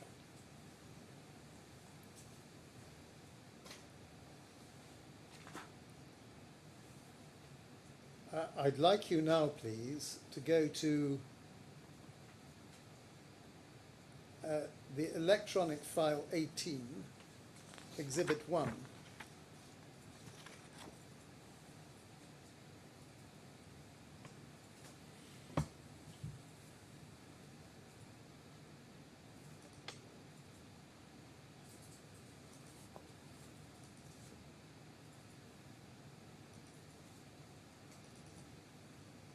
Don't know whether you've been in court when this has been I have seen it, looked at yes. before. I have looked at it many times. And it's also an exhibit to the joint statement. Yes. And you will appreciate then, and I don't think we need to take you to it, that the right-hand drawing on which the Katia model drawing, but I'll come to that and ask you about that, has been superimposed.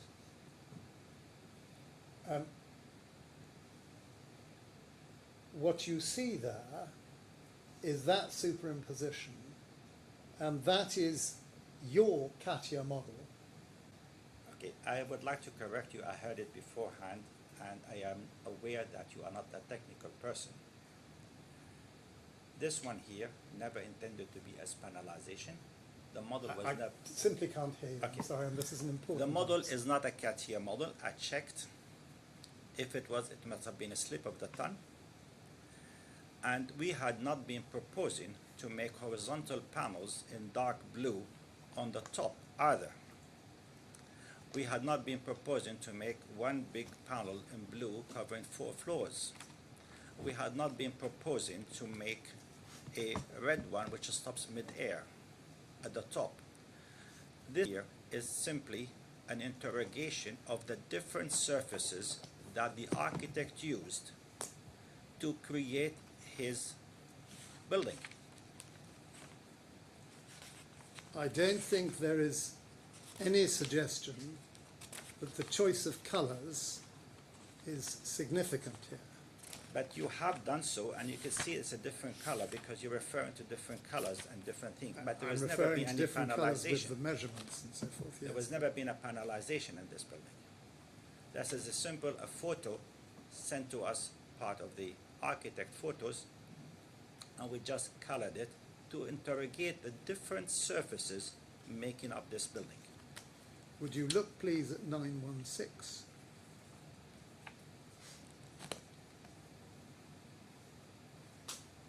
Okay.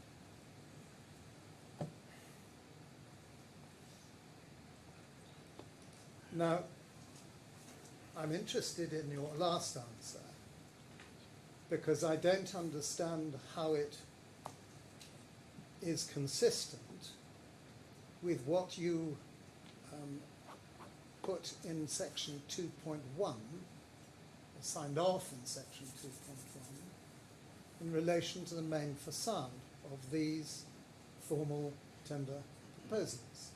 The CATIA model must have been a slip of the tongue, was never intended. I have checked in between yesterday and the day before today. If we had ever created a CATIA model, we had never created a CATIA model until the 7th of March. So if anything was written, it will be a mistake in writing, was never a CATIA model. CATIA model is a very, very difficult model to make. You don't do it at a tender stage. So, Dr. Affan, let me clarify this with you. Please. In order to secure this contract, Yes. you wrote in your formal tender proposals about the main part, the outer finish, Yes. you described it, and then you said, we have completed a CATIA model of the panels, see below, with proposed panelization. Was not correct. Well, that's a very serious admission, is it No. not? Is my learned friend going to show the witness a full page, including the words below this? By all means. The next page, below the images. I think this is a matter for No, the it isn't, examiner. because the panelization, as you know, is the words under the image. Would you please allow me to cross-examine the witness? I'm asking him questions. Yes. I'm asking him why it's that he said, we have completed a CATIA model of the panels, see below, with proposed panelization. The When the proposal- truth is, you had not completed No, a complete Definitely not. CATIA model.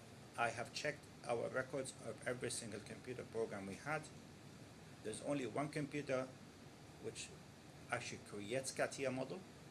We checked on the records. The first CATIA model initiated by Affan was on the 7th of March 2017, and that was based on instructions by the main contractor to follow panelization issued by the architect on the 2nd of March. On the 7th of March, what you issued was revision 3 of your model. It was And the you're first saying that CATIA was model. the first CATIA No, model. do let him finish. Yes, of course. Yes, I have just checked literally when I saw this one here, I went and I checked personally. the first CATIA model issued by Affan, that was on the 7th of March, was not this model, was a different model you had showed as well. And that was based on instructions received from BAM after the letter of intent, asking us to follow a modelization initiated by the architect. And we have a record of every single receipt of that model from BAM, as well the way we issued that model to BAM. And you have no idea why this mistake was made in the presentation of your tender proposal? It's just maybe to impress the architect that we are very keen and we are capable, no more than that. So you were representing to the architect that you should awarded this contract because you'd already made a CATIA model. No, that was never the case. When you hadn't. That was never the case. You have put words in my mouth which are incorrect. No, I'm asking you to comment because I'm commenting. I said that's not the case, and that's my comment. You said it a moment or two ago. It was just made to impress the architect that we are very keen and we are capable, no more than that. The architect was not our customer. Our customer would have been BAM. I'm not impressing the architect. I'm not impressing the employer. That letter was issued to BAM. Dr. Affan, that may be. That is the case. But BAM was under contract. They have not issued a contract to us. The employer was relying on his architect to advise him. The employer would have a very strong say in the choice of contractor. Are you trying to insinuate to me? Is that true or not? It's choice of subcontract. Is that Can we true or not? repeat again? Your evidence a moment ago was that you did this to impress the architect. I did not say that. I said would have been a slip of the tongue to impress. That's what I said. I'm going to scroll it up because it's very important. So, they just made to impress the architect that we are very keen and we are capable, no more than that. In other words, I was not trying to impress the architect. I do not have to impress the architect. The architect knows me very well, and that's why he chose Affan. So what did you mean when you said it was just made to impress the architect? That means when we say CATIA model, means that we have really spent time to study his proposal. But it wasn't a CATIA model? No. Your Honour, I'm sorry, I don't want to interrupt the questioning. But paperless trials do depend on witnesses being shown the documents properly. There is something just below the image at the end of 917 which the witness cannot see. Can he please be taken to that? At the bottom of 917, just under the image. Let's just have a look at that. Oh, I'm very happy to do so. I was going to take him to that. Well, you should have done that Well, from the start. let's do the same, please. Let's have a look at it. The panels will be formed from advanced fibre layouts and bonded with fire-rated resins. The panels of main facade are proposed to be 9 metres by 2.2 metres in size, with double curvature to achieve the required outer surface. That model does not show that.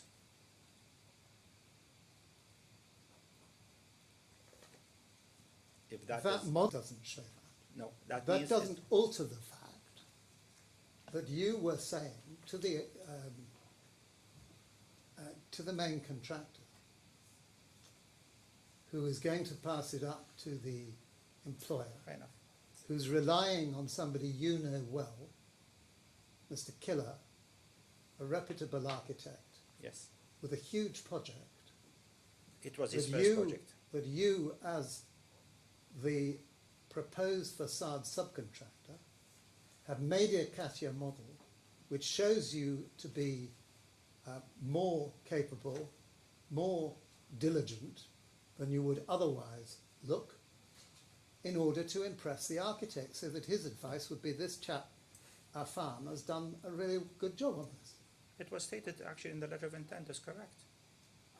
In other words, what was not based on the fact that we made a CATIA model, because he changed it. Well, I have your answer.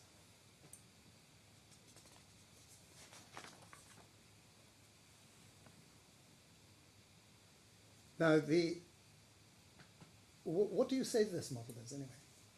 I think it's a picture just to show interpretation of the different surfaces created by the architect. And we wanted to see what the different surfaces, because at every level it was a different surface architecturally.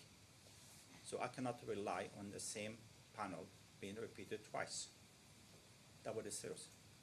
I'm sorry, you're really going to have to explain that, because most of us in this room have seen this building and looked at it. Right. If you look at the building, First of all, it's not yes. a coloured building. No, that's for sure. It is, the building is made of many different surfaces. It's not the same curvature at every single surface. Of course not. That's the whole elegance of the And talks. that's what it shows, the different locations of different curvature. So what you see yellow here is actually the same curvature. What you see blue here is actually the same curvature. What you see green here is the same curvature. What you purple here is the same curvature. What you see at the very dark blue at the top is the same curvature. That's how the architect created this design. And your company created this model? No, we just colored it. You just coloured it in. Yes, we did not create it.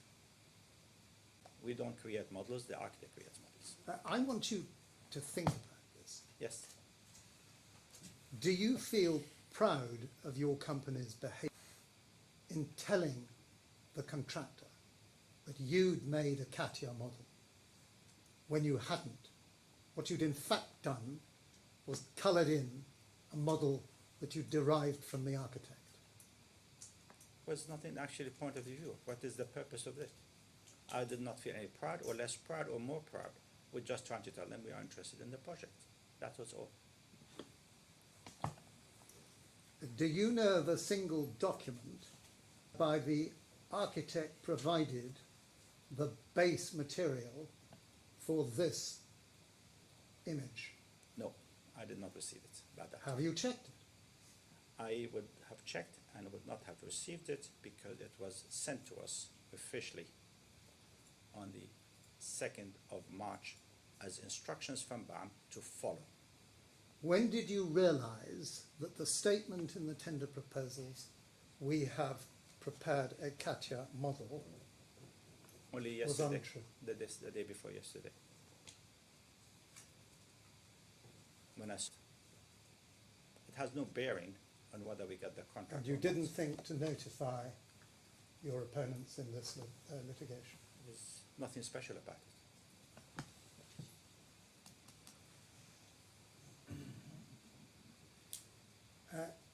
Coming back then to Exhibit 1, please.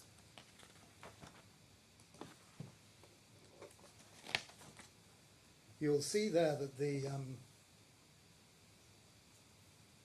lines that are taken across from the floor levels, green, thin, horizontal lines, align almost exactly, there are some differences, Almost.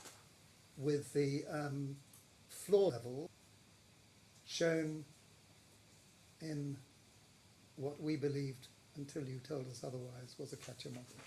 Yes. Almost. And you see that the proposals for panelisation there clearly, as we suggest, align with panels going floor to floor. I would like to ask you the different question. Don't ask me a question. Okay, that is not correct what you're saying. Then answer the question. The question is that the blue, dark blue model did not follow the floor level. Neither the red one at the top did not follow any floor level. So you insinuating that you are following the floor model is incorrect. Which colours do you say it's wrong about? The dark blue at the very top. The one that goes all the way around the outside? That's right, it doesn't follow any floor model. Would you look now, please, at the diagrid? Yes. And what is shown on the right-hand side is structural steel coming from the right-hand edge curvature, some way across, but not the whole way across, the torus. Correct. Is that because the diagrid has been truncated, it hasn't been shown for the whole of its length, or that it's only present at the edge of the torus? I did not understand your question exactly. Well, you'll see that the diagrid only comes along to the vertical piece of steel that runs, I haven't got grid line marks, but that runs to the right of the steel that looks like a ladder. What do you mean by steel or by diagrid? The diagrid is a steel. Yes, exactly. But you'll see that there is a lattice work structure upholding the floor, holding up the floor slabs. Correct. That's On a the diagrid. right-hand side. That's a diagrid. Yes, that's the diagrid. Do those horizontal members of the diagrid run further to the left, or do they stop where they're shown stopping? I'm not so sure because there was interruption with the lifts in between. They had no objection. These floor actually, the diagrid was supporting the floor, not Yes. the other way around. That's And what the building has no columns. That is what's so special about this building. the building has no Columns. columns. I understand that.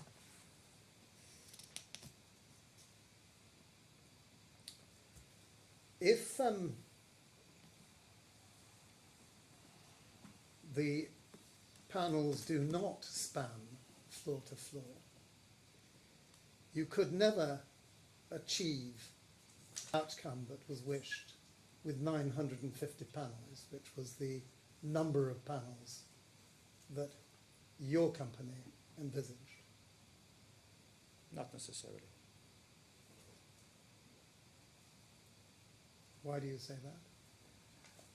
It Total- has to be joint, the panels have to be fixed to the diagrid. No, it doesn't have to be.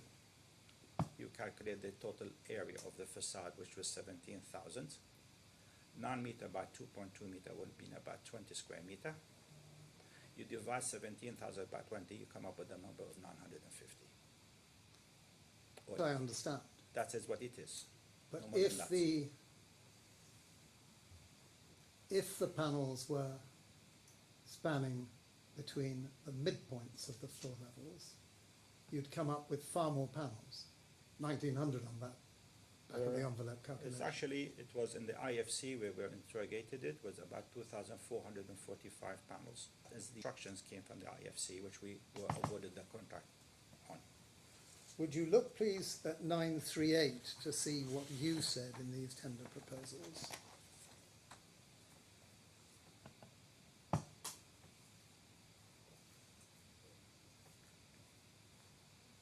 You said the 2D shop drawings will provide all typical details, that is plans, sections, elevations, connection details. And by connection details, and we'll see this in other documents, you meant connection to the diagrid. Correct. So it's wrong to say that you didn't propose to connect to the diagrid. The diagrid was also at 4.5 meter levels. You can connect anywhere you want on the building. The building was strong enough to connect anywhere you want. It doesn't have to be at the floor level. And would you go on from that and read the next sentence, please? Yes.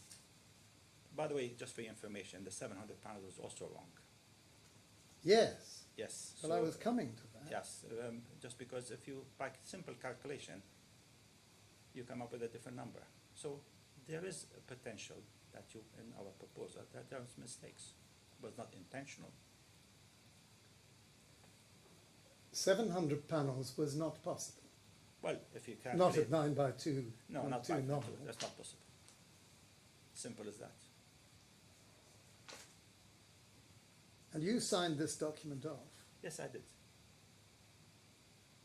It was not Did prepared you by me. think just about me. it? It was not prepared by me, actually. It was prepared by Paul. Well, you're not calling Paul, are you? No, there's no need. Giving evidence now. I am. As the managing director of a company for which you're responsible, Yes, tendering for what everybody thinks is a flagship project. it is. And you were in the tender proposal saying you could do it in 700 panels, and that's patently nonsense. Correct. Anybody could see that. If somebody just followed this one and said, you make it to 500, and so had said, okay, well, you're going to get 17,000 square meter. You don't have to be Einstein to do it. No, but you're supposed to be closer to Einstein in engineering terms than most of us. Yes, but I know people make mistakes. Everybody makes mistakes. The person who doesn't make mistakes is the one who doesn't work. And let's go on. Due to the calligraphy, each panel is unique. Correct. That meant all the panels had to be made separately, Correct. and there had to be moulds for every panel. Correct.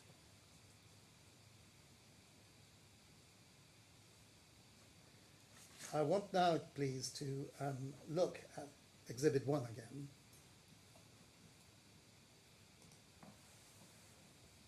The drawing to the right, which is drawing 301, is an IFC drawing. Yes.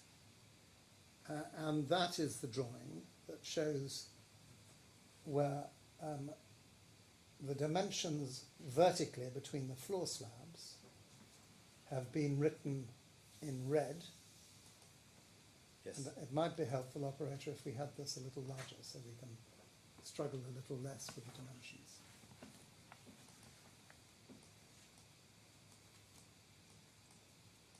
May we have this blown up, please, on the right-hand side.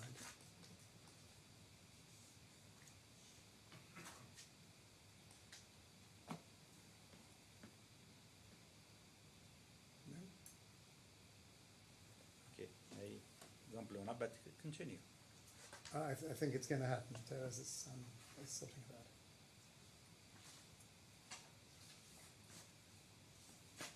Terez, would you blow up the right-hand side? Thank you.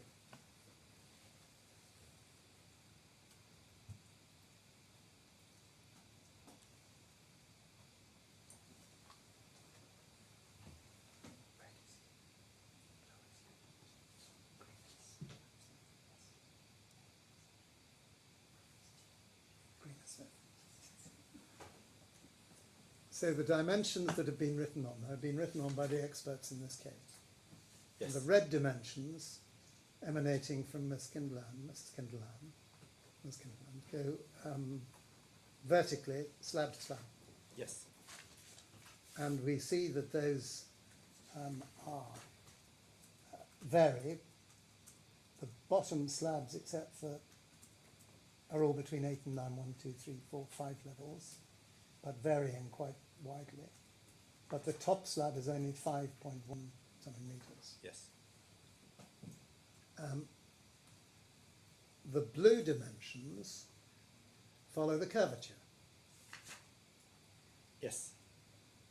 And the blue dimensions are greater than 12 at the top right-hand corner, then 8.5, then 10.9, then 9.1, 9.9, 13.7, and 17.6. And that is because the curvature of the torus.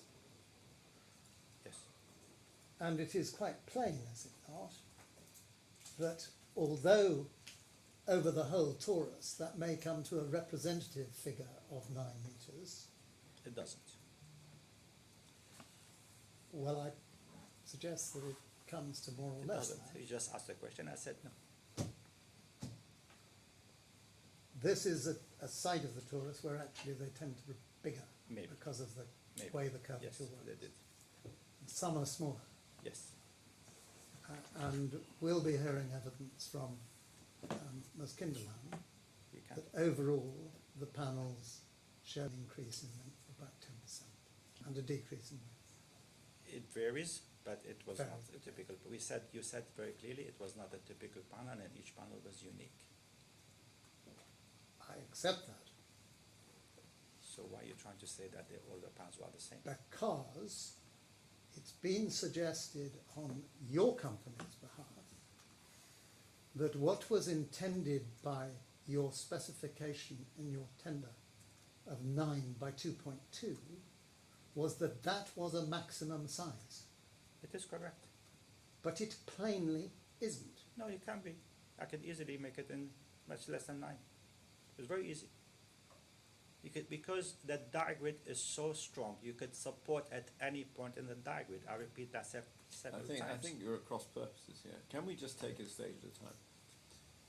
Number one, what's the maximum size of panel that your machinery at the time you tendered could produce? 9 meter by 2.2 meter. That was the maximum size at that time. Yes, to reach You had to the buy additional machinery Correct. to produce larger. I'm sure you'll come to that in Yes. due course. So at the time you could only produce 9 by 2.2. I would Was like it to- envisaged Yes. that then you might use, as it were, 2 of those panels to, for example, if we look at the lowest, blue figure on this exhibit 1, can you see that? I think this is probably just above the mound, and it says if one's doing a double curvature that we'll need a panel of 17.564. Can you see that? Yes. So how would you approach that if you could only produce at that time a It was panel? actually 2 panels. You'd use 2 panels? Yes, we did actually, and that's the initial proposal by us was 2 panels. And we went back to the architect and he insisted, and we bought additional machine to meet that. And just for your information, we actually supported at the mid-span. But have you presented a tender proposal or a proposal of any sort that shows 2 panels between floors? Never been asked. Furthermore, if you didn't have panels that ended at the top and bottom in the same place, which I suggest would be naturally the floor slab, because you've already got the stronger diagram there, the whole panelization would be higgledy-piggledy, if you know that expression. I understand, take your point. I would like to also, you asked the architect, at one point, he wanted to have a separate panel just covering the slab alone. That would be 1 meter panel, just for information. That Do you was want a to answer discussion. my question? My question behind it is not correct what you're saying. If you had 2 panels everywhere, for a start, they wouldn't be 9 by 2.2, would they? They never said that. I said the maximum panel we had was 9 meter by 2.2, and we made panels with 6 meters as well as part of the building. Doesn't mean that we could not make it less, or we could not make it bigger. Dr. Affan, I'm going to ask you a very simple question. Please do. You have a degree from the UK, Yes, right. you have a PhD from the UK, Correct. and I suspect you've used English as your natural language. Not really. I'm Arab. Arab, but you've used English as as your commercial language for So the time, yes. practicing life. You presumably speak fluent German, do you, as well? I do. The word nominal does not mean the same as the word maximum, does it? No, it does not say that, but we were very specific, even on the width of that panel. And we never, at any one point, suggested that we will go above 9 meter. The But- tender document which we have received, as well as the IFC, as well as the letter of intent, refers to less than 9 meter. Does Every it? single document we have received. It refers to less than 9 meters. Yes. Otherwise, there would not have been 2,445 panels in the letter of intent, as well as the IFC drawing. Well, we'll come to that. Mr. Boyle said it very clearly. He had signed a contract on almost 3,000 panels. I'd like you, please, to look at page 1076.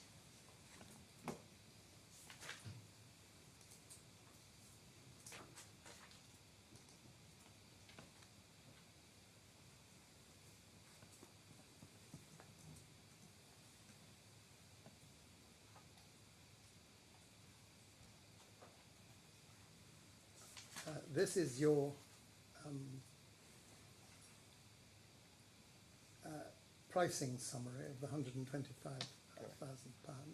125 million dirhams Yes. of the 14th of February 2017. And that is following a meeting between Mr. Foster, who was he? He was the commercial manager of BAM on site. Mr. Dr. And you, Mr. Haslam, and Katya Pastro was our commercial manager. your commercial manager. And you set out the payment terms, and you look forward to meeting the letter of award. This is following a meeting that you've had attended by the board. Yes, I have. And you knew by this stage you were expecting to get the contract. Yes, I did. Would you look please now at 1080?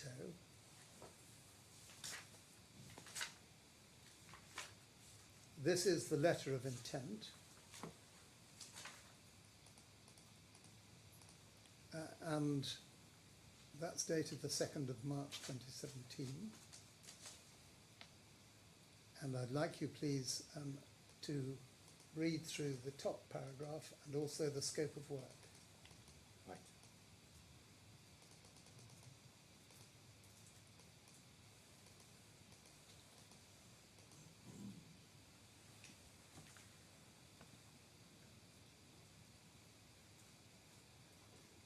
And when you've done that, would you please tell His Honour? Can I What- ask you one question? Yes, of course.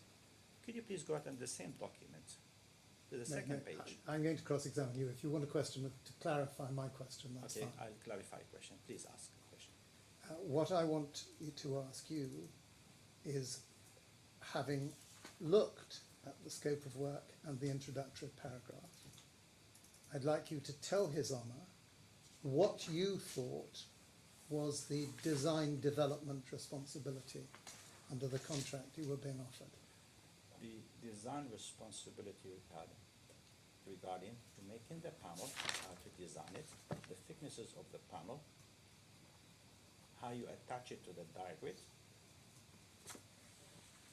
in accordance with the instructions of the letter of intent, as in accordance with the drawing, IFC drawing that I have received.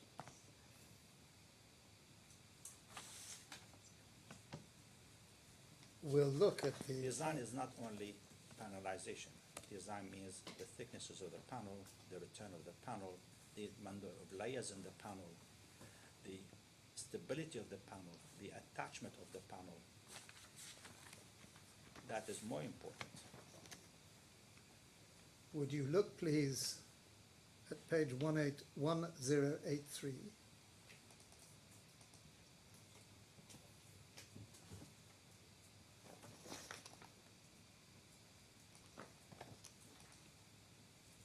And go down a little.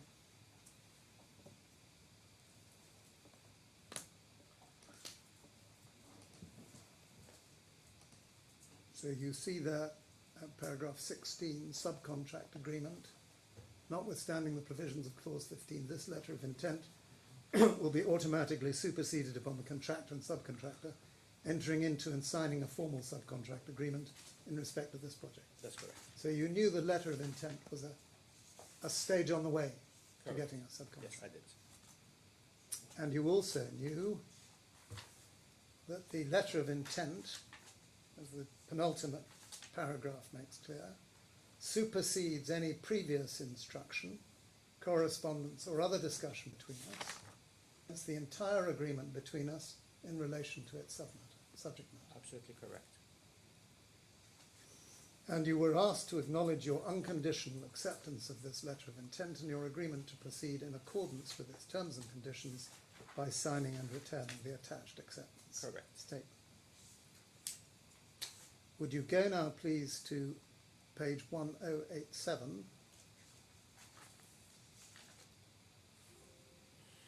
That is the numbered document register,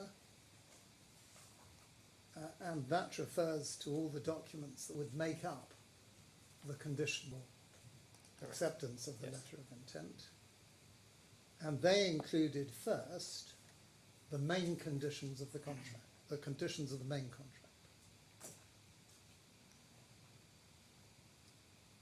and at 4, the index of tender documents, which were the IFC drawings. Yes.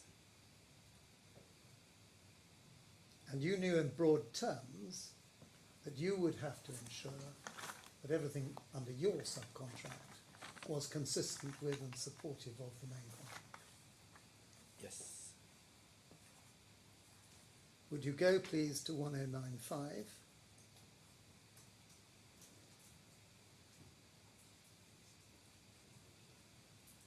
And rotate it, please. And look, please, at line 252.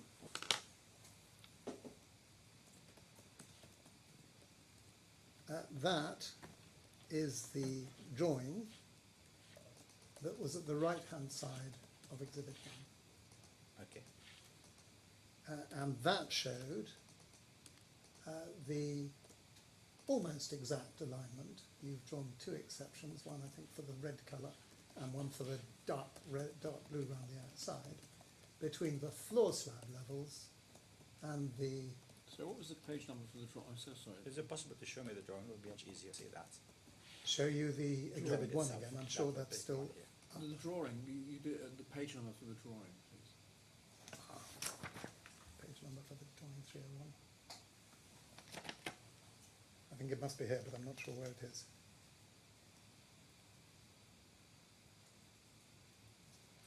You asked to show it and rotate it, but we didn't. I know that was the other one. That was on the... Part of the drawing is the drawing that's on Exhibit 1. I've Yes. never taken out the You drawing wanted the whole separately. drawing. And You want the whole drawing? Yes, please, you if you didn't can. give us the reference to that. I'm sorry. We're on, it's 3:15. It may be sensible to...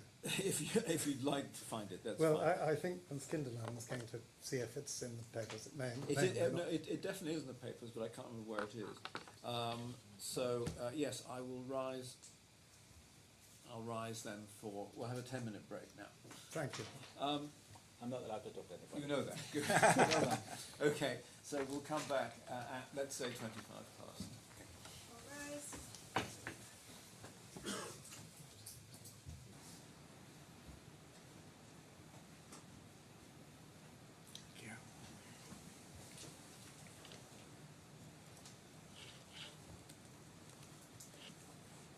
Sorry, it took a bit longer than I thought. Well, productive in one sense. We can say, I think, with some confidence that drawing 301 isn't separately unbundled. Oh, So, okay. real point to make. Not all the drawings are. Some drawings have been exhibited. I thought we'd seen it in opening, but here we go. I think only in its truncated form, in its exhibit form. So this drawing is not in the bundle. Well, it is. If it's important, it must be somewhere, so we can see. What I do want to ask you is a question arising out of the proposition that the panels in the IFC drawings didn't exceed 9 meters. I'd like you please to go to, in the electronic bundle, folder 9, and then in folder 9 there's a subfolder appendices, and then there's 03 Appendix B, and then documents. It's about 4 or 5 down. There's one where the operative number is 06. And the other numerical reference to it is I5268. That's the document. Now this is one of the IFC documents. Sorry, you've lost me slightly. So, electronic bundle. Yeah, no, I've got that. I'm in the Appendix B document. Well, then if you go down the drawings, Yes. and I think I remember it's the 5th one down, but certainly the 906. operative number is 906. 906. Okay, and I think we've seen Sorry, that. on if it helps, this is one of the drawings, just by coincidence, that's in. Yeah, we have seen it, and yes. Thank It's you at very tab much. 6 of the opening bundle. Yeah. We've got a spare copy. That's great. Thank you. Tab 6. That would save some trouble. Bear with me, I'll give. Um, unmarked. This is a document issued by Bureau Happold. It has Killer's Tab 6. logo on it as well. I can see that. And if you go down to the bottom where it says 5 extracted models showing curvature, Yes. the that needs blowing up, that bottom part. And the right-hand corner needs blowing up. Ah, okay. This is effectively advice as to how the panelization process should work. This is the 3,000 panels. It's a 3,000 panels there, Well, it's a number of different panels depending on how you look at it. and they were faceted as well. if Would could you look like at to listen to the question? Yes, I do. Sorry, I interrupted. I'm so sorry. Do you see the potential module sizes options dependent on contractor design? Now, Dr. Affan, I think that there is now no controversy about that. Contractor design means in this instance subcontractor design, because you've taken over the subcontract for the design development from the contractor. You accept that. This isn't BAM's responsibility, it's What your do you understand by the name design? I would like to ask you that question. Well, your council can make some submissions on what the word design means if you wish. Design means thicknesses of panel, the return of the panel, the way you attach the stainless steel to the panel, the way you attach the panel to the building, but it is not about the architectural appearance of that panel. So your evidence that you're inviting His Honour to accept is that design doesn't in any sense involve what the panel looks like, what the size is, the way the panels are arranged on the facade. That says the architect's design. That's not our design. That's Well, the architect's decision. Dr. Affan, there'll be some argument about that. Yes, I it is. suspect. Let's look at what the engineers are directing. Panelization process steps. Preliminary subdivision of facade surface along horizontal diagrid members. Yes. That's first of all saying you've got to divide the whole facade horizontally along the diagrams. I can see that, yes. Do you think that affects the appearance? Yes. That's what it is. That they would like to. Secondary transversal subdivision to achieve panel size within the maximum allowable limits by main UAE suppliers of GFRP and close to single curvature configuration. Yes. In other words, you can achieve any panel size if you are the subcontractor. You didn't say that. No, that's what it says. It says according to the Provided that you stick within the maximum allowable limits in terms of who you can get the GFRP panels from. And close to single curvature. And close to single curvature yes. configuration. I can see it. I think why close to single curvature configuration? All the panels were going to be double curvature. Established. This was single A curvature. few moments ago I did offer. you agreed I that offered, but that is One at a single time. I curvature. mean, you've got to speak one at a time, otherwise it doesn't really get on the transcript. Repeat that question, please. a little while before the break you agreed that all the panels were to be double curvature. That is our proposal. I think the next item, And the next item, sorry, Cecil. I was going to say, I think the next item is pertinent to that, isn't it? Manipulation of the panel geometry. This is again the contractor's responsibility, that is subcontractor here. Where does it say that? It's at 3 in the bottom right hand corner. Yes. To minimize the deviation from single curvature within an acceptable tolerance for the manufacture of the stainless steel cladding is undertaken. Okay. Panels are single curved with limited areas of minimal double curvature. I In fully other agree with words, if I can put my interpretation on it, you were right to say they're all going to be double curved in your proposal, but that you're to keep the double curvature to the minimum, so that the principal appearance will be single, but you'll have the double where necessary. Correct. And if you now look, please, to the left of that, the tall panel, and would the operator blow that up, please? That's the bottom centre.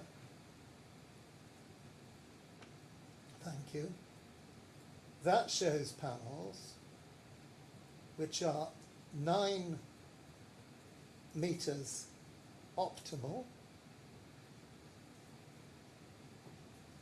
There is then a mark for the width, which I can't actually read, but it may be that it's 4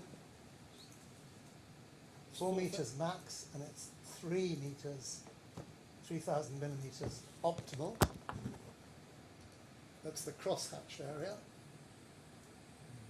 And the tallest is 22 meters max. This isn't, of course, to scale, which is why it's not applicable. And 4 meters max width. Yes. And GFR potential module sizes / options, brackets, dependent on contractor design. And have said very clearly that we could make 9 meter by 2.2 meter. It was very clear from day one. You are now I saying am to saying make 9 by that 2 by this 2. is here, that we have looked at it, yes, we are aware of it, and we told them this is our qualification, this is what we can produce. Are And you this is within the here, and if you look at most of the panel, 4,400, hardly any of them exceeded 22 meters. You could look at the, you could question the model itself.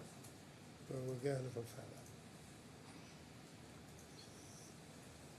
On the 14th of February 17, this is 1076, Yes.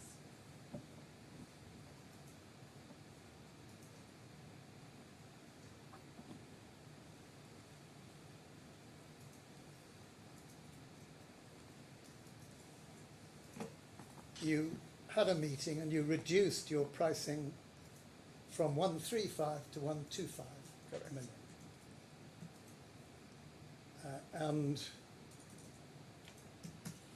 if you then go, please, to 108, 1080.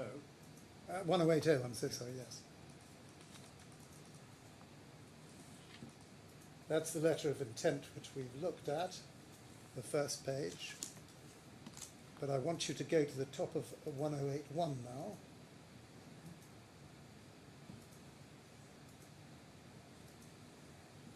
This letter of intent enables the release of an advance payment in an amount of equal to 10% of the subcontract price.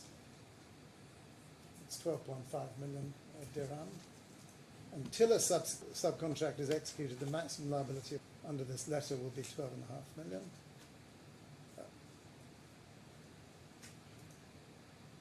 And then the terms and conditions of the subcontract agreement should be mutually agreed based on BAM's conditions of major subcontract and the terms of the main contract, which we discussed.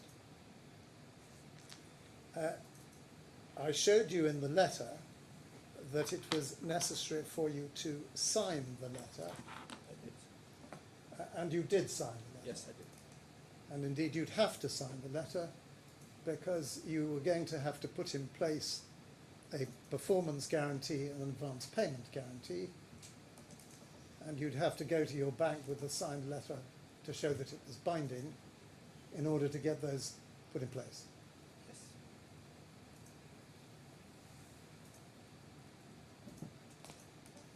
Yes. Going back for a moment to 180,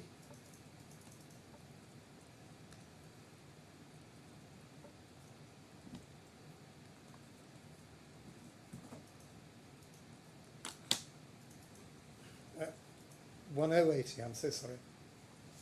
108. Mark Okay. 1080. Yes. At the towards the below scope of work,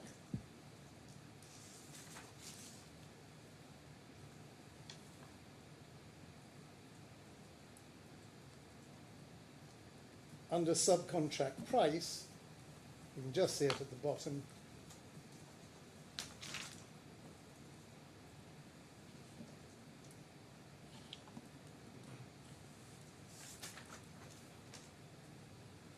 Nearly that. No. Stop. There we go.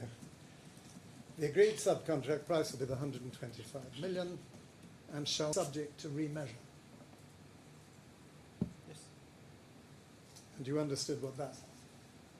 There was no increase in the quantity, it's a beautification only.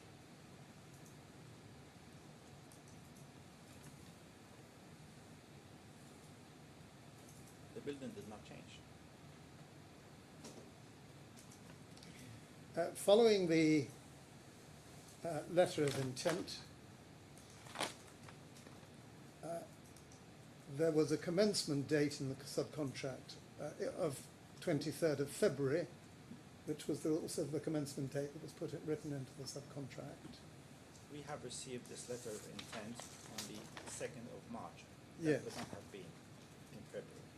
And on the 21st of February, you had started coordination meetings. We were observant to a meeting coordination between Killer Design and the main contractor. It was not Affan had not received a letter of intent on that date. I just can't hear you. Affan did not receive a letter, was not even appointed on it, I quite appreciate that. and that was the reason. Before you accepted the letter of intent, so your status was as observers only. That's correct. And in March, you started work on the design, and your initial panelization model, which we now know was revision 3, was presented on the 7th of March. Correct. And it was based on instructions of a model issued to Affan on the 2nd of March, and we have a copy of that instructions that came from BAM showing us the panelization that they had achieved with Higgs. It was not related. Are you saying there was a written instruction Yes, dated the 2nd of March yes, for you to ignore the drawings and produce a particular design on the 2nd of March? correct.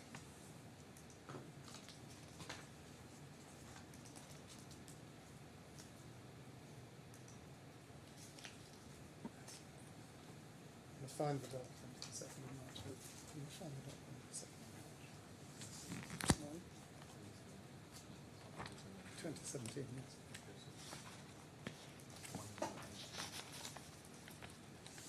No, it isn't. 108.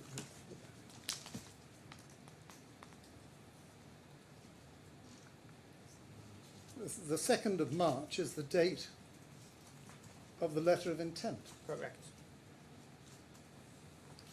It came as a separate instructions by email through Equinix, which is the official line of communication between BAM and Affan, in which BAM instructed Affan to follow a new model finalized by the architect prior to you being appointed. And that model was issued to you and shown by our council on the opening.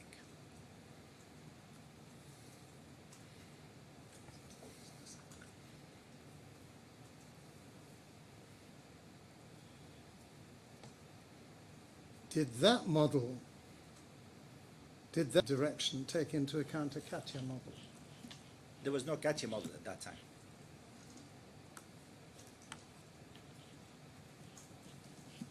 Well, you'll be re-examined on it, so I'll find it tomorrow morning. But at the moment, You're welcome. you're taking us by surprise because there's nothing in the bundle to that effect. We have issued it, and it is in the bundle, and if I may ask my counsel to present it to you. Well, your counsel will present it to me if he feels good and ready. It's in the opening bundle.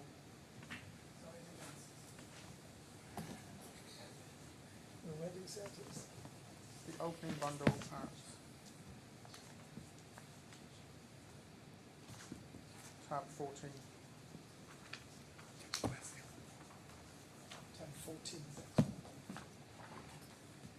So it's that bundle in front of you, Dr. Affan, if you can open that bundle, go to tab 14.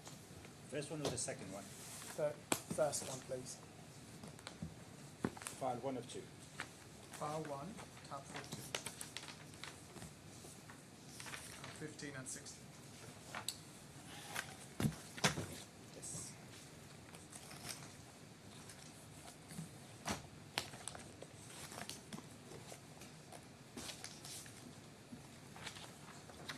You'll be very happy to see it.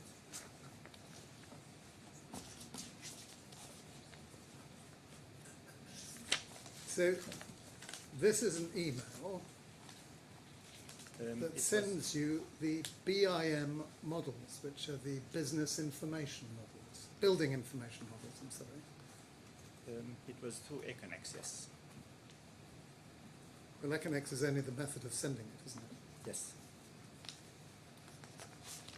And this sends you a great many models. I mean, a great many drawings. Yes, but this particular drawing came specially. And it's the only drawing referred from the architect. And it says, please find attached issue for construction BIM models for your information at page 6.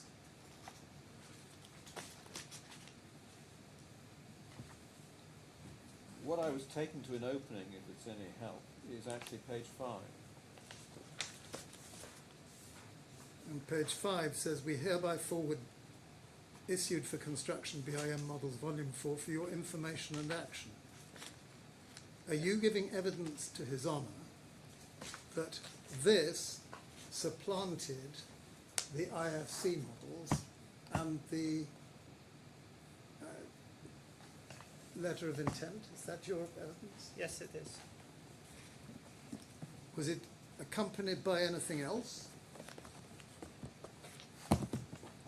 No, but it was a normal course of action. We had received it for the next following 3 months. Instructions through Econex to change things. I'm sorry, say that again. That was the first communication, officially, after Affan had been appointed as a subcontractor.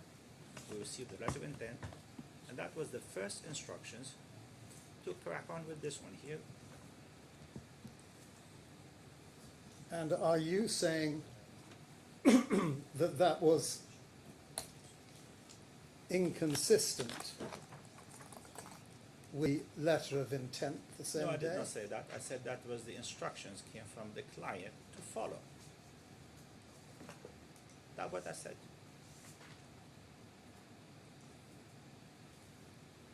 We've looked at the letter of intent, and I'm going to take you to it again at page Yes. 1080.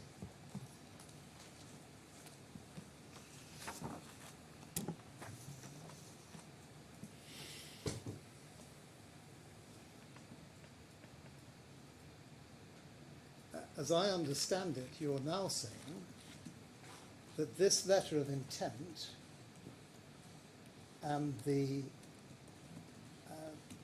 provision that the subcontractor shall fully develop the design and that any further required work shall be deemed to be included in the below mentioned subcontract price in order to fully complete and hand over the works to the satisfaction of the employer and its representatives and to achieve all required local authority approvals is supplanted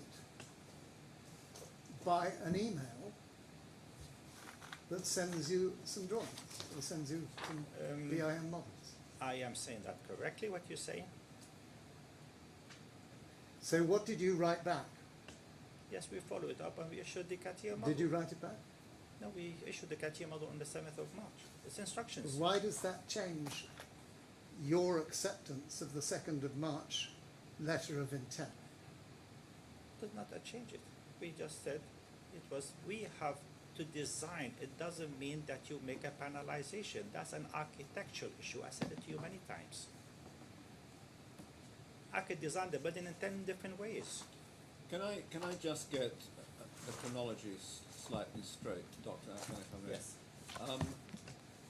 Mr. Moranti told me that a CATIA model takes a lot of building. Yes, So when did you start building this CATIA model? on Did the you 2nd issue? of March. So it took 5 days? To provide the first initial panelization because it doesn't include everything. Okay, because he said, if I recollect his evidence, that the model involved 60,000 drawings, Yes, when you develop it fully, yes. but it wasn't fully developed by No, no, the it was just starting. He also said that it takes 4 months to build. It takes longer, I think.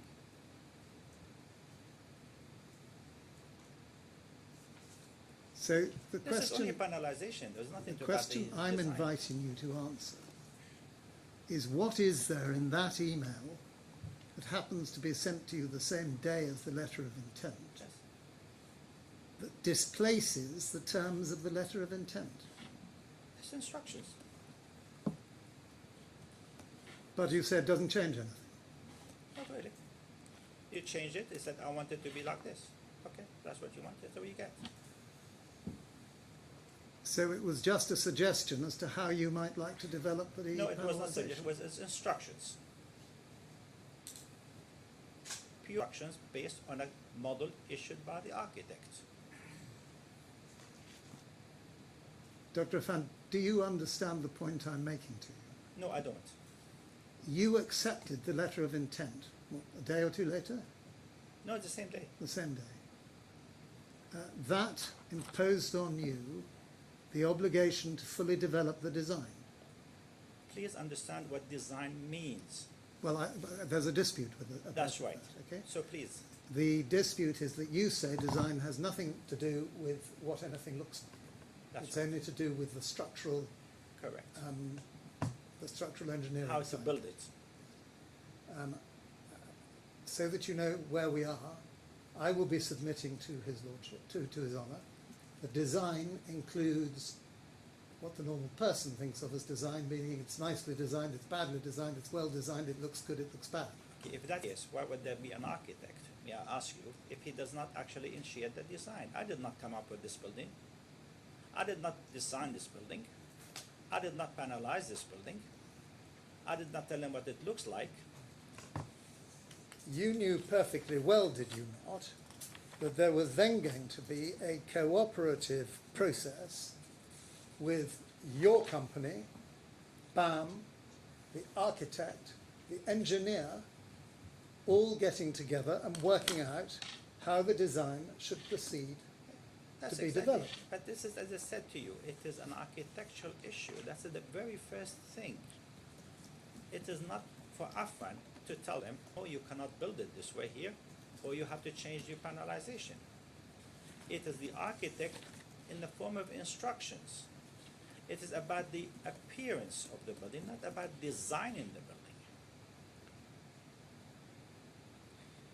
At any rate, on the 13th of March, there was a facade steel coordination meeting, which is an important meeting because it's pleaded. Do you understand what I mean by it? Things are pleaded? Yes, Because I'll be corrected if I'm wrong, but the email of the 2nd of March finds no place in your plea. I don't know, I have to ask my Never, counsel. I cannot never answer that suggested question. that it's relied on. I don't understand that. If that's the The case, first then we heard of it was in opening, if we were it careful was, to follow. that's what we have received, essentially.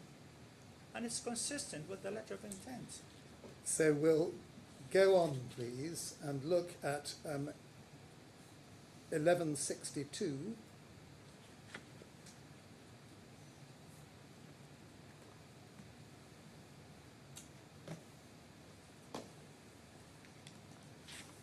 This is said in your pleadings to be the crucial meeting on the 3rd of March, 11 days after the letter of intent, where everything is supposed to have changed, and the panelization and calligraphy are dealt with at minute 3. Yes. Now, Affan, various staff attended, and I take it you weren't there either, Mr. Fernando wasn't there. No, I would have been there. You would have been there. Yes. You remember this meeting? Yeah. So why doesn't it say that you attended where Said everybody else is there was named many except for various your staff. staff and Gyprock staff. Because we had many people there attending from Affan. At any rate, so be it. That's a And question for the person who did the minute. it is. But what is a legitimate question for you is why do you not say anything in your witness statements about this crucial meeting upon which so much reliance is placed? I didn't see any relevance to it. My witness statement is about So the- beautification and the hexagonalization, and about the implying by Mr. Doyle that I was what do you call it, fraudulent and that was actually my response to my witness statement. It's Well, not you've had about that. 4 witness statements now, Yes, I do. including the 3rd and 4th, which are much wider than the issues that were before the court when the case against you was considered. I did not see that, to be honest. It is a normal way of operation. We received a model from the architect, we develop it, we discuss it, and we got series of instructions to change. And this is normal. And if there's any change, we will tell them there's a change. So, what is said in this minute is the response to RFI.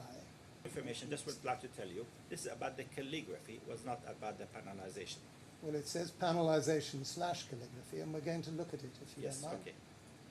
The response to RFI states that the Rhino model is to be followed regarding the final calligraphy layout and extent of all glazing type, and so forth. BAM presented the outcome of recent workshops on panelization. Agreement had been reached with Sean Killer, that's the architect, on the location of larger panels up to 9 by 6 meters to rationalize the layout. Upon further review with mirrors, however, these panels have been deemed too large. There are now 4 options for panelization: Killer preferred, Cote, diamond shape, and heptagonal scheme. BAM and AFN are working to complete a pros and cons table for each option. Now, you were there. You knew that the minute said, because presumably you were sent it since you were there, Yes. and you remember what was said, that BAM and Affan are working to complete a pros and cons table for each option. That is See very true. attached facade presentation. I would like to answer the question correctly. On the 2nd of March, we received instructions to follow a panelization sequence. On the 7th of March, we issued our first CATIA model to BAM. On the 13th of March, that CATIA model was the basis of that discussion. And it will be very clear to you that it was driven by the architect how he would like to achieve the panelization. And it was, you can see that suggestion. He is the one who is driving all these changes What in is the very presence of BAM. What is very unclear to me, Dr. Affan, is why you were say on the 13th of March sitting at a meeting with all these expensively paid consultants discussing how you were involved in considering 4 options with BAM, working to complete a pros and cons table, and we'll see the result of that in a moment, when the whole thing on your evidence, as I now understand it, had been decided by an instruction on the 2nd of March, sent to you in an email. Okay, it was decided, but there was changes. The changes were coming every single week. Every week there was a new change. Whether it is a panelization, whether it was calligraphy, whether it was a different location, whether it was a steel, these were changes instructed by BAM to follow on the advice of the architect and the client. Let's go to the last sentence. Once all parties are satisfied with the panelization, which suggests that they're not yet, No, the process of sitting with the CATIA model, which accurately reflects the reveals in the calligraphy, to make necessary tweaks, will begin. correct. You know what a tweak is? I do. Now let's go on, please, to the workshops. And if you go on from this document, on from this page, you'll see the workshops follow.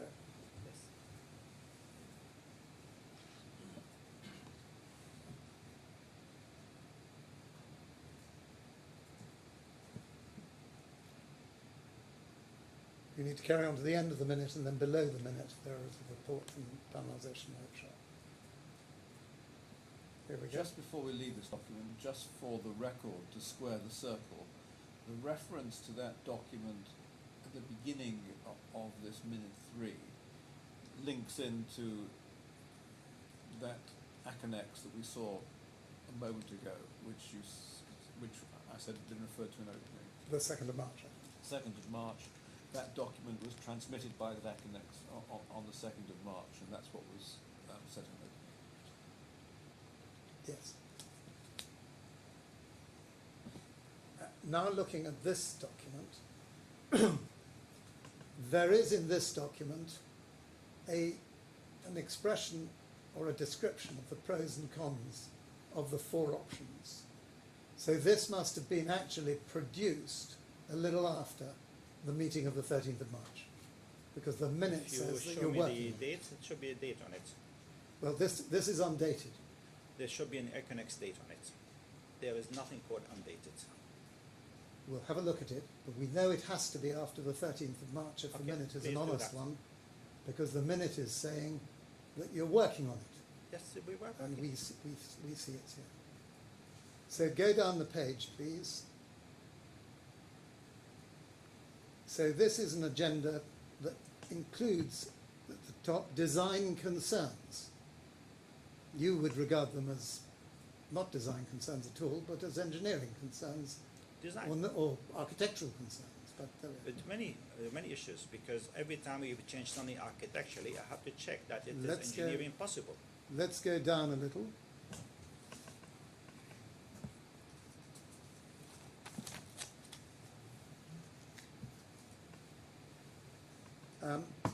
Could you go down from there? You see number 2, panelization.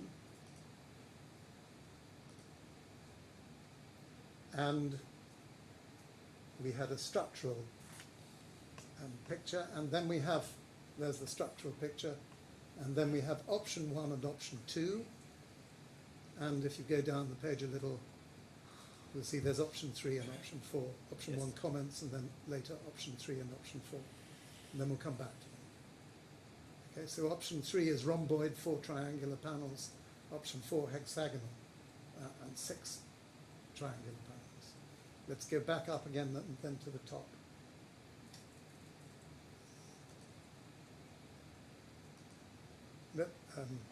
Sorry, John. I'm 2 pages off, Rachel, I'm very sorry. And one more. So those sketches, which are written on in handwriting, I've been through with Mr. Moranti, and you saw what they say. Yes. Those appear to be suggestions that probably come from Mr. Killer Yes, there were. for relatively minor tweaks Definitely not minor. in the design. No, definitely not minor. But they certainly don't involve a radical change to the pictures shown in the email of the 2nd of March. No, there's a change. No, there was. You a agree change. with that? No, there was a major changes. They're different. They're different. They bear I mean, much they were more coming relationship. Along. There's more relationship. What is he trying to tell me? He asked me if it was Okay. a difference. Yes, there was a difference. That was all. It's a big difference because these tweak, as I call them, and as the architect called them, on the sketches, tie in particular to option 1, but also to option 2, much better than they tie in to your email. Actually, no. Is that right? No. As far as your email is concerned, which you say was a clear instruction and you rely You on can it, read it here. You can see it here. There was nothing in any of your witness statements about it. There was no reason. There was nothing in your pleading about it. I didn't see any relationship to that. And there was nothing in your skeleton argument about it. That's not correct. Do you think that was mentioned in your skeleton argument? Ask the counsel. Well, we'll have a look at it.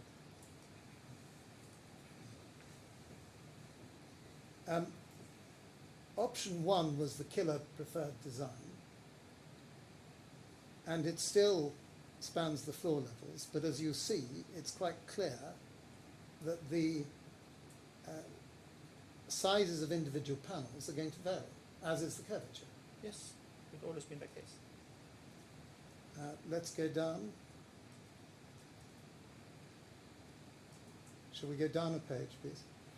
So, option 1, killer design comments.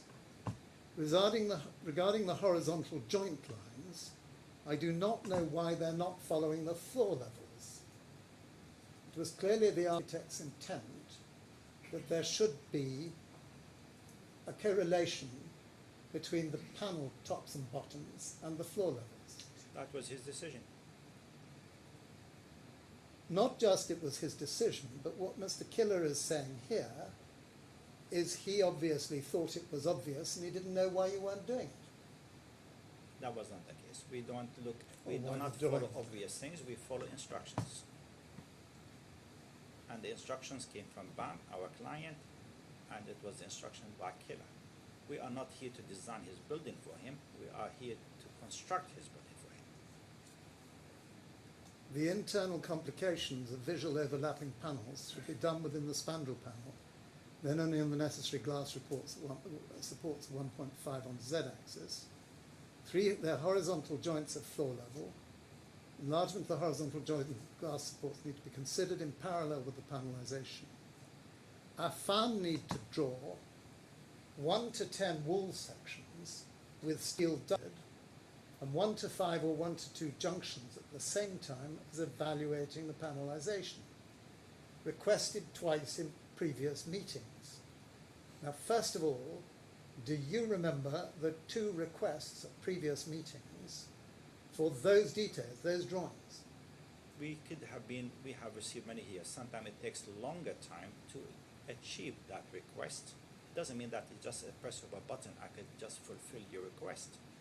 It takes time to re-measure, to check, to make a drawing. It doesn't mean that just because you give me a request, tomorrow I'm gonna come up with the answer. It could take me 3 months. Did you do what was requested? Yes, it did, always. And where do we find that?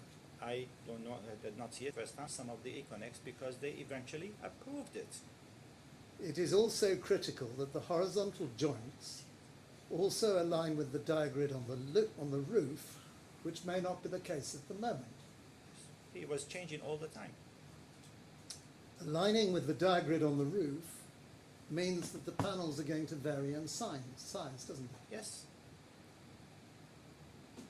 And we go on, in relation to the roof, smaller length roof panels are probably possible, reference to your comment below.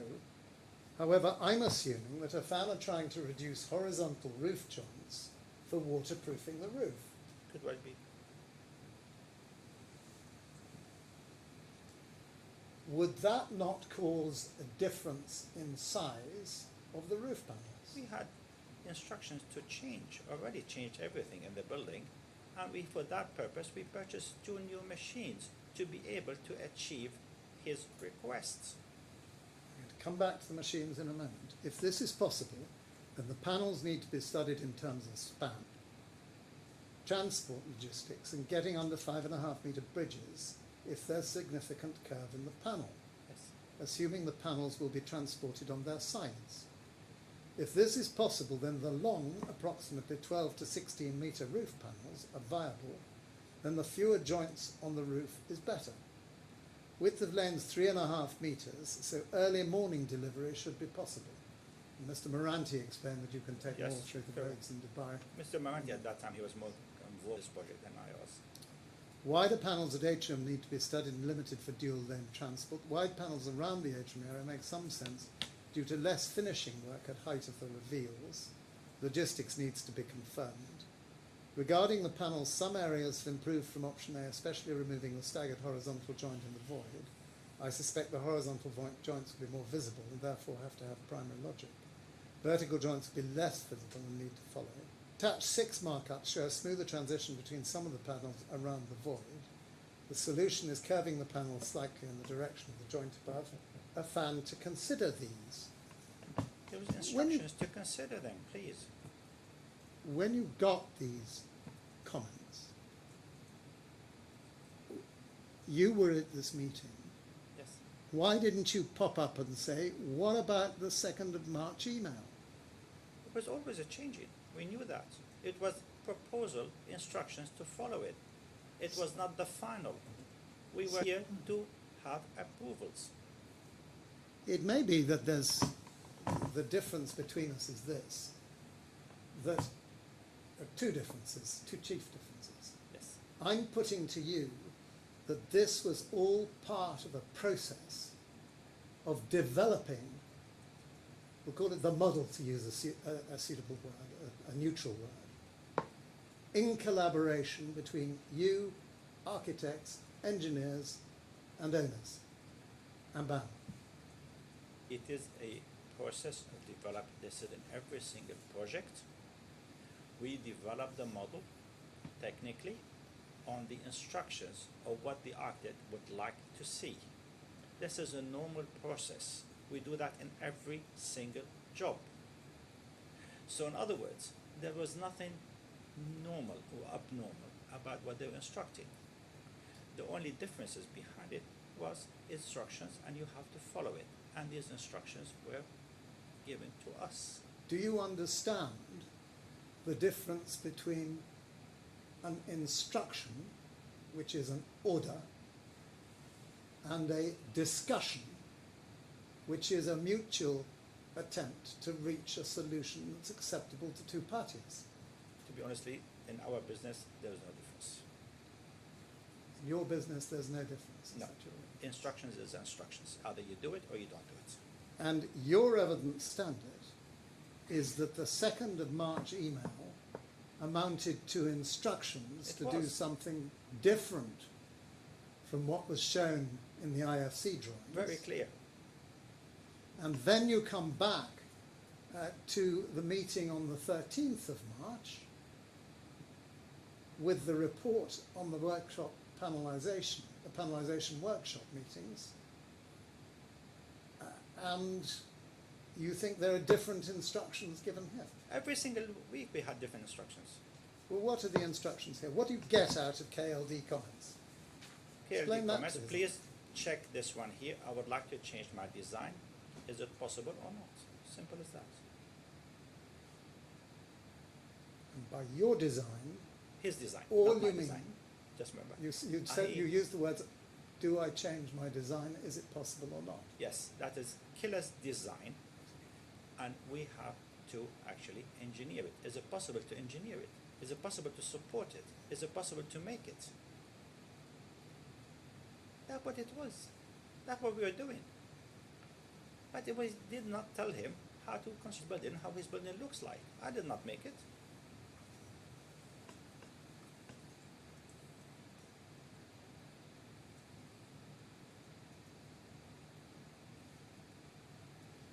So when he says he's assuming that Affan are trying to reduce horizontal roof joints for waterproofing the roof, that is going to change the look of the building, isn't it? Yes, and he refused it.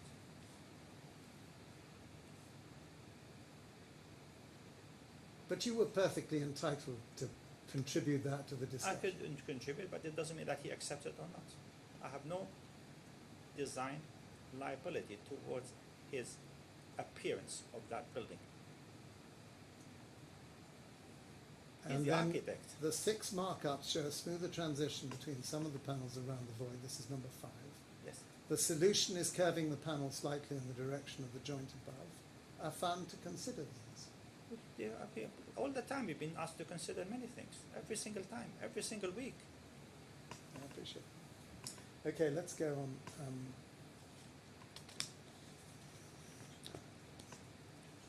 Can we go down this exhibit further, please?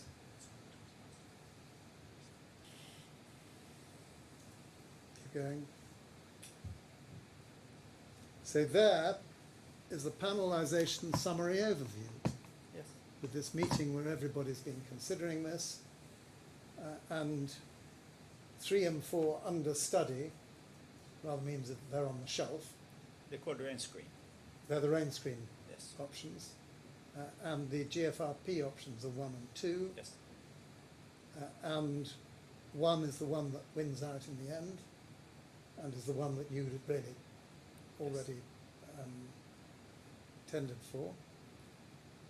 And aesthetic preference of the architect and client, good. Avoidance of secondary steel work, not required.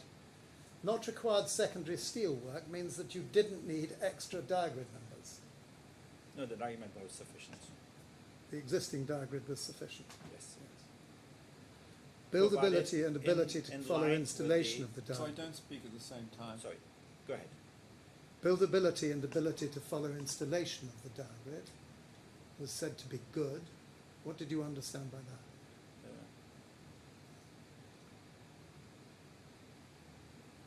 Exactly what it says, buildability and ability to installation.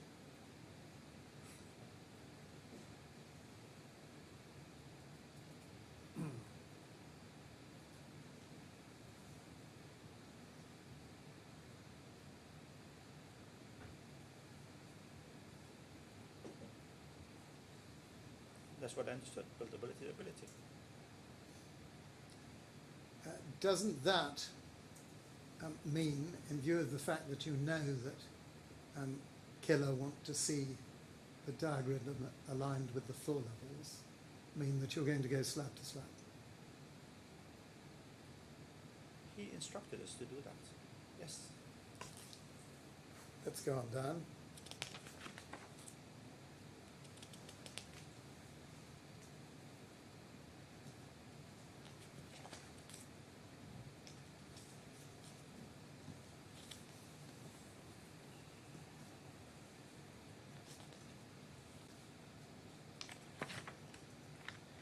It's at this meeting, Which meeting you asked? the meeting of the 13th of March. Yes. You never said anything to BAM or to Killer or to anyone else to suggest that this might have an effect on the price. I did not know at the time. And you knew that the development of the design was on the basis that nothing was going to change the design apart from an instructed variation. At that time, it was too early to even assess what the impact of the cost would be. We were not finished. If I tell you something today, it doesn't mean that next week you change it and it'll be another price. Will you look, please, at page 1221?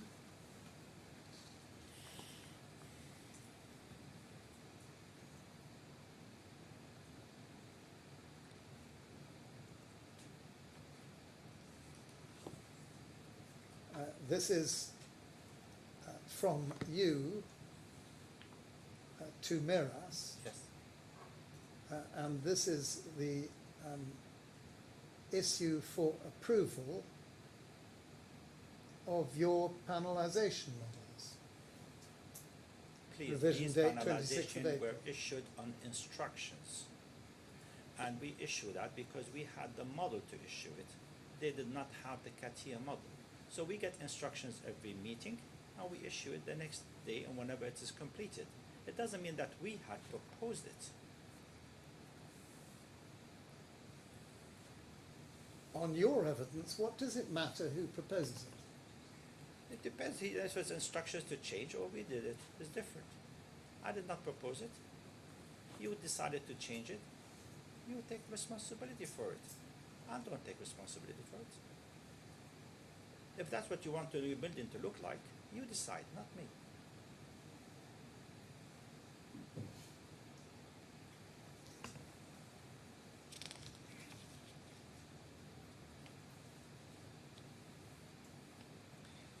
I'd like, please, to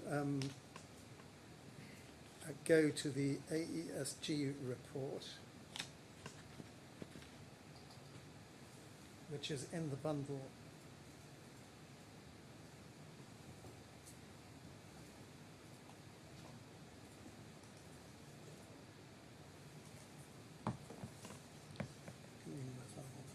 It's folder 9.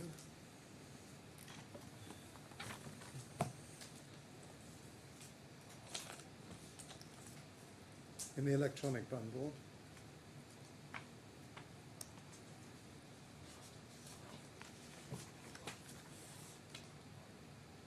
And the I number is 5261, but I think we're up there.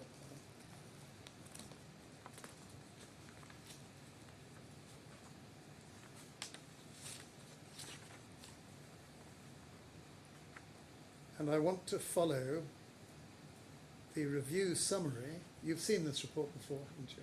Yes, I have. Sorry, what am I? Starting at page 25. This is the first report. Ah. No, this time I have This is not the seen first it. report. Dr. Affan, please, just let me find the document first. Okay. First report, Your Honour, Yes. I5261. It's at folder 9 in the electronic bundle. And the internal page, And the internal page I'd like to take you to is 25, 25, thank you. paragraph 3229. Thank you.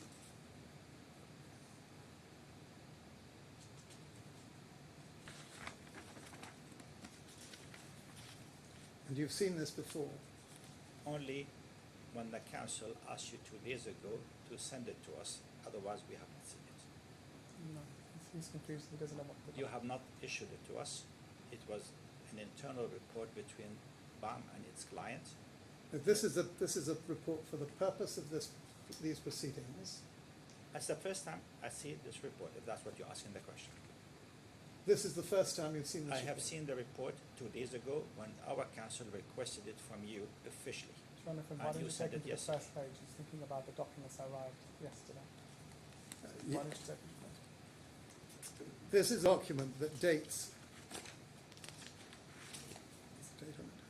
This is a technical expert report. It's the technical experts report Sorry, John. in these proceedings, and it's dated the 16th of May I of have this year. If that's the question, no. And you're saying, are you, that you as the client have not seen I personally this have not seen experts it. report, That my client, even though you're council- a party to these proceedings? Okay, go ahead. I'll answer the question. Well, it would be unfair to ask you to I will ask consider you if I this can answer it. blind. I will answer it. If not, if not. So you're going to be in the witness box tomorrow morning, No problem. without a doubt. Yes. So I suggest that you read this overnight, Yes. and I will ask you questions about it. in No the problem. Sorry, it's a bit unusual to ask a witness to read a technical expert report. If there's a particular factual point that the witness If you would like to wants see read, it, let me know what I do it think is. it's a bit unfair. Well, number one, it's rather surprising that the client hasn't seen the expert's report, particularly if he is a very highly qualified engineer himself, and indeed surprising that he would not have given instructions to the engineer who's reporting on his behalf, because this is the first report, and the engineers thereafter met. But putting that to one side, the fact is that Dr. Affan has said he's not seen the report. It is only fair that he be given an opportunity to read it before he's asked any questions about it, it seems. I'm in your honour's hands. We will give him a clean copy. Just so my understanding is the witness was not taken to the opening page. You obviously heard that he thought it was a completely different document. He did think it's a different document. I'm not criticising Yes. I'm not criticising him for that. I'm just expressing surprise that he's not seen the report before. But be that as it may, he's highly qualified himself to understand what it says, and it's unfair, I think, that he should be asked questions about this document until he's had an opportunity to read it at his leisure. And I think that is what Lord Marx is suggesting. We'll give him a Well, clean indeed copy. it is. We'll give him a clean copy to take away. Yes, Your I Honour, think. I'm sorry to assume he'd read it. I did assume he'd read Well, it, which he is may why well I didn't have. take him to the first page. When it's 4:30, I don't know whether you'd like to pause there. Okay, does that probably is good to writing in that case, and we'll reconvene again at 10 o'clock. Dr. Affan, as I think you said you've been told, you're not meant to discuss your evidence. No, but I'd be happy to read the with report. anybody. Your lawyers will give you a copy of this expert's report. Does he need the second report as well? It would be sensible that he should have it, and indeed the joint report, it would be sensible that he should Yes, have it. okay. Can that be done, Mr. Hussain? We will email it to you, Dr. Affan, Please do. in a clean report. Yes. Of all people, you'll have no difficulty understanding these, unlike us lawyers. I just surprised he asked me if I read the report. I said no. Well, you may Okay. find that you have read it. Okay, well, whether you read it or not, hitherto it doesn't matter. If you've read it before, refresh Maybe your I have. memory. If you've not read it before, then you've got a treat ahead of you. Okay, so we'll see you all tomorrow morning, 10 o'clock. Thank you.